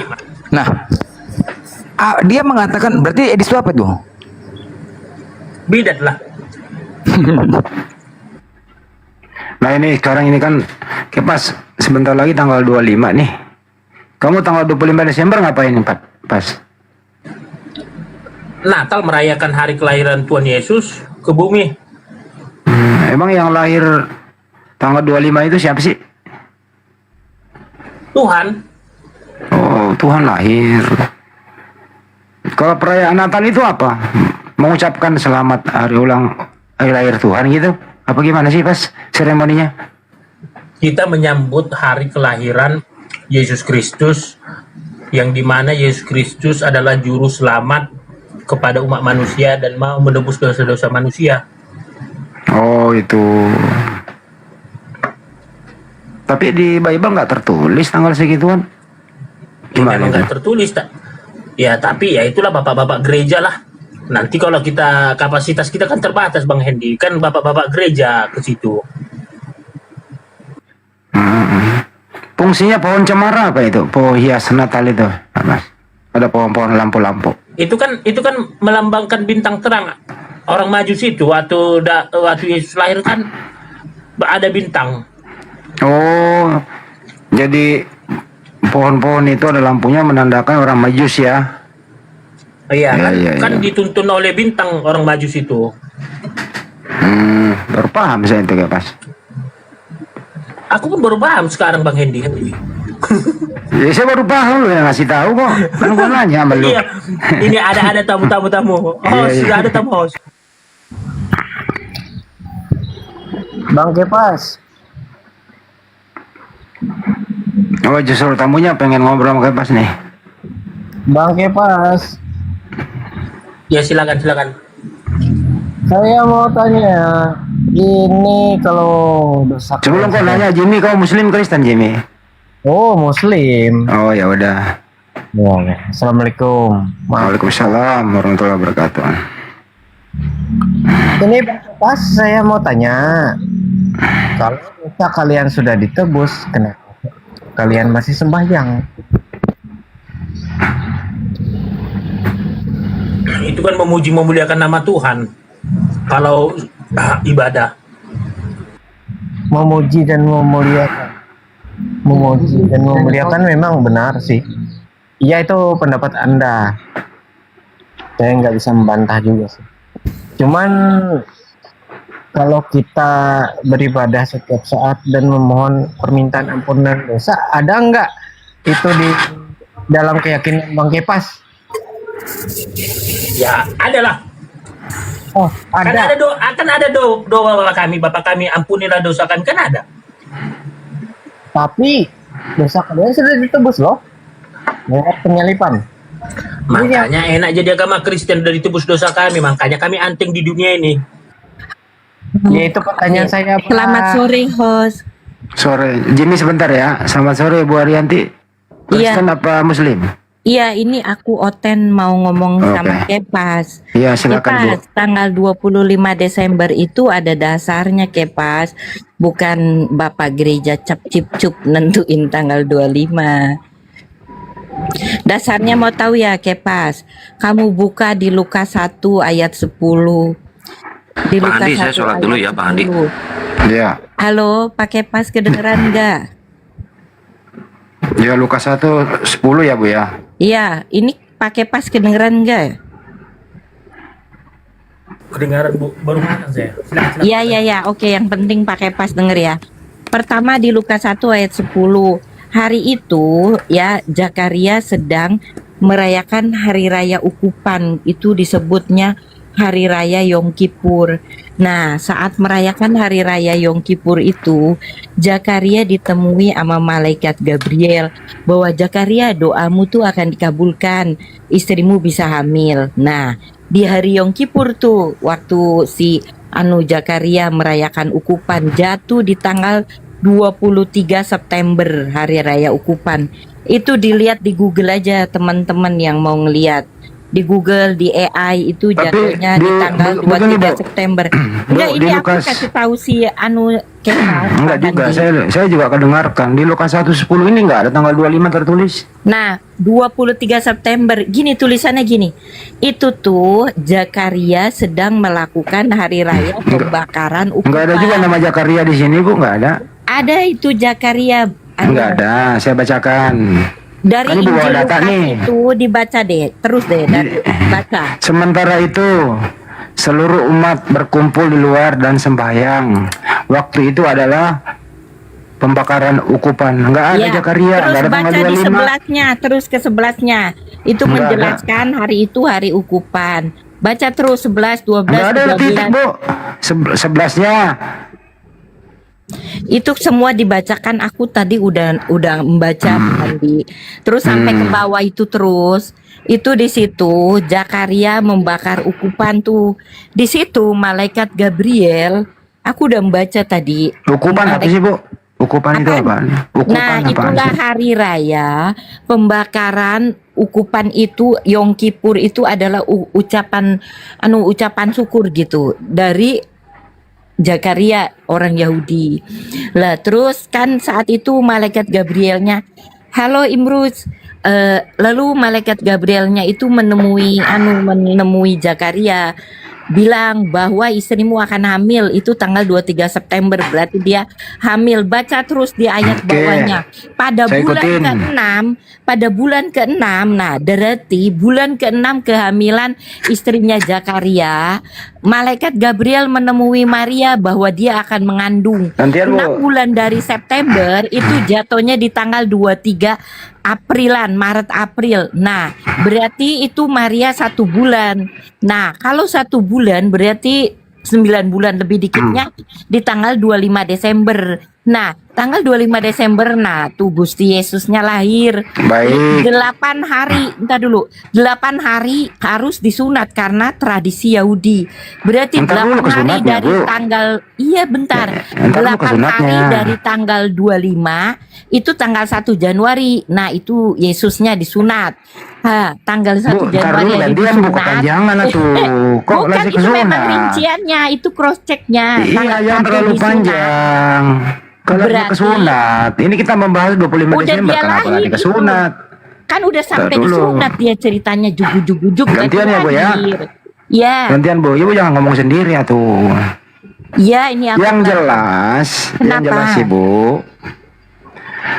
Pada waktu itu kan Raja Agustus, Ibu paham, Raja Agustus itu memerintahkan seluruh penduduk negeri itu belum hamil, Yesusnya belum lahir, belum hamil. Itu saat kelahiran. Nah, Ibu, saya belum selesai ngomong. Abis ini Gantian. paham diri sebentar, belum telat. Saya lagi ngomong di potong, Semenit lama-lama doang. sakit juga nih ibu satu ini.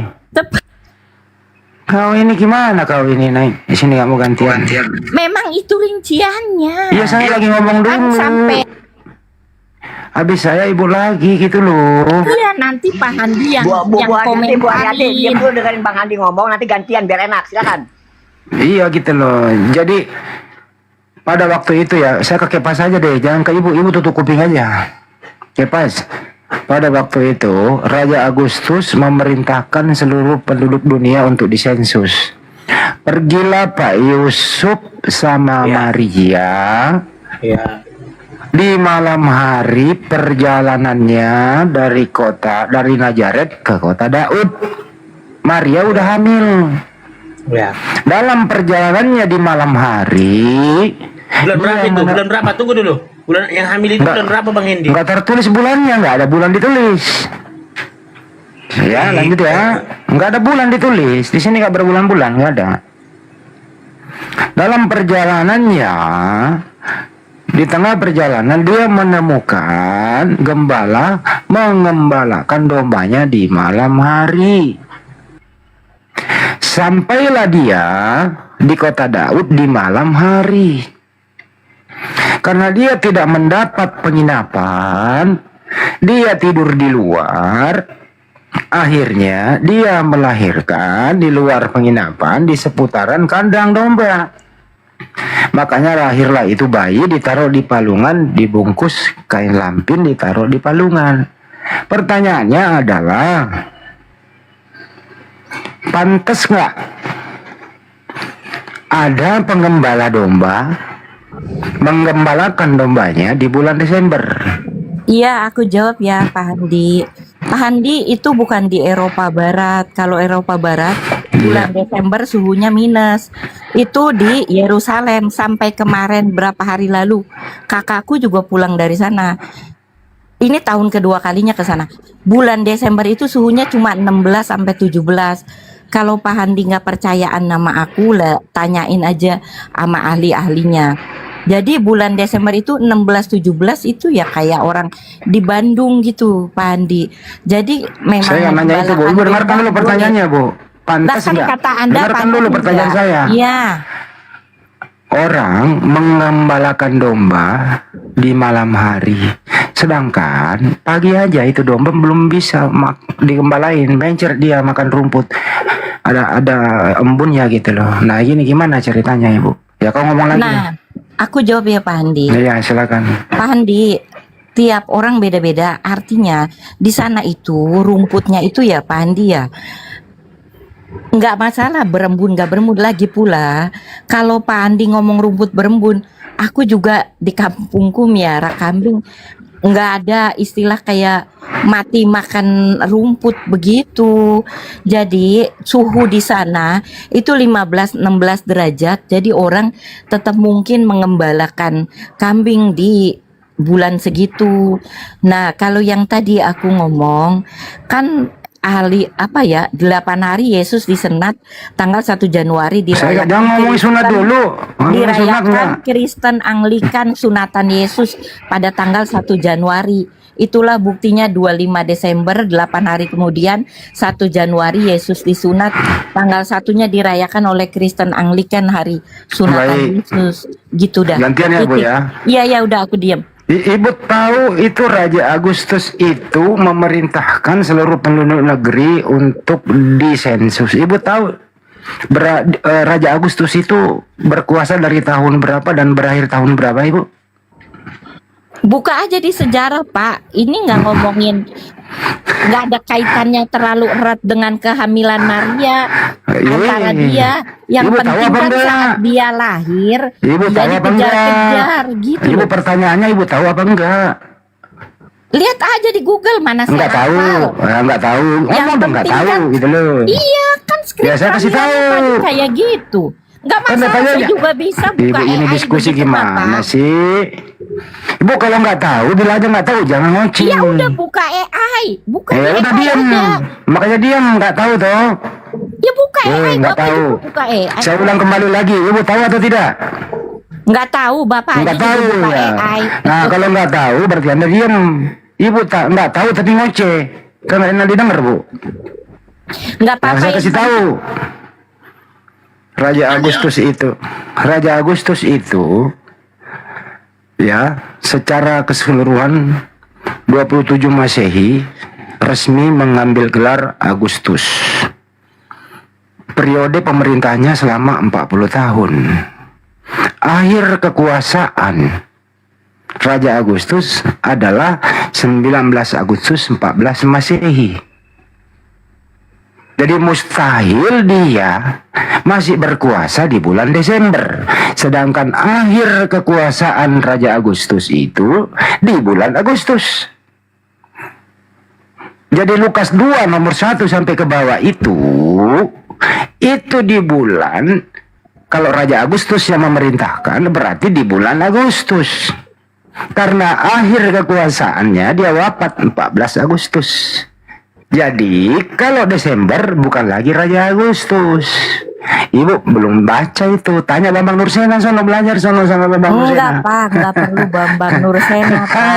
Enggak perlu Bambang Nah, Nursena. Ibu nggak tahu pakai data kok. Kalendernya itu aja belum Gregorian, Pak. Bagaimana jadi berakhir? Nah, saya tanya Ibu, Ibu nggak ngerti. Saat itu belum Gregorian, Pak. Yesus lahir 1 Masehi. ngarang lagi. Baru Gregorian. Enggak, aku enggak ngarang, Pak. Ngarang lagi, Bu. Ibu nggak Nggak tahu kok. ngarang. Raja Agustus berkuasa berakhir kapan? Pak, aku nggak ngarang. Yang Agustus September itu tanggalan Gregorian. Bu Gregorian Yanti. itu Aduh, mulai gimana sih? Yesus Ibu tidur aja sana, lahir. tidur. Ibu tidur sana, Bu. Iya, yang penting saya udah tidur. ngasih tahu ke orang Kristen itu rinciannya. Bu Arianti, Bu Arianti, siapa Iya, Bu Arianti? hadir Bu Bang Arianti. Blender. Ya, saya tanya, Bu Arianti tahu kan kejadian di akhir tahun ini? Ada Akhir terjadi tahun. bencana banjir, tahu ya? Iya, tahu banjir. Tahu ya. Iya. Dan kita, Ibu menyadari nggak kira-kira setiap akhir tahun itu cuaca ekstrim bencana, sadari nggak tuh? Nyadari enggak tuh? Nggak menyadarin? Enggak. Setiap akhir tahun musibah nggak nyadarin? Enggak. Enggak ya, Ya karena udah. Ibu nggak kena. Karena Ibu nggak kena. Oke, kita bacakan dalil ya Bu ya, sebentar ya. Al-Quran mengatakan di surah Maryam, wa qalu takhajar rahmanu walada. Mereka berkata, Allah yang maha pengasih. Ini mereka berkata adalah Nasrani. Mereka berkata Allah yang maha pengasih telah mengangkat anak. Laqad ji'tum say'an idda. Sungguh kamu benar-benar telah membawa sesuatu yang sangat mungkar. Ketika kalian mengatakan Allah memiliki anak, itu adalah perbuatan yang mungkar. Maka karena ucapan itu hampir saja langit pecah dan bumi terbelah dan gunung-gunung runtuh berkeping-keping. Nah, ini bencananya ya. Ini bencananya. Karena ucapan itu hampir saja langit pecah dan bumi terbelah dan gunung runtuh berkeping-keping. Hal itu terjadi karena orang Nasrani mereka menganggap Allah yang Maha Pengasih mempunyai anak. Siapakah yang mengatakan Allah mempunyai anak? Roma 1 nomor 4. Dan menurut Roh Kekudusan bahwa ia adalah anak Allah yang berkuasa, yaitu Yesus Kristus Tuhan kita. Inilah penyebabnya terjadi bencana di akhir tahun karena kalian merayakan hari kelahiran Tuhan yang jelas-jelas itu menyebabkan murkanya Tuhan. Ini kalian yang mengatakan Allah itu punya anak. Makanya 25 Desember mari kita gaungkan hari mualaf sedunia. Ya Bu Arianti, karena sampai saat ini tidak bisa kalian membuktikan tanggal 25 itu hari kelahiran Yesus. Tidak ada bisa kalian buktikan. Buktikan kepada kami. Lanjut. Nggak bisa terbukti itu. Jadi Anda boleh membaca Lukas 2 nomor 1. Lukas 2 nomor 1 inilah di situ diceritakan bahwa disebutkan dalam Lukas 2 nomor 1 itu Yesus lahir.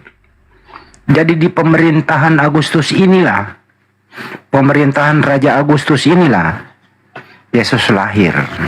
Itu jelas di situ kok. Tanya aja orang Bambang Nursena, siapa itu Raja Agustus? Yaitu Raja Octavianus.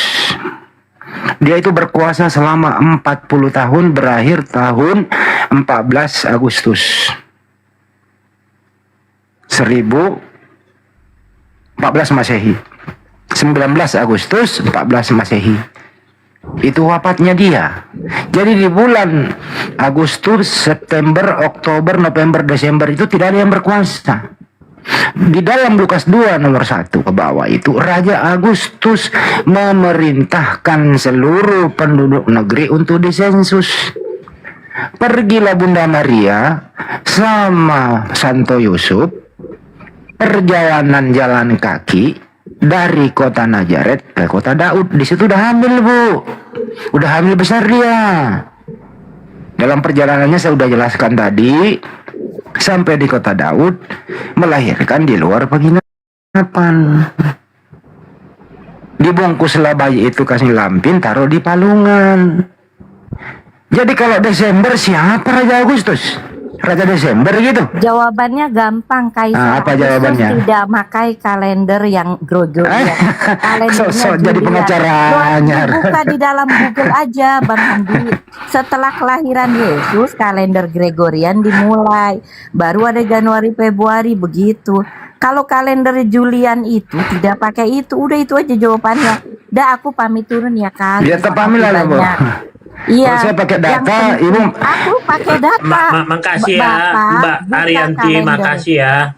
Udah pergi lah, katanya mau pamit masih ngomong. Saya tanya, kenal nggak Raja Agustus? Nggak.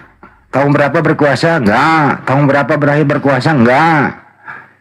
Dia nggak mau pakai Julian tapi Gregorian. Udah lah, Bu, jangan harang-harang di sini. Yang jelas tidak ada di Bible tertulis Yesus lahir tanggal 25. Tidak ada. Makanya Memang benar. Makanya kan gini Bang Hendy, tadi dia menjelaskan tentang hari kelahiran itu, ya udah saya dengarkan lah, karena kan secara eksplisit kan di Perjanjian Baru kan nggak ada tertulis 25 Desember, tapi ya sebenarnya aku udah tahu yang disampaikan Ibu Arianti, tapi ya nggak apa-apa. Istilahnya, ya namanya Bu Arianti mungkin, ya mungkin dia mau mencerdas. Sebenarnya kita udah tahu, tapi kan nggak usah lah kita sampaikan, karena kita sampaikan pun si Blender nggak mau tahu juga dia. Benar nggak Blender? Ya tahu lah aku, memang gak ada datanya, ngapain kau buat? Musibah yang ada. Kalau nggak ada datanya ngapain kau ciptakan gitu loh? Aneh kan? Ini kan sebuah fitnahan. Kalau tidak ada kan berarti memfitnah kalian. Fitnah dan itu adalah kejahatan. Kalau Dewa Matahari sejarahnya ada 25 Desember. Sebelum Kristen ada, penyembah pagan Romawi itu sudah melaksanakan tradisi di hari Minggu merayakan 25 Desember hari lahirnya Dewa Matahari. Jadi sebelum ada Kristen Kepas ini, ya, pagelaran atau seremoni 25 Desember itu sudah dilakukan oleh penyembah pagan Romawi, Kepas. Kemudian orang-orang ini beragama Kristen. Jadi budaya 25 Desember itu menyembah Dewa Matahari duluan daripada Natal itu sendiri. Itu fakta, Pak Kepas. Paham sampai sini? Ya gini loh Bang Hendy, terserah lah. Kalau kok terserah? Ini data loh. Yang penting Yesus Tuhan, udah itu aja gampang kok. Ya bukan masalah Tuhan dan tidak Tuhan, ini kan masalah tanggal 25, makanya Kepas di dalam saya belum selesai. Di dalam kekristenan sendiri, Kepas, di dalam kekristenan sendiri itu pecah belah, ada yang percaya, ada yang enggak. Nah itu silakan. Emang hari Natal itu ada di abad keberapa sih Bang Andi? Ketiga. Ya, abad keitulah, abad ketiga lah. Ya, gini loh Kepas, kenapa ya kalau tidak ada datanya tanggal 25 hari kelahiran Yesus, kenapa tidak dibuat tanggal 24, 27, 21, kenapa? Nah setelah diteliti, tanggal 25 Desember itu adalah perayaan hari Dewa Matahari tak terkalahkan. Jadi nah itu dia. Terus saya jawab pertanyaan siapa? Terus saya jawab. Pertanyaan akan tadi, Natal itu Natal pertama kali tercatat secara resmi ditetapkan pada abad keempat Masehi, khususnya di Roma pada tanggal 25 Desember 336 Masehi oleh Gereja Katolik Roma di bawah Kaisar Konstantinus. Jadi di abad keempat, Kang, 336 Masehi mulai Natal pertama untuk Kristen ya. Ya, tapi itu setuju. Tapi di bawah itu sudah dilakukan 25 Desember pagan-pagan Romawi ini memperingati hari lahirnya Dewa Matahari. Begitu kira-kira. Silakan. Jadi gini, jadi ketika Yesus naik ke sorga, murid-murid Yesus ini nggak fokus akan kelahirannya pada waktu itu. Jadi murid-murid ke-12 muridnya dan rasul-rasulnya menyebarkan Yesus ini bahwa dialah Tuhan. Jadi masuklah kayak kata Bang Hendy tadi itu, setelah ini barulah dirayakan hari kelahiran Yesus Kristus. Tapi gini Bang Andi, Bang Blender, ini saya nggak mau kasih kepas karena pasti ngibul. Kira-kira Yesus ini tahu nggak kelahirannya dirayakan sama orang Kristen, Bang Andi? Oh, enggak ya? Enggak tahu. Karena Yesus nggak mau tahu. Jadi di abad keempat Masehi, nih di abad keempat Masehi, Paus Julius I, ini sejarah loh. Abad keempat Masehi, Paus Julius I menetapkan 25 Desember sebagai hari kelahiran Kristus secara luas. Betul kata Kepas, bapak-bapak gereja lah yang mendeklarasikan 25 Desember itu sebagai hari lahirnya Yesus secara luas. Pendapatnya pendeta tentang 25 Desember. Nah, penetapan ini atau sinkretisme ini, penetapan ini menggabungkan tradisi pagan Romawi untuk memuja Dewa Matahari, Sol Invictus, yang jatuh pada tanggal 25 Desember. Sebuah strategi untuk menyatukan budaya pagan dengan agama Kristen yang baru resmi. Jadi ada penggabungan, gitu lah Kepas. Jadi betul kata Kepas, ini betul kata Kepas, ini pendapat bapak-bapak gereja. Silakan. Mari kita dengar pendapat pendetamu. Kepas, naikkan besar dikit. Nah, kita dengar ya pendapatnya ya. Pendeta. 25 Desember memang tanggal itu ada kaitannya atau hubungannya dengan hari raya kafir. Dan karena itu juga maka gara-gara ada kaitan dengan hari raya kafir, maka sejumlah gereja atau orang Kristen menolak untuk merayakan Natal. Beberapa gereja termasuk di Kupang sekarang, mereka tetap menolak merayakan Natal karena berpikir bahwa dengan merayakan Natal tanggal 25 Desember sama dengan orang Kristen kembali kepada kekafiran. Memang 25 Desember itu memang bukan hari kelahiran Kristus, bahkan sangat besar kemungkinan Yesus tidak dilahirkan pada bulan Desember. Mengapa? Karena pada bulan Desember ketika gembala-gembala ada di padang, dan pada musim dingin seperti itu tidak memungkinkan gembala ada di padang. Nah kalau begitu, Yesus lahir kapan? Tidak ada orang yang tahu. Yesus lahir itu kira-kira bulan April atau bulan Mei. Tapi sebagian yang lain mengatakan bahwa Yesus lahir pada bulan Oktober. Gereja-gereja Ortodoks merayakan Natal pada bulan Januari, sekitar tanggal 6 Januari. Dan karena itu saudara-saudara, maka memang tanggal kelahiran Tuhan Yesus itu tidak pasti. Tidak ada orang yang tahu persis kapan Tuhan Yesus dilahirkan. Tapi kalau memang orang tidak tahu persis kapan Tuhan Yesus dilahirkan, mengapa ditetapkan 25 Desember? Ini yang saya bilang tadi, ada hubungannya dengan perayaan kafir. Kafir. Oke. Belum. Lagi sedikit. Perayaan Dewa Matahari. Dewa Matahari yang bisa dikenal sebagai Dewa Mitra. Dewa Matahari. Kau peringati Dewa Matahari, pendetamu itu Kepas. Jadi saya tanggapi ya. Jadi apa yang saya bicarakan tadi berdasarkan data, apa yang disampaikan Esra Soro itu 11-12 dengan pendapat saya. Itu artinya apa? Saya berdasarkan data, Esra Soro juga berdasarkan data. Jadi tidak ada tertulis demikian. Pada 25 Desember itu hari raya kafir, artinya hari raya Dewa Matahari atau Dewa Mitra. Tapi disinkronkan dengan ajaran Kristen, ya sekalian aja Yesus lahir di sana. Itu pendapat para bapak-bapak gereja. Kepas juga betul di sini. Ya Serak Soro betul, kami semua betul. Yang salah yang memaksakan tanggal pastinya Yesus 25 Desember. Ibu yang tadi memaksakan. Itu kira-kira. Kepas benar, Serak Soro benar, kami semua benar. Yang paling keliru adalah Ibu Arianti cocokologi. Terima kasih. Tadi dikatakan lahir di Padang. Ya, orang Padang Yesus ini enggak? Nah, maksudnya nggak mungkin malam hari itu gembala-gembala menggembalakan dombanya di Padang pada tanggal 25 Desember. Itu kata Isa Rasul. Itu juga statement awal saya juga tadi, gitu loh. Itu kira-kira. Jadi Ibu Arianti jangan ngarang lagi deh. Oke? Lanjut. Pikir aja Itu tadi bebas. ke Pak Sajo. Itu hari raya kafir katanya.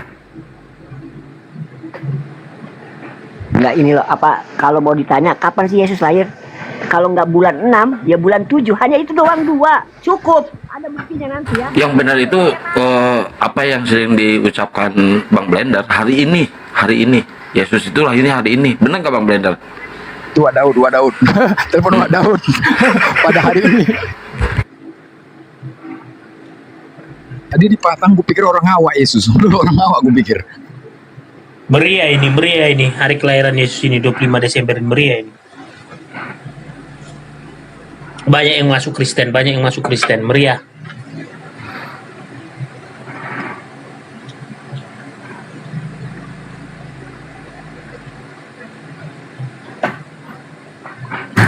Gaungkan ya hari molap sedunia ya, gaungkan. Kalau berdasarkan Banyak sejarah. orang masuk Kristen kok banyak kan kok hari mau. Jadi kalau mau mencatat sejarah ya pelajari aja Raja Agustus itu berkuasa kapan. Itu aja sih. Karena dia Lukas 2:11 kok. Lukas 2:1 sampai ke bawah itu. Raja Agustus itu memerintahkan loh, Bebas. Raja Agustus sendiri berakhir kerajaannya itu, wafat dia itu di bulan Agustus. Jadi nggak mungkin lagi dia memerintah di bulan Desember. Jadi ya mundur 5 bulan ke belakang lah ya, benar ya, di bulan ke-5 atau bulan ke-6, bisa Mei bisa Juni gitu loh. Sebagaimana Nabi Isa alaihissalam ya lahir di tanggal berapa ya, kurang lebih itu 22. Kalau Sebentar Mas, sebagaimana Nabi Isa alaihissalam lahir itu ya di bulan-bulan itu, di bulan Zulhijjah tahun 62 Masehi. Bulan Zulhijjah itu bulan berapa teman-teman? Jadi nggak ada yang Desember itu. Masalah kelahirannya memang gini ya. Bunda Maria telah melahirkan Yesus. Masalah tanggal bulan apa itu tidak masalah. Yang penting Yesus Tuhan, juru selamat dan dosa manusia. Ya kalau itu sih nggak bisa lawan itu. Kalau sudah yang penting, silakan saja. Enggak, itu gini iman loh itu. Bang Hedi. Sebenarnya masalah kelahirannya mau orang pun merayakan Maret, Juni, Mei, Agustus, sebenarnya no problem. Yang penting dia mengakui Yesus Tuhan, udah cukup kok. Oke Pas, masalahnya tiap hari Tuhan kau lahir, jadi banyak Tuhanmu.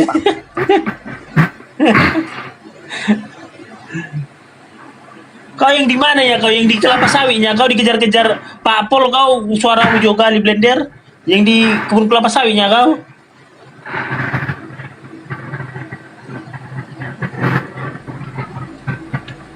Izinnya sedikit ya, jadi Bang Kepas ya.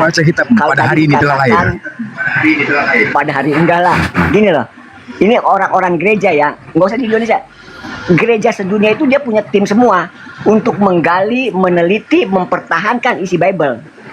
Ya, cuma dua dulu. Coba kita ambil cara dua pendekatannya. Pada masa itu ada apa, penggembala yang menggembala domba. Lalu ada siapa? Orang Majusi. Sampai hari ini tidak pernah diketemukan titik temunya. Di mana keluarga orang-orang itu semua? Mana catatannya? Ada nggak? Ini peristiwa bersejarah loh itu. Ada malaikat turun ketemu penggembala. Ada orang Majusi, penyembah api, ya, memberikan sesembahan. Itu mana keluarganya? Tuhan yang lahir loh.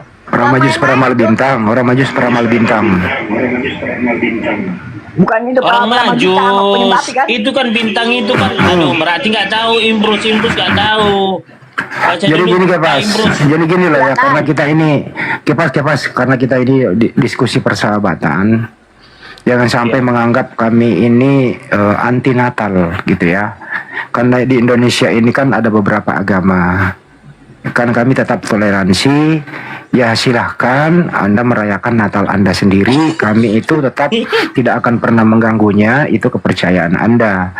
Ya. Jadi sekali lagi teman-teman Muslim, tidak boleh kita mengganggu maupun ibadah apapun itu di sebelah. termasuk Kepas, ya silakan beribadah 25 Desember. Kita hormati itu. Ya, Dan benar, tidak benar. boleh mengganggunya itu. Itu toleransi namanya. Supaya menciptakan Indonesia ini damai. Gitu Kepas. Ini kalau sempat banyak kayak Bang Hendy, memang nggak ada pembubaran rumah ibadah Natal. Ya nggak gini, apa tadi benar kata Bang Handi itu ya. Karena kemarin ini ada isu-isu yang disebarkan di luar negeri ya, bahwa Indonesia akan melarang Natalan. Hati-hati. Ini mau merongrong pemerintahan ya. Nggak ada, Mohon itu maaf nggak ini. ada. Hati-hati, waspada. Enggak benar Bang Handi. Betul. Isu saja.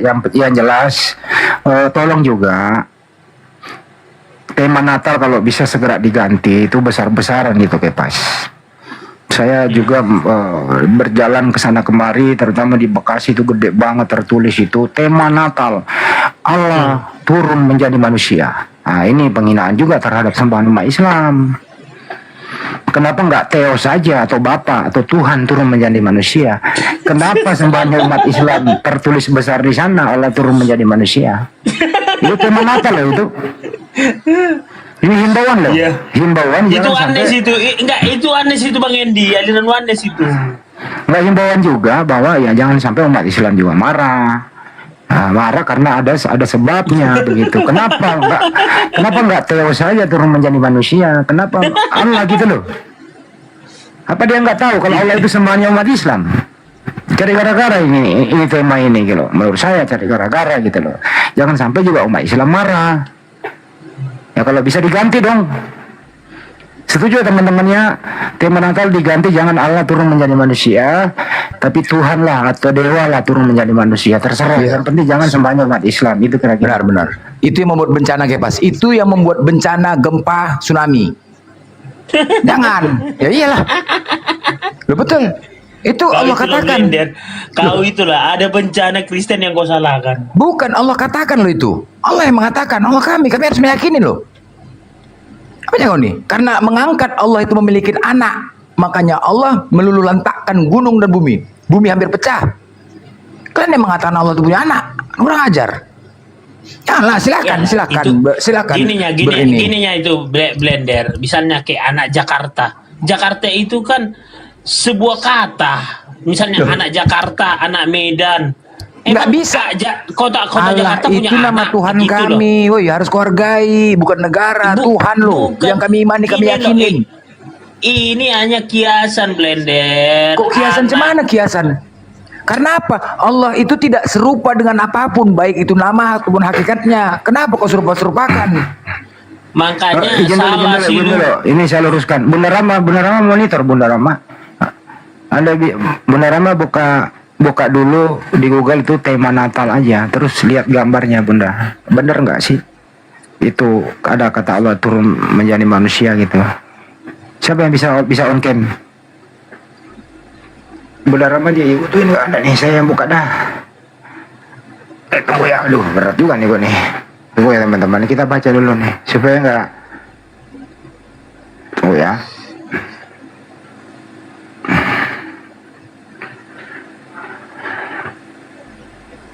Tema Natal.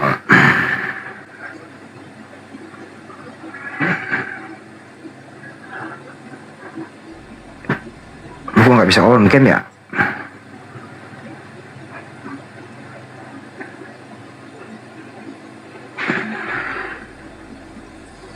Ya apanya lah, hostnya lah Bang Hendy, hostnya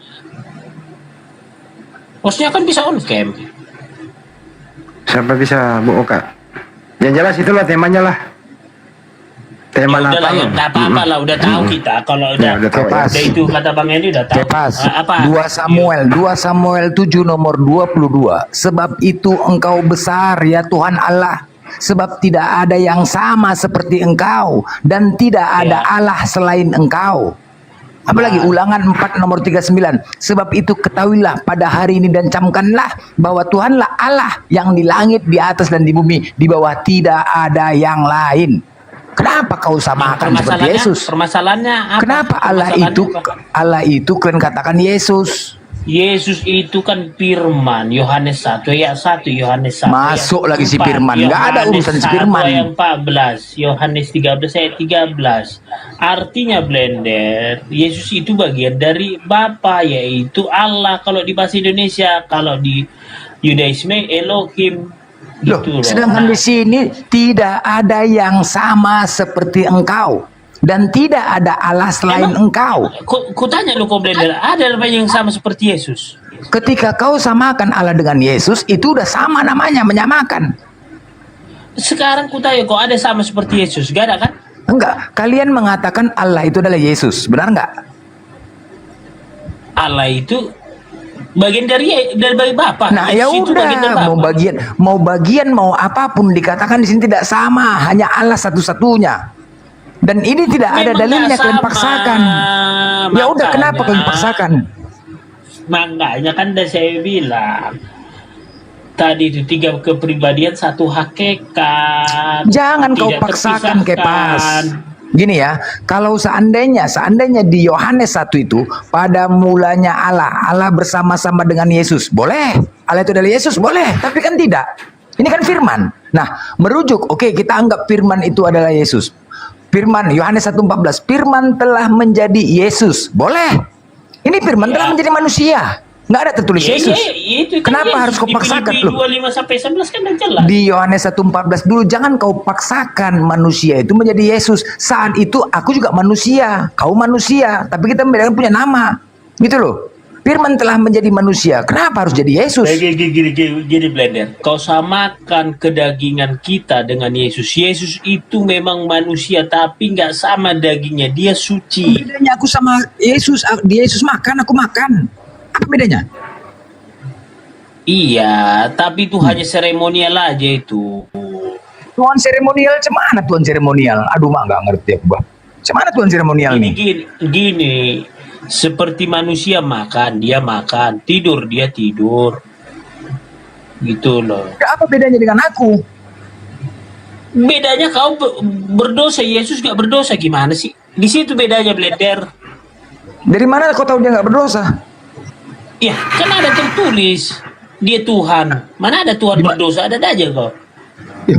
Dari mana kau tahu? Ada tertulis lagi. Bohong.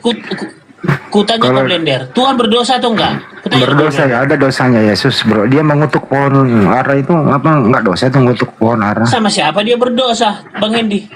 Dia mengutuk itu dosa enggak? Enggak, kalau dia mengutuk, dia berdosa sama siapa? Kan dia Tuhan. Sama bapaknya lah, berdosa kan ada bapaknya. Mereka aja sama-sama Tuhan. Usir pedagang di Bet Allah, Bang Andi, itu dosa tuh. Mereka sama-sama Tuhan, berarti ada berapa Tuhan? Mereka aja sama-sama Tuhan. 1. Kesama-sama Tuhan mereka. Kata mereka itu lebih dari 1 loh. Iya, makanya kan ku bilang Bang Hendy, mereka aja sama-sama Tuhan. Kok berdosa sama siapa? Misalnya nih, kita kan umat ciptaan Tuhan nih. Kita melakukan dosa, kita berdosa sama Tuhan. Ya Tuhan, aku telah melakukan dosa. Nah, Yesus Tuhan, mau sama siapa dia berdosa? Ya, menurut Edis Tuhan bertuhan. Tuhan berdosa kepada Tuhan. Anda nggak benar jadi situ, jadi didengar repot lah dunia jagat raya. Kalau jadi sih dengar repot lah kalau bilangnya Yesus punya Tuhan. Bang Kepas kan meyakini ya Yesus nggak punya dosa ya. Saya mau tanya, ketika Yesus turun untuk yang kedua kalinya, saya ulang ya, yang kedua kalinya sebagai anak manusia, ada nggak jaminan nubuatan Yesus tidak berdosa? Ada nggak? Adalah. Ayo jawab. Ada, kan udah saya bilang tadi Yesus Tuhan. Mana? Udah. Kan dia anak manusia loh. Dia anak manusia. Anak manusia tuh tak luput dari dosa dan lupa. Ayo, bisa nggak? Dia punya kedua kalinya loh. Manusianya Yesus. Oh, beda. Beda. Si Imrus suaranya feedback. Suaranya feedback, dengerin dulu Imrus. Dikejar-kejar Satpol PP dia lagi di kebun sawit. Intinya Kepa, saya setuju dengan Kepa. Semua para nabi itu maksum. Jadi dia dicegah dari perbuatan dosa. Tapi di Bible tertulis demikian.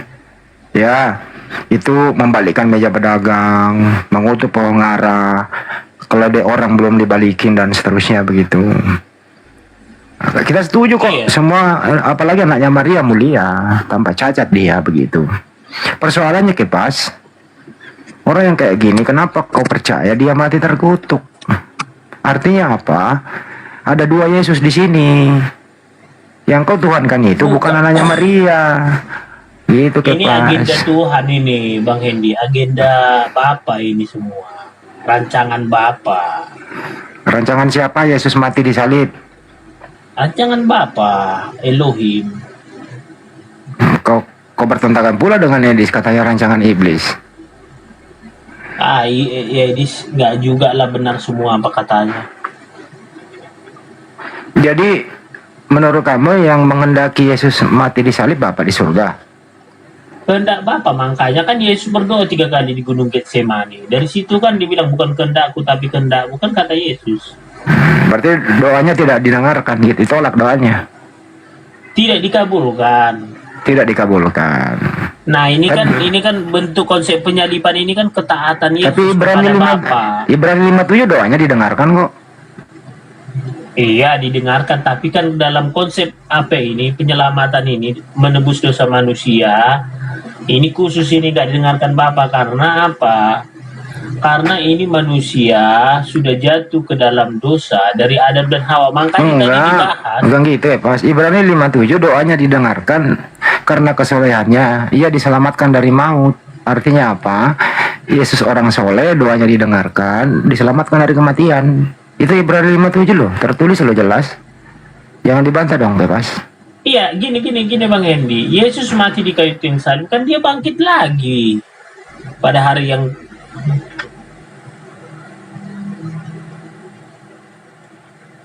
mati.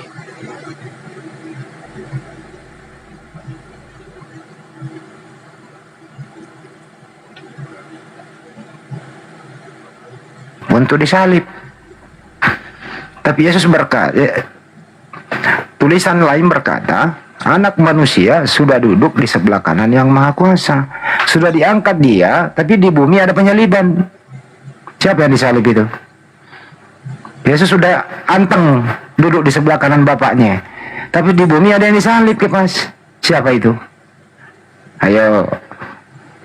Sederhana loh, ini sederhana ini bahasanya nih. Ayo. Ini perlu dipelajari ya teman-teman ya. Kan? Bingung. Susah loh itu Kepas. Tapi saya enggak maksa Anda cerdas kok. Ya enggak mau mempengaruhi iman Anda Kepas. Silakan saja dipelajari lagi Lukas 22 itu 1 sampai ke bawah. Nah, itu. Lukas 22 6 nomor 1 sampai seterusnya itu. Gitu. Si Lukas ini ingin kali Yesus mati ya kayak iblis. Yohanes 8:44, Yohanes 8:43. Kamu ingin membunuh aku. Ya, kamu ingin membunuh aku. Ya, iblis lah yang menjadi bapakmu. 84, Yohanes 8:44. Yang ingin membunuh Yesus, dianggap Yesus itu iblis lah bapaknya. Dia adalah bapak, dia adalah pembunuh manusia sejak semula. Berarti si Kepas ini dikategorikan sama Yesus tuh iblis. Baca tuh. Betul Edis benar. Benar mah betul Edis di sini. Iblis lah yang menghendaki Yesus mati. Oke, pas kalau Kepas terpukul pergi kalau gitu, pergi dia. Nyesel juga gue sekarang. Nyesel juga gue sekarang pakai data. Pertanyaannya terlalu kejam nih. Enggak data itu. Data. Saya sedikit aja nih ya. Buang Kepas yang di apa atau Bu Haryati di bawah didengar ya. Ketika dikatakan Yesus itu naik ke surga, naik ke langit, Yesus secara pribadi, secara manusia atau keilahian, tahu nggak dia kalau dia itu akan naik ke langit ke surga? Tahu nggak? Kalau betul dia Yesus tahu, artinya gagal ya. Biarkan cawan ini berlalu. Itu doanya Yesus. Kalau dia tahu dia mau ke langit diangkat, dia nggak begitu bunyi. Biarkan cawan ini berlalu. Dia harus ketika cawan itu berlalu, dia ada di dunia loh. Ya, baik. Perhatikan baik-baik kalimatnya. Biarkan cawan ini terjadi berlalu. Ya harusnya Kak Yesus ketika itu terjadi dia selamat dan lewat. Dia ada di situ. Tapi pada faktanya gimana? Dia diangkat kan? Artinya ada yang bohong. Lanjut Bang Andi. Mana? Pokoknya datanya di Ibrani 57 itu. Siapapun pendeta nggak bisa membantahnya itu. Benar mah boleh buka deh, biar Kristen lain pada baca. Kan jarang juga dikasih oleh pendeta data itu. Dia Yesus orang soleh. Yesus mulia, tanpa cacat. Jelas kok di situ, karena kesolehannya, doanya didengarkan dan diselamatkan dari maut. Apa itu maut? Ya, kematian. Jadi doanya didengarkan dan diselamatkan dari salib. Dan saat ini sudah duduk di sebelah kanan yang Maha Kuasa. Nanti akan turun yang kedua kali. Jadi teman-teman muslim juga, di Bible itu jangan semua disalahkan. Ada sepandai-pandai orang untuk menghilangkan sejarah, masih ada sisa-sisa kebenaran di sana. Jadi diskusi ini memang perlu jeli, perlu filter. Jangan sampai kita juga menyalahkan sekaligus. Begitu kira-kira. Intinya ya, mari belajar bersama. Apa itu caranya? Pakai akal sehat, bukan doktrin semata.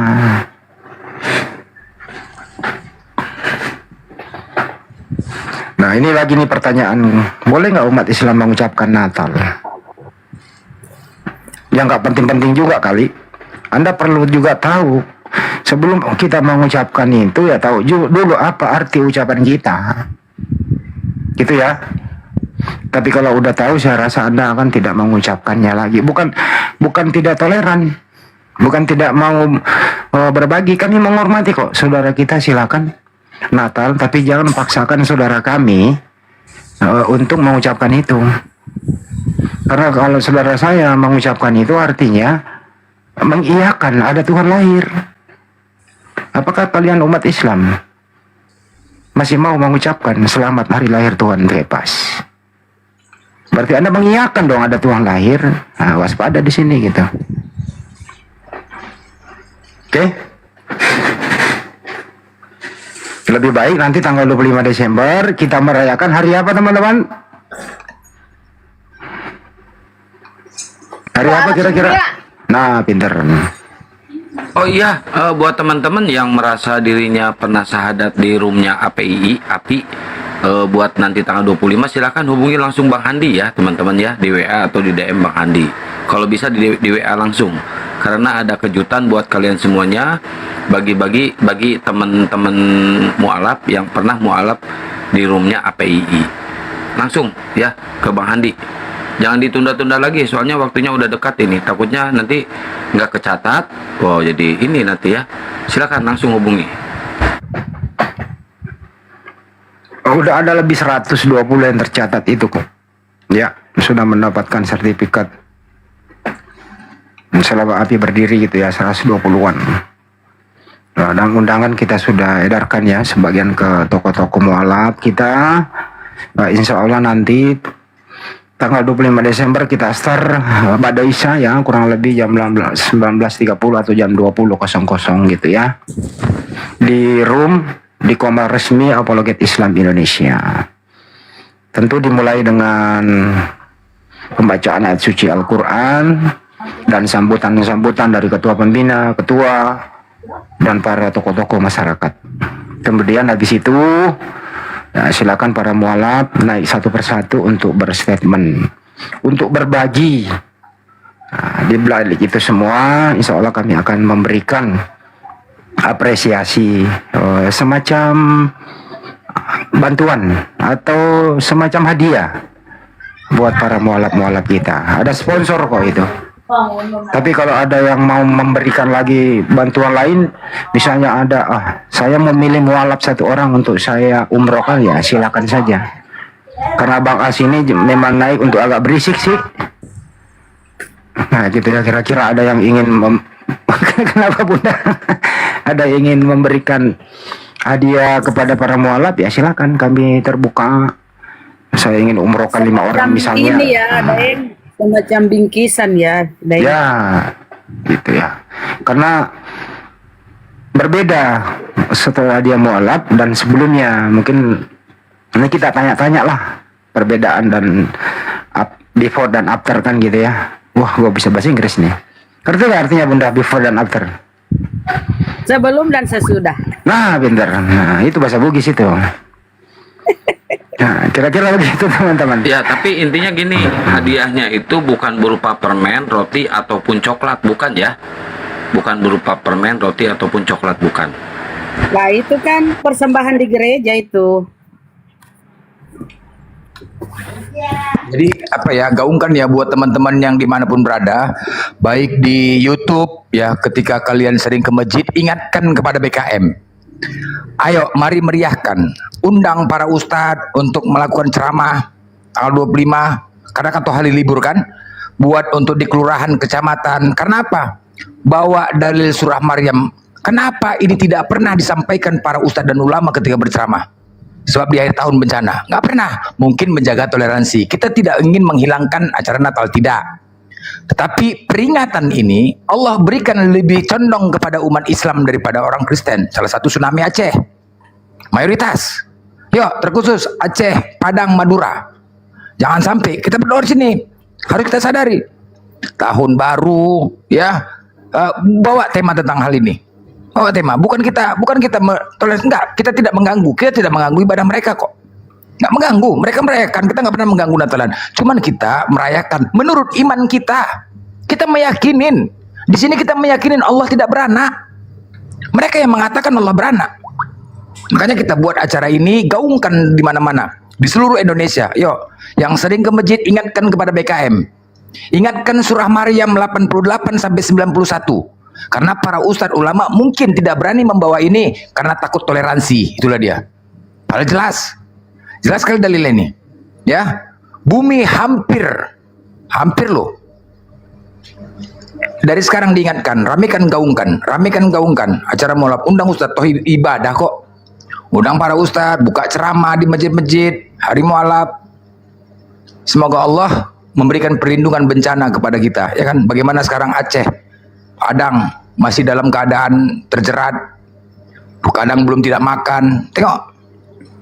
Karena beritanya nggak begitu ini, tapi banyak yang nggak makan hanya, aduh, jangan sampai itu terjadi ke kita lah ya. Makanya kita di sini mengingatkan ya teman-teman ya, karena memang akhir tahun ini yang parah. Setiap akhir tahun, perhatikan, setiap akhir tahun, jangan sampai itu terjadi kepada kita. Kita memohon perlindungan kepada Allah.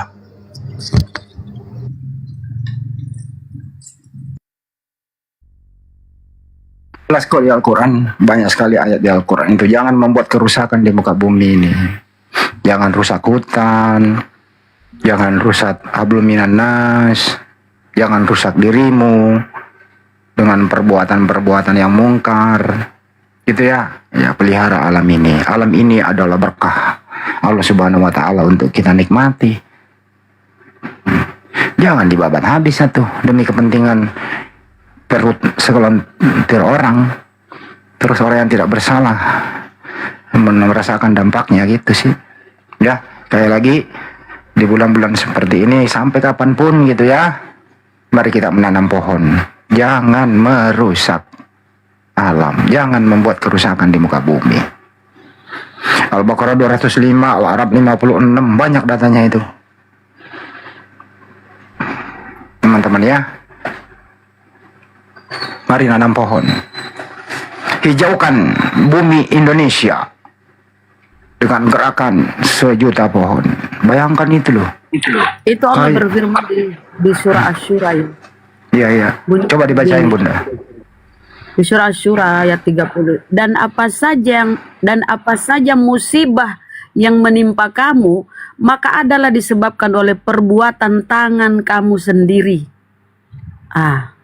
Jadi kalau kamu tidak menjaga lingkungan, kalau di tempat itu banyak orang-orang zolim, banyak ayat-ayatnya Al-Quran ya, zolim. Nah, dan tidak pernah pula kami membinasakan kota-kota kecuali penduduknya dalam keadaan melakukan kezoliman, ya kan? Dan begitulah azab Tuhanmu apabila dia mengazab penduduk negeri-negeri yang berbuat zolim. Sesungguhnya azabnya itu adalah sangat pedih dan keras.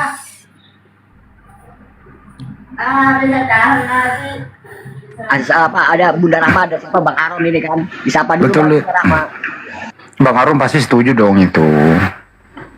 Bang Arum kemarin ngomong begini, saya dengar ya Bang Arum ya. Saya sebenarnya ingin memberikan edukasi, tapi saya nggak di atas, bahwa nanti kalau saya meninggalkan mereka dan memeluk Islam, bagaimana dosa-dosa saya yang telah membaptis 12 orang itu? Itu kan pertanyaan Anda, saya masih ingat loh. Betul ya? Nah itu. Dan sebagian sudah menjawab, Pak. Pas banget jawabannya. Artinya apa? Ya orang kalau sudah syahadat itu, ya semua dosa-dosa yang lalu itu ya diampuni oleh Allah Subhanahu wa taala. Anda lahir seperti tabula rasa. Tabula rasa paham kan? Kertas putih bersih, dan semua amal-amal kebaikan Anda terbawa. Jadi nggak usah trauma di sana. Karena Anda waktu itu masih dalam keadaan kufur. Anda lah yang berbahagia mendapat hidayah itu untuk meninggalkan kekufuran, masuk ke dalam terang benderang cahaya Islam. Tapi kalau Anda masih mempunyai beban mental, Anda punya kekuatan. Bagaimana sih dalam Al-Quran itu mencegah amar ma'ruf nahi mungkar, mencegah kemungkaran itu? Ya kalau Anda punya kuasa, apa salahnya Anda edukasi mereka, dekati mereka. Ya kalau Anda sudah melakukannya tidak mau kembali lagi, ya itu sudah kehendak. Yang penting Anda sudah berusaha. Intinya di sini setelah memeluk Islam nggak boleh terromantik. Maju ke depan dan terus istiqomah. Gitu sih jawaban saya. Saya pengen jawab kemarin tapi saya nggak naik gitu Bang Arum. Iya, saya juga pengen jawab kemarin tuh Bang Andi. Jadi gini, yang murtad kemarin tuh yang 12 orang tuh bukan karena Bang Arum sebenarnya. Karena pilihan dia masing-masing. Bukan karena Bang Arum. Kalau misalkan keimanan mereka yang 12 orang itu kuat, nggak mungkin dia murtad. Itu karena takdir dia, karena pendirian dan karena pilihan mereka. Misalkan Bang Aron ngajak ke saya untuk murtad, karena iman saya kuat, saya nggak mungkin mau. Itu bukan karena Bang Aron, tapi pilihan mereka, Bang Aron. Saya ingat Pak Nasir dari salah satu provinsi Indonesia Timur ya. Dia waktu dia masih menjadi misionaris gitu ya, dia itu memurtadkan orang 15 juga. Setelah dia memeluk Islam, bahkan dia memurtadkan orang dengan janji-janji kebohongan belaka. Terus setelah dia memeluk Islam, dia mempunyai beban mental. Wah, ini gimana nih orang? Saya udah selamat, yang 15 orang ini belum. Dia datangin satu persatu. Alhamdulillah Bang Aron, diberi kemudahan. 14 kembali, satu nggak diketemukan, dan sampai saat ini itu 14 sudah kembali ke Islam lagi.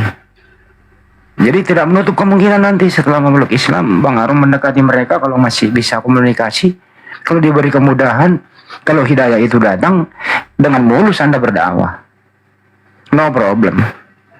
Itu sih ya, Bang Arum. Tapi intinya kita nggak apa-apa, nggak ada masalah. Mereka mau murtad ke, mau apa ke, bagi kita ya Bang Andi ya, bagi Islam kita nggak ada masalah. Itu free will mereka, itu pilihannya mereka, itu hak mereka untuk melakukan kehidupan, gitu Bang Arum. Jadi utang saya lepas, saya udah menanggapinya. Lanjut Bang Arum.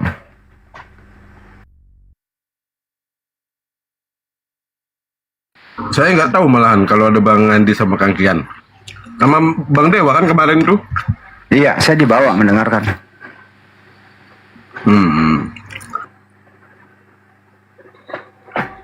Karena kalau saya lagi di jalan, mobile nggak bisa naik, berisik toh. Jadi saya hanya mantau-mantau dari luar aja.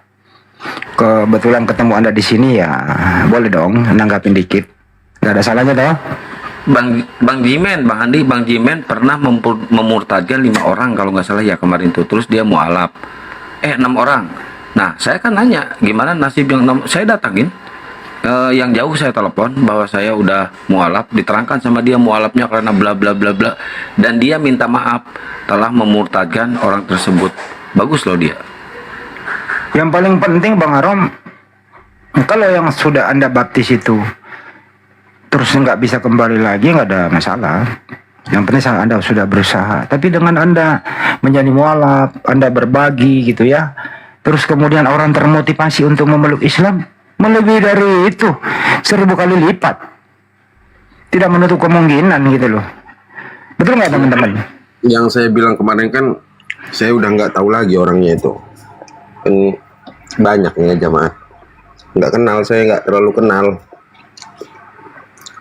Ya ikhlas aja nanti berdakwah dengan statement-statement Anda selama ini gitu ya. Banyak orang termotivasi memeluk Islam, ya itulah bayarannya. Kan itu intinya Bang Arum. Jangan hitung mundur, hitung maju aja, insya Allah kan banyak mengikuti Bang Arum. Banyak orang mualaf termotivasi dengan yang lain. Gitu. Bang Arum misalnya memeluk Islam hari ini, tidak menutup kemungkinan 1.000 atau 10.000 orang termotivasi karena Bang Arum. Kita kan nggak tahu ke depannya seperti apa. Itu kira-kira Mas Bro. Iya betul, tapi gini Bang Aron, di akhir zaman nanti Indonesia bakal mayoritas Kristen Bang Aron. Mayoritas Kristen di akhir zaman. Karena apa? Karena semua umat muslimnya itu semua akan diwafatkan sama Allah. Semua akan diwafatkan. Karena apa? Karena umat muslim itu, orang-orang yang mukmin itu semuanya tidak bakal merasakan hari kiamat. Yang bakal merasakan hari kiamat orang munafik sama orang Yahudi itu. Ya termasuk Kristen Bang Aron. Jadi tenang aja Bang Aron, nanti Kristen di akhir zaman mayoritas.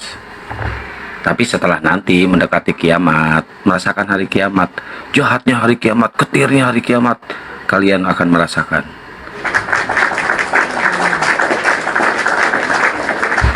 Jadi Bang Arum, tahun ini tahun terakhir ya Natalan ya. Desember kelabu ya, Desember terakhir ya. Bukan Desember kelabu. Desember terakhir ya Anda sebagai Kristen ya. Sebenarnya kalau udah hancur ya hancur kali ya Bang Andi ya. Iya. Si otak ini hancur banyak lah, banyak yang dipertimbangkan lah sebenarnya. Kalau untuk dibela lagi pun apapun yang dibela udah nggak bener lah kurasa Bang Andi. Dari si kepala ini. Yang penting bayar dulu hutang. Cuman dari jauh dari lubuk sih ada beratnya iya. Belum plong gitu aja belum. Nggak tahu belum plong aja Bang Andi. Ya, itu artinya hidayah itu belum datang maksimal. Yang menentukan itu Anda sendiri gitu ya. Ya semoga aja ada Desember terakhir nih Anda sebagai Kristen sih. Masalahnya gini Bang Andi, masalahnya Bang Aron itu pindah Tuhan kehilangan cewek. Canda aja Kang. Iya itu benar Makanya, benar Bang Andi kok bercanda? Itu benar loh. Saya kan saya kemarin kan jualan buku juga kan sama Bang Dewa kan. Buku itu saya tulis itu ya tentang kisah itu Bang Andi. Emang benar itu fakta. Makanya beruntungnya ada yang nerima dari pihak penerbit. Jadi langsung bisa cetak kan gitu. Itu emang faktanya begitu Bang Andi. Seorang yang memeluk Islam itu memang tidak semulus-mulus itu. Beda orang kalau murtad, mulus dia. Orang kalau mualaf itu memang ya banyak sekali rintangannya. Itulah ujian pertama. Kau tinggalkan semuanya, itu termasuk cinta kan itu. Nah ini masalah lap ini memang agak berat di sana. Banyak orang jatuh ke jurang gara-gara cinta. Ya, banyak juga orang bahagia karena cinta, tapi cinta itu buta. Bagaimana cara memandangnya? Ya pandanglah dari segi Islam. Pasti cinta itu tidak buta kalau Anda sudah Islam, terang benderang. Yang manakah cinta sejati Anda? Itu bro, mantap. Yang kan? murtad juga banyak kok gara-gara cinta, yang murtad gara-gara selangkangan banyak. Karena dunia, emang karena dunia. Semua juga karena dunia. Bang Aron berat ninggalin Kristen karena dunia. Yang murtad ninggalin Islam karena dunia. Semua karena dunia. Yang membuat orang hancur itu harta, tahta, dan wanita. Yang membuat orang hancur kalau tidak bisa dipandang dari segi Islam. Tapi kalau harta, tahta, wanita ini ya disinkronkan dengan ajaran Islam, Anda is the best. Tapi kalau harta, tahta, dan wanita di luar ajaran Islam, Anda akan jatuh ke jurang. Nah, itu Bang Arom. Mantap kan Bang Arom? Udah banyak kali kata-kataku simpan ini. Mungkin nantilah dan di next judul buku lah ya. Buat lagi kata-katanya. Kalau mau bikin buku, panggil gua ahlinya. Udah jadi buku. Oh, udah jadi. Gua bikin buku satu, Rom. Anakku adalah Tuhanku. Lo beli ya, Kian ya. Males. 60.000 aja sekian. Itu gua kirim ya. Ntar gua beli 10. Apa dulu judulnya? Tenang aja, kalau memang isinya aneh-aneh dalamnya, lo laporin gua aja. Gua lihat dulu lah, contohnya lah. Lu kirim contohnya dulu lah. Kapan ya? Mungkin nanti malam ya, kalau lo live ya. Ya. Kemarin mau ketemu nggak jadi lu ngehe. Lu mah dadakan kayak tahu bulat. Kalau saya lihat ya, kalau ada yang murtad, tidak lepas dari perut dan gua perut, karena pernikahan, karena pacaran dan kemiskinan, murtad ya.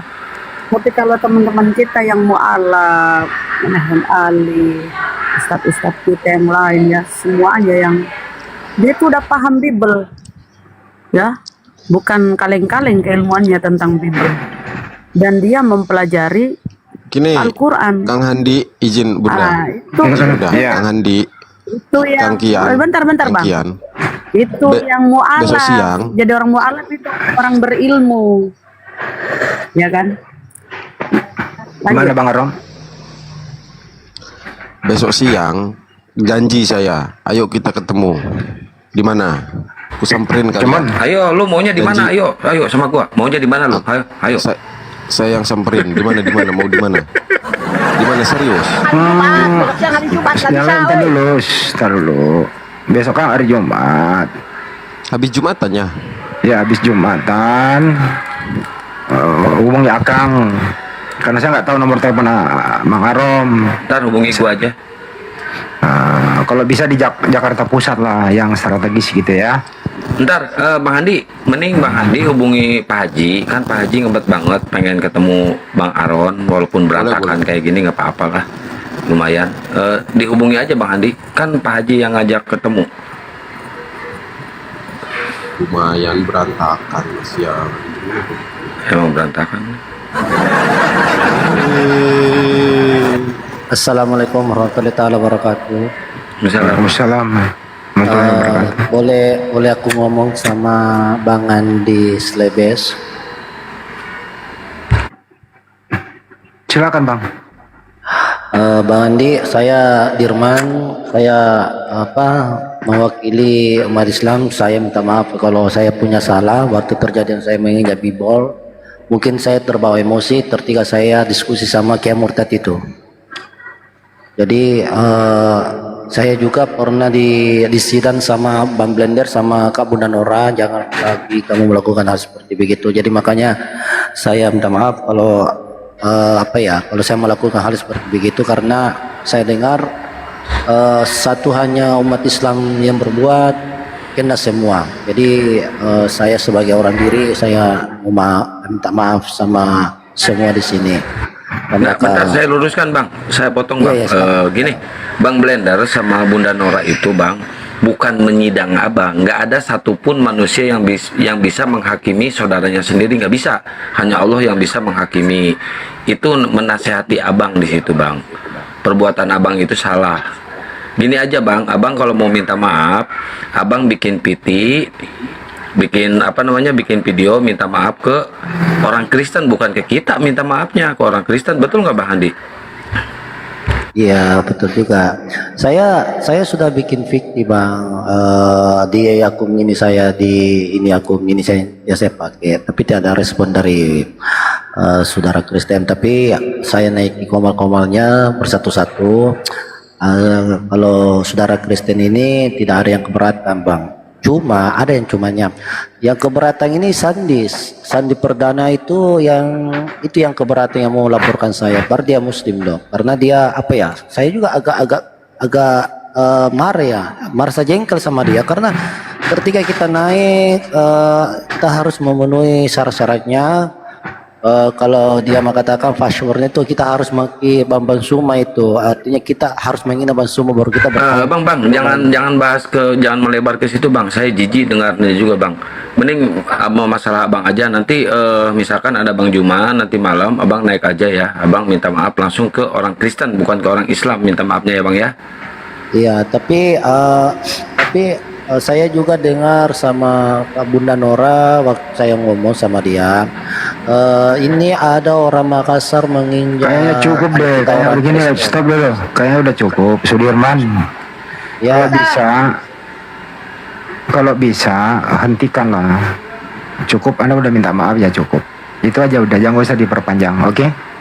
Iya. Ya, udah cukup. Tapi saudara Kristen dia bilang mengatakan ini apa narasinya bahwa orang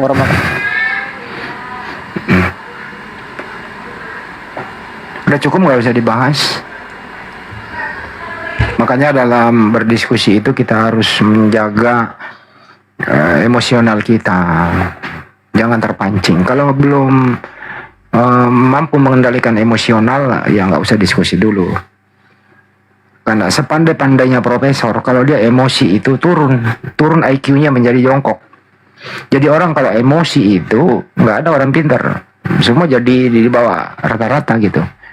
Jadi kalau nggak bisa mengendalikan emosi, pasti salah Anda mengucapkan sesuatu. Makanya perlu jam terbang. Kalau belum cukup, mending mendengarkan saja dulu. Itu sih dari saya. Betul, setuju saya Bang Andi. Rasulullah aja tidak pernah mengajarkan untuk menghina agama lain, apalagi menginjak kitab yang dianggap suci sama mereka. Contoh, ketika peperangan terjadi, Rasulullah menang dalam perang. Apa yang dilakukan oleh Rasulullah? Rasulullah memperlakukan mereka bagus kok, bijak kok. Dan tempat ibadahnya, gereja, suruh dijaga loh sama prajurit-prajuritnya, sama sahabat-sahabatnya, dijaga. Jadi kita ikutilah contoh yang dicontohkan oleh Rasulullah. Jangan menghina mereka. Siapa tahu mereka nanti mualaf. Sebenarnya sebenarnya kalau kasusnya hanya menginjak Alkitab, sebenarnya Alkitab itu enggak masalahnya, mau kalian injak, mau kalian bakar pun.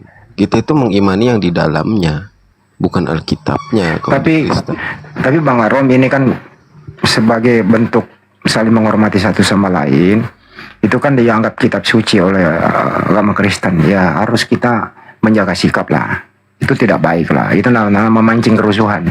Iya, yang suci itu tulisannya, Kang Andi. Kitabnya mah enggak, kita akuin kok itu semua menurut saya. Intinya tidak baik lah perbuatan itu. Yang diinjak itu sepatu, sandal, sama aspal. Kan itu nggak baik kalau di bawah sandal kita itu ada semacam tulisan-tulisan yang dianggap suci oleh agama yang lain kan gitu. Oh iya, kalau berdasarkan dari normalnya sih seperti itu. Tapi dari kita pribadi ya, Bang Andi ya, kalau menurut saya di kekristenan itu nggak seperti itu pola pikirnya. Tapi menurut KUHAP itu masuk 156. Ya, tulisannya. Bang, kalau udah menurut KUHAP udah masuk 156 penistaan itu.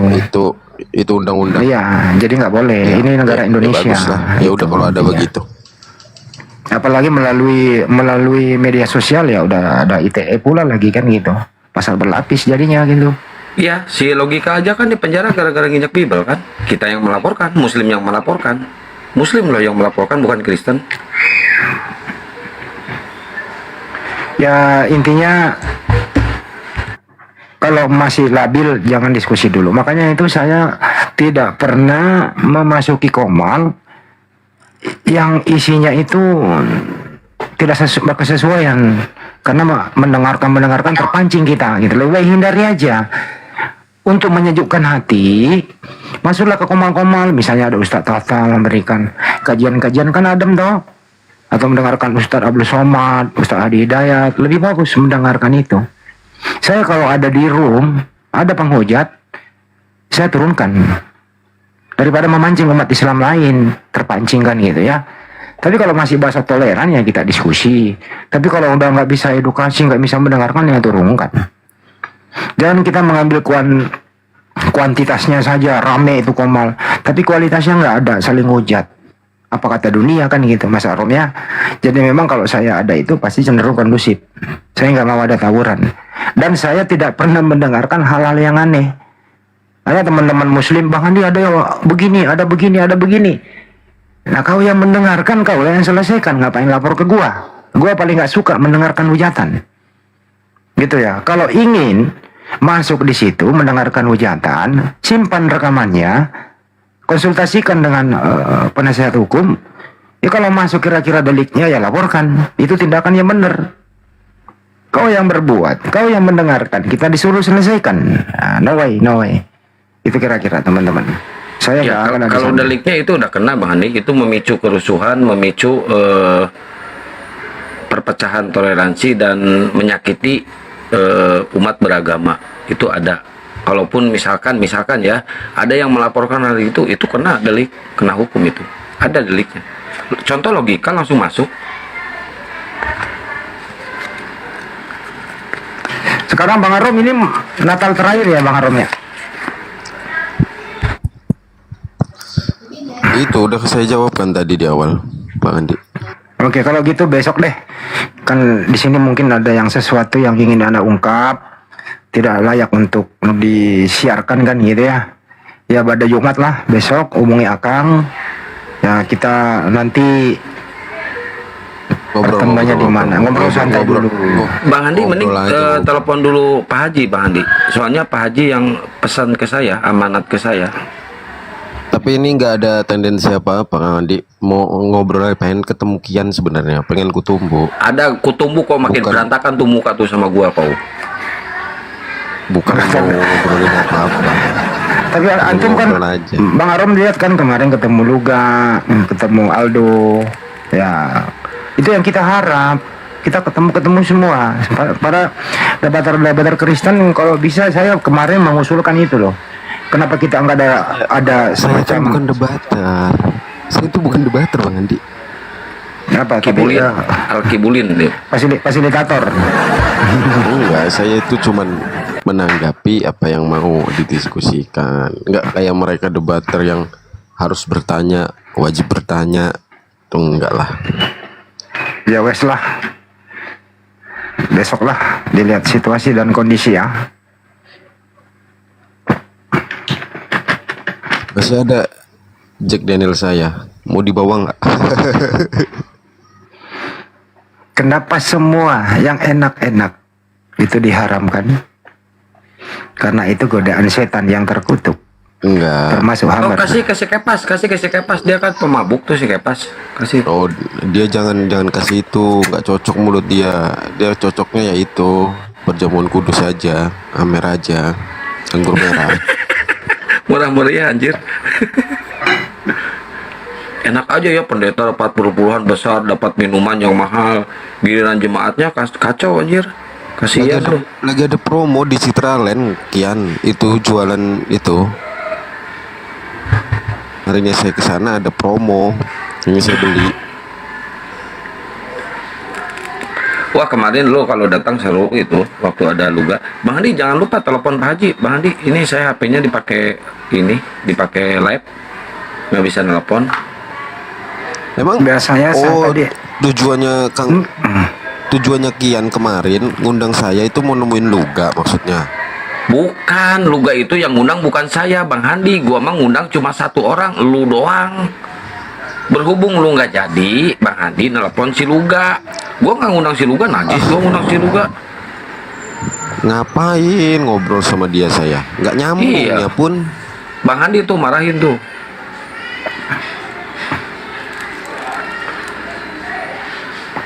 Oh, Pak Haji, saya telepon ya Pak Haji, pakai nomor satunya Pak Haji. Ada Pak Haji.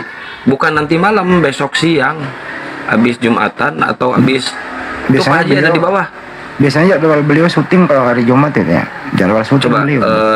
Saya naikin dulu Pak Hajinya sebentar. Jangan naik. Jangan Pak Haji naik di konol, nggak boleh. Ya makanya Pak Haji telepon. Pak Haji tokoh masyarakat, janganlah naik ke sini dulu. Kecuali nanti beliau naik setelah hari mualaf 25 Desember, insya Allah beliau naik bersuara. Karena itu hal-hal yang penting. Jangan siang lah Rom. Kalau bisa mah habis maghrib. Waktu lu mah aneh, lu mah kayak Paulus waktu lu aneh. Iya kan, gimana ya? Agak sulit sih kalau malam itu, Kian.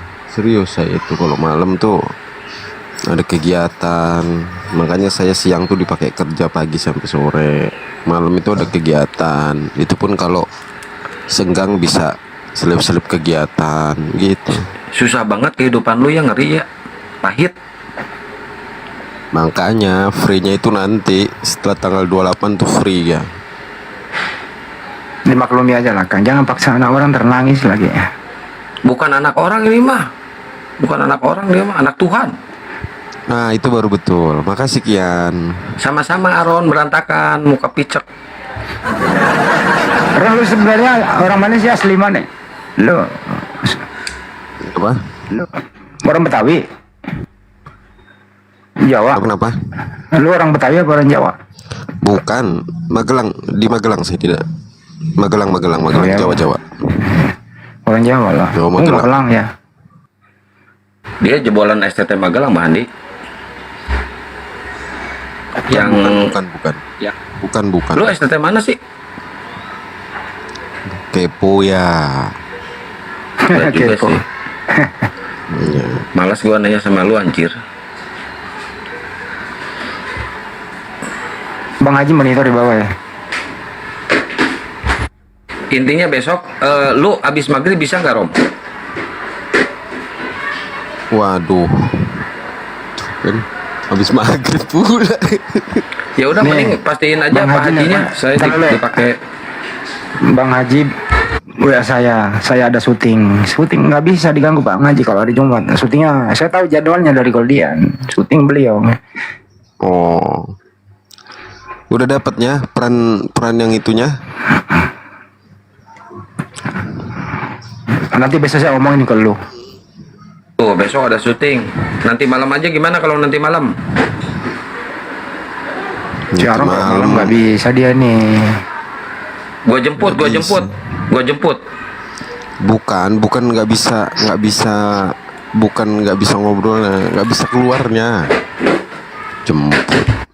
Ngapain jemput? Banyaknya kendaraan di sini. Cuman kalau tempat Bang Haji itu harus pakai motor sih, kalau saya ngeliat mapnya kemarin itu macet itu pakai ini. Malam mah kagak. Kayaknya kalau pakai motor lebih cepat itu, Kang. Oh iya sih. Iya, kemarin itu saya udah pinjam motor kawan sebenarnya. Ada, cuman gimana ya? Gua aja kalau Jumat sore jarang bawa mobil, dengan naik motor, naik ojek, cepet nyampe, siksa. Bawa mobil sendiri, waduh macetnya nggak ketulungan. Nanti Jumat malam sore. Tapi nanti kalau nanti malam, kalau lu jadi, gue lebih condong yang mainnya itu lu daripada si Aldo. Gue lebih condong ke lu.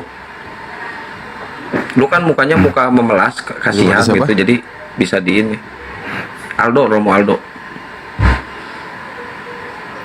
Oh, ya udahlah dia aja. Terjemah itu.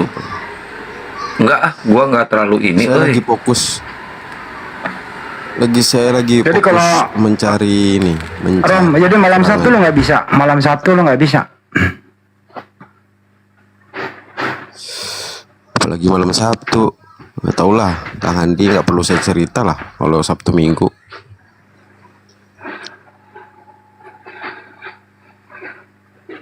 Kalau siang itu gimana ya? Enggak, ya paling siang. Boleh juga sih, besok lah diatur. Kalau Akang mau ya udah. Saya kan nggak tahu nomor telepon Aron. Besok siang aku berada di daerah Kuningan sih, sampai sore. Karena besok aku bebas. Karena besok Gini, tanggal berapa Kang Andi, besok? Kalau Kang Andi di Kuningan besok, saya yang kesana aja, Kang Andi, ke tempat Kang Andi di Sherlock ya. Saya nanti kasih nomor ke Kang Andi ya. Iya. Oh besok ini lagi tanggal ganjil lagi. Kenapa sama ganjil? Ya, mobil gue genap kali. Hah? Mobil gue genap. Enggak, saya yang ke tempat Kang Andi. Nggak usah di luar. Iya deh. Saya ke Kuningan, besok ke Kuningan saya. Oke lah kalau gitu. Saya ke daerah Cyber 2. Si Arom ini nggak paham-paham ya. Yang pentingnya itu ketemu Pak Haji. Yang pentingnya itu, ngerti nggak lu? Kok lu jadi lu ngegas Kian? Bukan ngegas lu, PA nggak ngerti-ngerti. Kok jadi begitu kau Kian? Santainya kau. Gua santai. Udah kayak Bang Blender juga kau. Gua sama si Blender ngehe lu.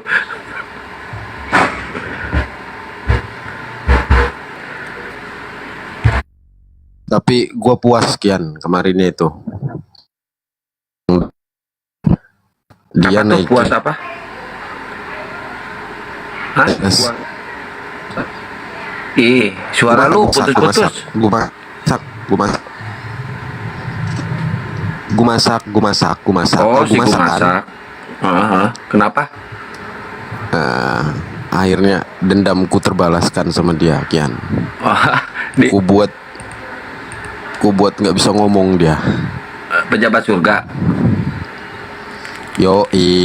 Hancur dia kemarin. Puas ya. Kalau ada gua masak di sini naikin, ku bantai lagi dia. Aktif nggak ya? Lagi aktif nggak sih gua masak? Coba teman-teman lagi aktif. Cari coba sih gua masak. Lagi aktif nggak? Dia ngambek kemarin. Ya udahlah kalau kayak gitu, saya turun aja kata dia. Kang, ana menjauh dulu ya. Biasa lah, jam 5.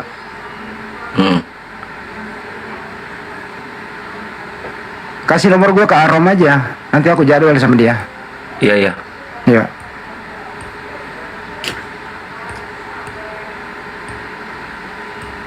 Gua pengennya sih ketemu langsung sama Pak Hajinya. Itu yang penting. Lu pengen banget kayaknya nolong gua Kian. Lu ada apa sih sama gua Kian? Udah nggak usah banyak cakap po. Enggak. Nggak usah banyak cakap lu. Kita kan gini loh Kian. Kita belum ketemu, tapi kayaknya deket kalinya, kayak saudara kalinya kau. Lu aja yang pengen jadi gua saudara lu, ngehe. Gua nggak mau. Enggak serius. Gua ini dari hati gua ya. Gua bertanya nih Kian. Lu itu temen gua di sosial media yang udah kayak nganggap saudara sendiri gitu. Kenapa Kian? Nggak tahu gua juga ke lu. Kalau ke kapir lainnya, ke hotel lain gua keras banget loh. Tapi ke lu tuh gua kayak gimana gitu. Perasaannya beda sama ke hotel-hotel yang lain. Mohon maaf ya, beda banget. Kenapa gitu loh? Ini masih tanda tanya juga sih gua. Kenapa? Nggak tahu, gua juga nggak ngerti. Karena kemarin nanya itu calon gue itu kan nanya juga. Nanya apa tuh? Kalau nggak pernah sampai ngeser-ngeser nomor telepon katanya. Ini sampai ngeser-ngeser nomor telepon ngapain juga kata dia kan. Ya nggak tahu juga ini. Oh, cewek lu nanya gitu? Juga. Mungkin petunjuk dari Allah ini ya, mungkin ya.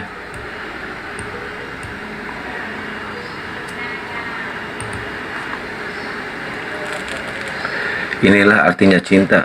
Gua normal, gua bisa ngehamilin 7 cewek gua. Si Aaron juga punya calon bini. Ngadi-ngadi.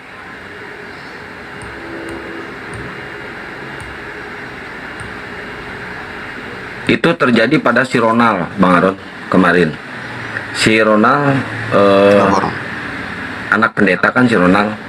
Kok ujuk-ujuk ini banget gitu ke gua, terus-terusan nge-WA. Dia masih kafir, masih Kristen dia. Nge-WA terus curhat dia tentang keluarganya, tentang bapaknya si Ronald ini kan. Akhirnya ya Ronald di Batam. Akhirnya apa? Dia mualaf. Dan gua juga kok ngerasa kasihan, ngerasa iba gitu ke si Ronald walaupun dia Kristen ya. Gua bantu, gua tolong gitu kan. Akhirnya Masya Allah sampai sekarang dia suka ngirim video kan ke gua. Terus KTP-nya gua beresin, kartu keluarganya gua beresin semuanya. Masya Allah akhirnya dia jadi ahlul masjid sekarang. Tiap adzan, sebelum adzan aja nih 5 menit belum adzan, 10 menit belum adzan dia udah ada di masjid. Dia udah sholat. Masya Allah. Nah gua, chemistry gua tuh, feeling gua tuh kok beda, lain gitu. Kayak ke lo. Gua lain walaupun ya gua bercanda keras gitu kan, lo juga bercanda sama. Tapi beda. Ininya, feelingnya beda.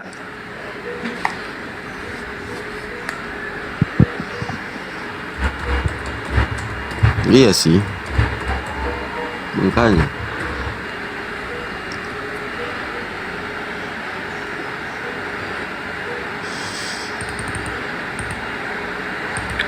Lu Natalannya tanggal berapa sih?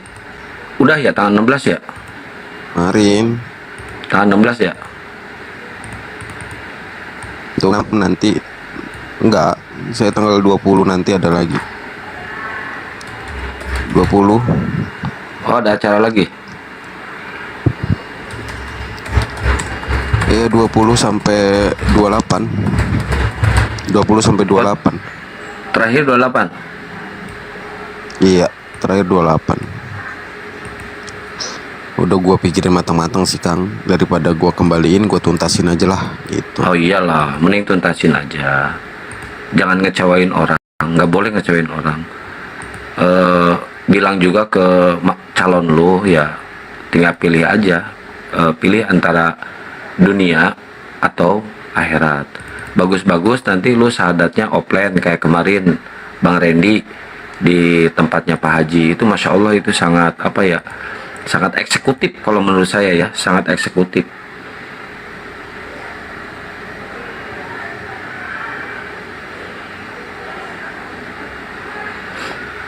Wah, keren nih, ada pendeta syahadat. 2 kali berarti yang dibawa. Ini ada Bang Rado. Bang Rado Muslim apa Kristen Bang Rado?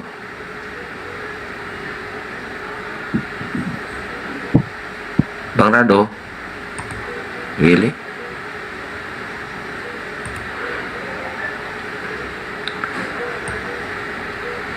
Perpuluhan lu kan besar Om. Apa lu nggak ini, nggak nyesel ninggalin perpuluhan yang besar gitu Om? Sebenarnya kan saya udah bilang dari pemikiran dan perdebatan udah berantakan sih sebenarnya. Tapi dari dalam banget sih ada beratnya gitu Kang. Banyak sih yang buat beratnya Kang. Apa aja tuh? Satu, udah ada pengeluaran kan untuk sekolah. Oh iya. Tuh, terus? Kedua, banyak yang harus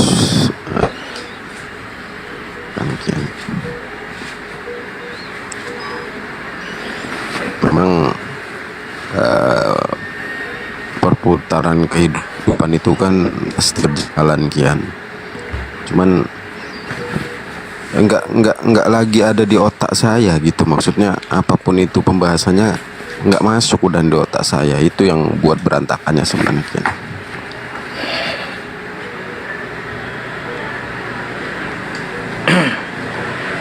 Gini Ron, kata orang Sundanya, ini mah kata orang Sunda.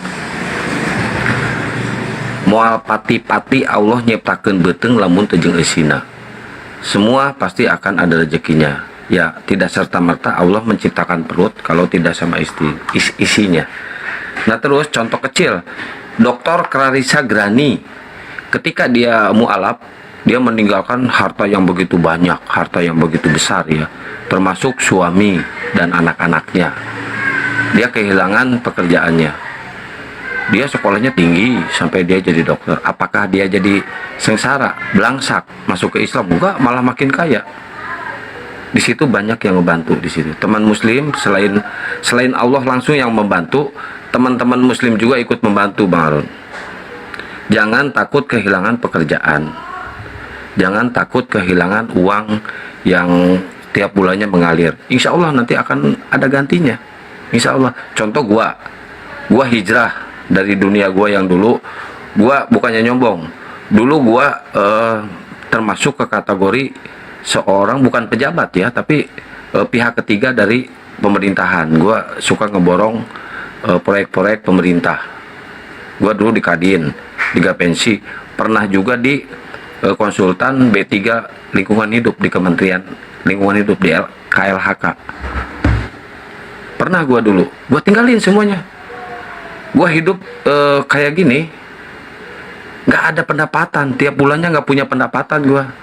Nggak punya Bang Harun, seperak pun nggak punya pendapatan, nggak punya gaji tetap.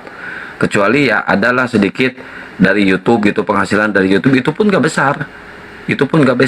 Yang gua jalanin YouTube orang lain, YouTube Julius, gua punya satu, terus YouTube Bang Handi gua jalanin, hasilnya bagi dua, tapi gua bisa hidup. Dulu yang mewah banget gitu gua tinggalin. Gua lari ke dunia ini, soalnya gua berpikir Allah itu pasti akan ngasih rejeki ke umatnya itu, pasti akan mengganti rejeki yang dulu itu yang kita tinggalin. Yang penting kita ikhlas menjalani hidup ini, terus beribadah, insya Allah akan ada gantinya Bang Harun. Tenang aja, jangan kayak si Christian Jupret, kacau hidupnya.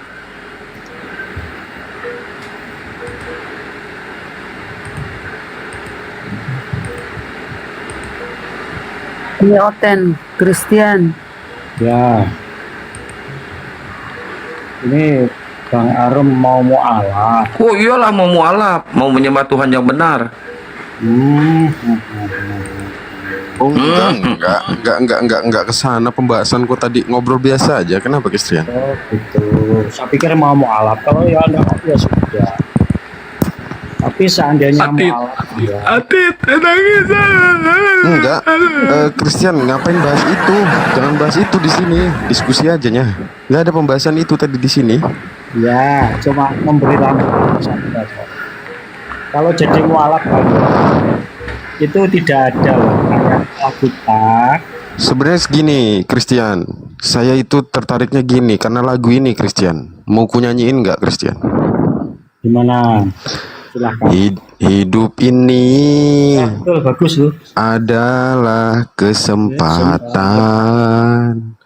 Hidup ini untuk jadi berkat. Jangan sembah manusia, sosok yang tak bercelana. Agar hidupmu jadi berkat. Nah itu. Mampus lu. Nah, oke. Lagumu itu lagu orang yang gagal. Oh enggak itu. Kenapa saya bilang gitu? Karena kata yang punya lagu itu sebenarnya itu untuk begal yang ketangkep karena dia matinya nggak pakai celana sama nggak pakai baju, katanya gitu Kian. Apa? Iya, betul. Christian? Enggak. Betul. Nah, jadi begini ya Rom. Kalau kamu jadi mualaf ya, itu tidak ada satu pun ayat di dalam Alkitab. Nggak ada pembahasan ke situ. Nggak ada pembahasan ke situ. Ngapain ke situ? Nggak ada pembahasan ke situ.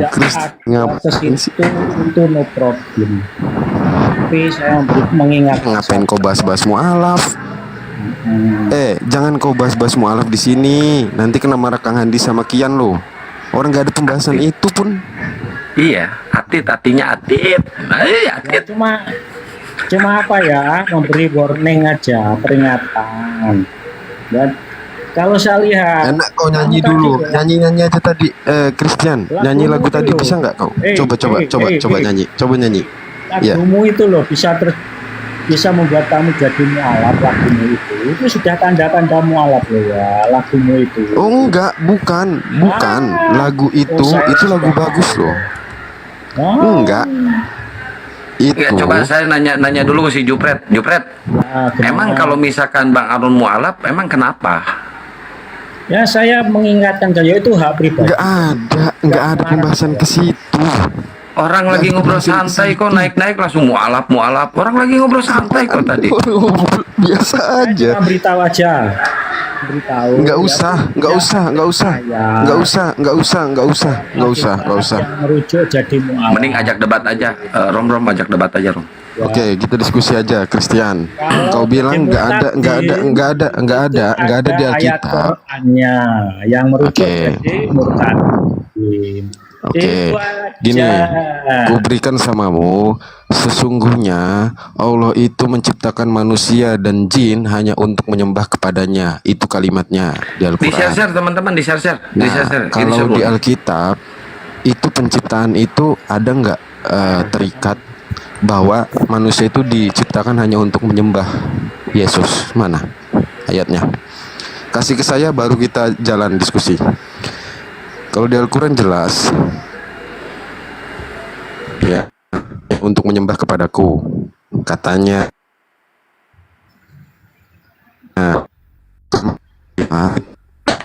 Coba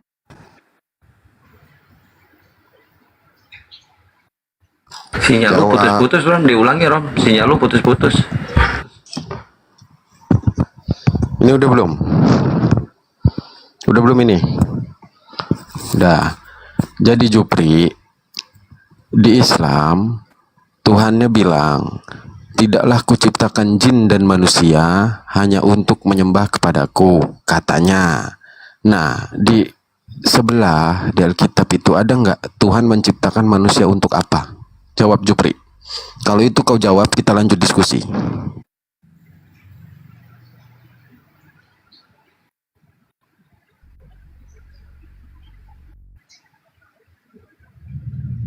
Nggak bisa jawab kan? Lu gagal jadi pendeta, Jupri. Udah lu mundur aja jadi pendeta, lu gagal lu. Gitu aja nggak bisa jawab kan? Macet. Macet. Butuh napas buatan lu. Mangap sini, mangap. Ayo.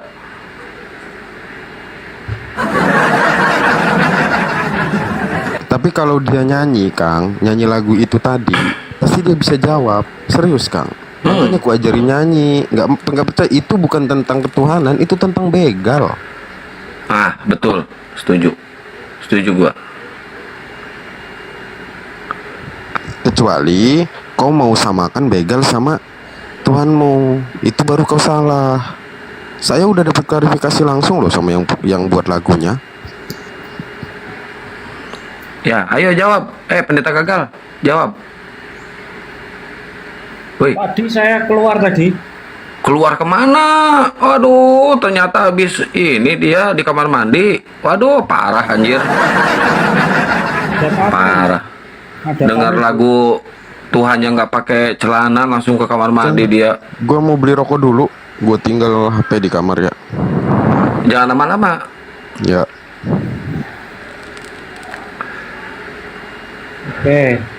Oke. Saya naik di sini cuma mengingatkan aja Arom. Hak lu apa ngingetin Arom? Hak lu apa? Hak lu apa? Lu emang ngasih makan Arom? Loh. Ngasih kerjaan Arom? Ya. Kata Yesus, bagi kalian, hei kalian, termasuk Christian Jupret dan kawan-kawan, Christian Jupret, Bom Edis dan kawan-kawan, bagi kalian yang suka bernubuat, bermujizat, menyembuhkan orang sakit, mengusir setan atas namaku, kata Yesus, nyahlah kalian, hei Christian Jupret, kalian semua pembuat kejahatan. Banyak yang datang kepadaku tapi sedikit yang terpilih. Yang terpilih siapa aja? Arom dan umat muslim. Christian Jupret kemana? Pargoy di neraka, direbus pargoy di neraka. Betul kata surat Maryam 31. Ada hubungannya. Nggak ada. Ada, betul. Kata surat Maryam 31, umat muslim akan mendatangi neraka. Betul, akan mendatangi neraka, melihat pargoy, melihat konser si Christian Jupri direbus di neraka. Nah, habis kenyang kita lihat konser, kita ke surga 32-nya. Tepuk tangan, guys. Tantang, kamu pinter loh berhalusinasi ya. Hebat. Loh, bukan halusinasi, gue fakta ini, membicarakan fakta gue. Yang halusinasi itu kalian. Lu kamu comot ayat kok. Kok comot ayat? Iya, gue baca dari kejadian, ini dengerin, gue baca dari kejadian, keguguran, kehamilan, kecelakaan, kebakaran, sampai wahyu, gue baca semua itu. Kalian semua masuk neraka. Kamu baca tapi hatimu jauh dari situ kok. Hati gua justru di situ. Hati Yesus juga di situ. Yesus tidak makan bebong, gua nggak makan bebong. Yesus disunat, gua disunat. Yesus ibadah, sholat, sujud, gua sholat, sujud. Coba, kalian apa yang kalian lakukan? Kalian makan bebong. Kalian tidak disunat. Kalian ibadah pargoy, jingkrak-jingkrak. Ayo. Yesus sunat, Yesus apa saja, nggak ada hubungannya yang kamu lakukan. Ada hubungannya. Coba lu sunat nggak? Itu memaksa menghubungi. Kok memaksa? Yang memaksa itu kalian. Anak orang dituhankan sama kalian. Dijadiin Tuhan, dipaksa sama kalian. Saya tanya, yang nulis kitab perjanjian baru itu siapa? Yang nulis kitab perjanjian baru itu siapa? Wartawan. Oh, wartawannya agamanya apa? Agamanya wartawan itu nggak tahu. Ateis. Nah, kalau nggak tahu jangan ambil ayat. Ya udah, sok. Apa agamanya yang nulis? Yang jelas Kristen. Mana KTP-nya gue lihat kalau dia Kristen? Oh, pertanyaan orang pintar. Ya iyalah, pertanyaan orang pintar. Harus lihat dulu bukti dan fakta. Pintar keblinger. Itu namanya kamu nggak tahu sejarah gitu. Coba tunjukkan kalau Lukas itu beragama Kristen, dia memakai salib dan ibadah ke gereja. Lukas, coba Lukas. Ada nggak Lukas? Ibadahnya di gereja. Agar tidak ada ayatnya. Loh, kok tidak ada? Mana tunjukkan datanya. Kalau Lukas itu beragama Kristen, kan kata lu yang menulis PB perjanjian baru itu adalah Kristen. Sekarang lu buktikan kalau Yohanes, Lukas, Matius dan Petrus itu beragama Kristen dan beribadah di gereja. Tunjukkan datanya. Tunjukkan. Nih lihat muka gua nih. Gua lagi baik loh. Itu pertanyaan aneh. Loh, kok pertanyaan aneh? Kan lu tadi yang ngomong kalau mereka itu ahli tank. Ya, caranya menunjukkan Kristen bukan seperti itu. Harus seperti itu. Tunjukkan. Dasar tukang hayal. Tunjukkan. Jupret. Pendeta gagal. Tunjukkan datanya. Tunjukkan datanya. Kalau Lukas, Matius dan Petrus itu adalah ahli tank. Ayo tunjukkan datanya. Ayo, tunjukkan datanya. Cara menunjukkannya tidak harus ikuti. Percuma lu tua tapi masih odob lu. Ya, begitu loh. Masalahnya kitab ini ditulis ribuan tahun yang lalu. Ya, agamanya apa? Pendeta gagal, agamanya apa? Sekarang saya balik aja. Kalau bukan ya udah, agamanya apa? Tunjukkan dulu agamanya apa. Nanti tunjukkan saya agamanya. sebutkan Kristen, kamu ngeyel. Ya, kamu ngotot. Sekarang ya kalau lu kan bilang Kristen, nah tunjukkan datanya, buktinya tunjukkan. Dan cara menunjukkan data nggak bisa kan, nggak ada buktinya kan, hayalan saja, nggak ada buktinya kan. Tidak ada buktinya karena harus mengikuti pikiranmu, permintaan. Harus ada buktinya, bukan. Enggak. Gua enggak memaksakan kalau dia Kristen, kalau dia bukan, tapi yang gua minta di sini bukti. Harus ada bukti. Ayo bukti. Cara membuktikannya ya berdasarkan sejarahnya, Dok. Ya mana sejarahnya, mana dia pernah ibadah ke gereja, mana sejarahnya? Wah, permintaanmu supaya ada ayatnya. Gini aja loh, nanti saya dasar lu longor lu. Emang jupret. Rom lanjut Rom. Hajar nih si tua bangka nih. Christian Jupri. Ayo tunjukkan kalau bukan Kristen,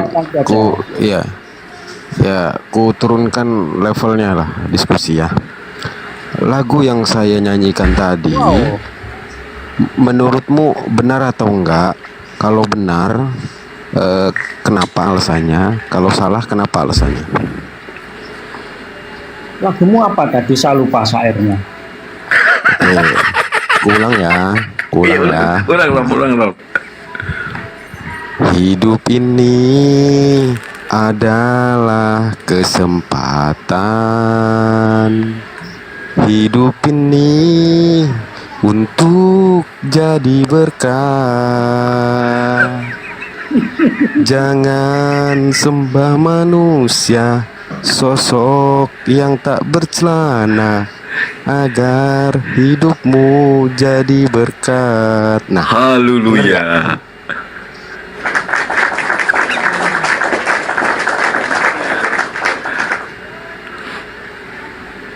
Oke. Di-share teman-teman, di-share ke yang lain. Ayo. Kalau benar alasannya apa? Kalau salah alasannya apa? Jawab. Itu salah, kau paprah. Pol. Oke, alasannya? Oke, sebelumnya kamu itu lagu itu kamu tunjukkan pada siapa? Iya kan kau tadi kesinggung. Alasan kau kesinggung apa tadi itu? Terus itu lagu kamu tunjukkan pada siapa? Lah kan kau yang kesinggung tadi. Makanya ku tanya. Lah tunjukkan pada siapa? Aku nggak nunjukin ke siapa-siapa, tapi kau kesinggung. Gak usah, jangan minta salah dan benar kalau nggak ada tujuannya. Tunjukkan pada siapa? Nggak mau diskusi. Nah, Nggak mau diskusi. makanya kamu bikin lagu ya seperti itu. Kalau aku ku jawab Jupri. Kalau itu benar, karena dia adalah manusia yang ada datanya. Yohanes 1 ayat 1. Kau nggak berani jawab itu. Oh, berarti kamu tujukan pada Kristen. Gitu. Ya kalau kau kesinggung, kamu sudah belajar Kristen, sudah mendalami, bro. jangan kau ngomong sama, jangan ngajari aku yang tanya samamu. Ini diskusi, Jupri. Kalau kau nggak mau diskusi, ya udah. Lagumu itu lagu belum perlu dijawab dulu, ya. Tapi perlu dikorek dulu kondisimu, sejauh mana kamu mempelajari. Kok gitu diskusinya? Ya, ini bisa diskusi nggak sih? Supaya nanti saya tahu kualitasmu sejauh mana ketika kamu menyampaikan. Kau ngomong kualitas sama aku. Oke. Di lagu itu ada manusia yang mati tanpa celana dan tanpa baju. Iya. Yesus bukan? Ya, Yesus betul. Nah, padahal aku nggak ngomong di situ Yesus ya, kau sendiri yang bilang Yesus ya. Kenapa kau? Oke, kenapa kau bisa beranggapan di situ Yesus? Ya karena saya melihat dari peristiwa sejarahnya seperti itu. Ayatnya yang mau. Iya, bentar. Iya. Ayatnya. Ketawa jahat lah, bro. Ketawa jahat gua. Gua ketawa jahat, ketawain dulu Jupret. Sebentar. Gini Jupri. Gini Kristen Jupri gini. Kau bilang kan itu Yesus. Kau mau bawa ayat dari mana kalau itu Yesus? Apa Yohanes 1 ayat 1? Ya bukan loh. Ya pada waktu ayat mana? Mana datanya? Ya. Jangan histori data-data. Jangan histori data-data. Kenapa bisa ke situ? Kok jadi manusia Tuhanmu? Gini aja. Kok gini aja? Yesus siapa gitu? Enggak. Iya. Jangan. Kamu bertele-tele saya. Enggak bertele-tele saya. Loh, kan kau yang kesinggung. Oke, kalau begitu gini aja. Kamu silakan. Silakan.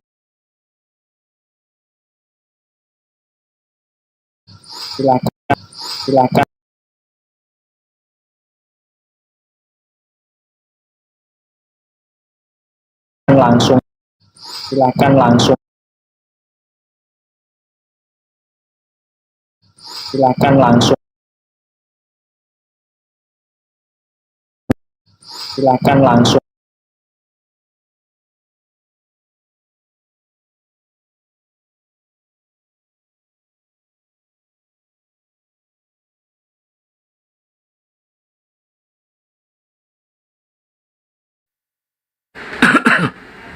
Cek 1 2 3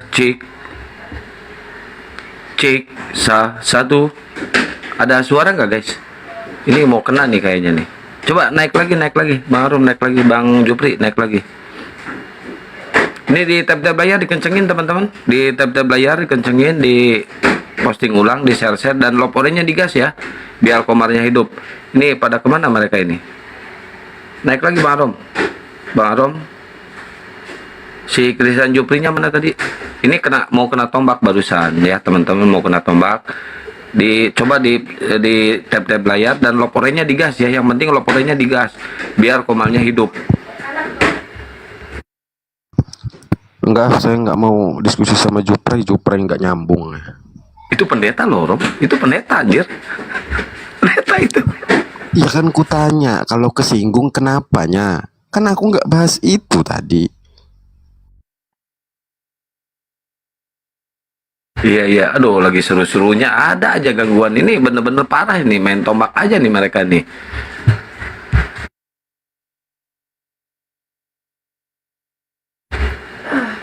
Gara-gara lagu itu kali ya Kang ya?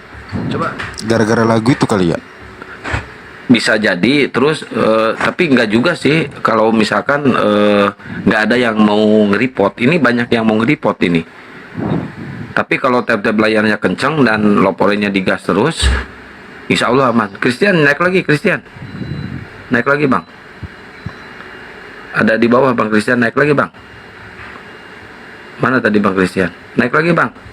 Maaf tadi keganggu. Oh, ada yang mau nombak tadi bang. Naik lagi bang Christian, naik lagi.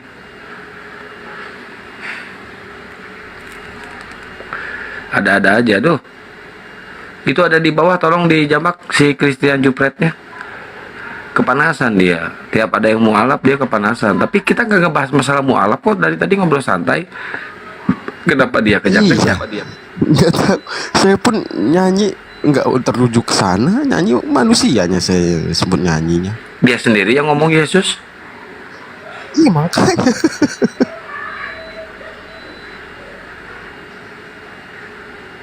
Padahal itu diskusi udah turun level loh dari pertanyaan saya di awal. Bener gak sih Kang? Betul.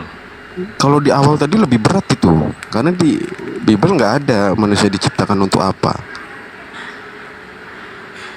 Kayaknya si Christian Jupret ini bawa kawan-kawannya, di-share ke kawan-kawannya, suruh nombak ke sini kayaknya.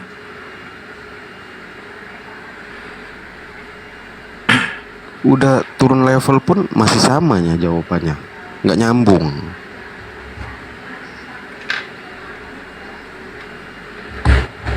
Padahal lagi seru-serunya itu diskusi, ada aja.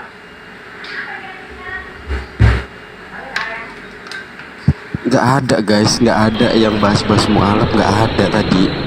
Siapa bahas-bahas itu, nggak ada. Dia aja yang aneh.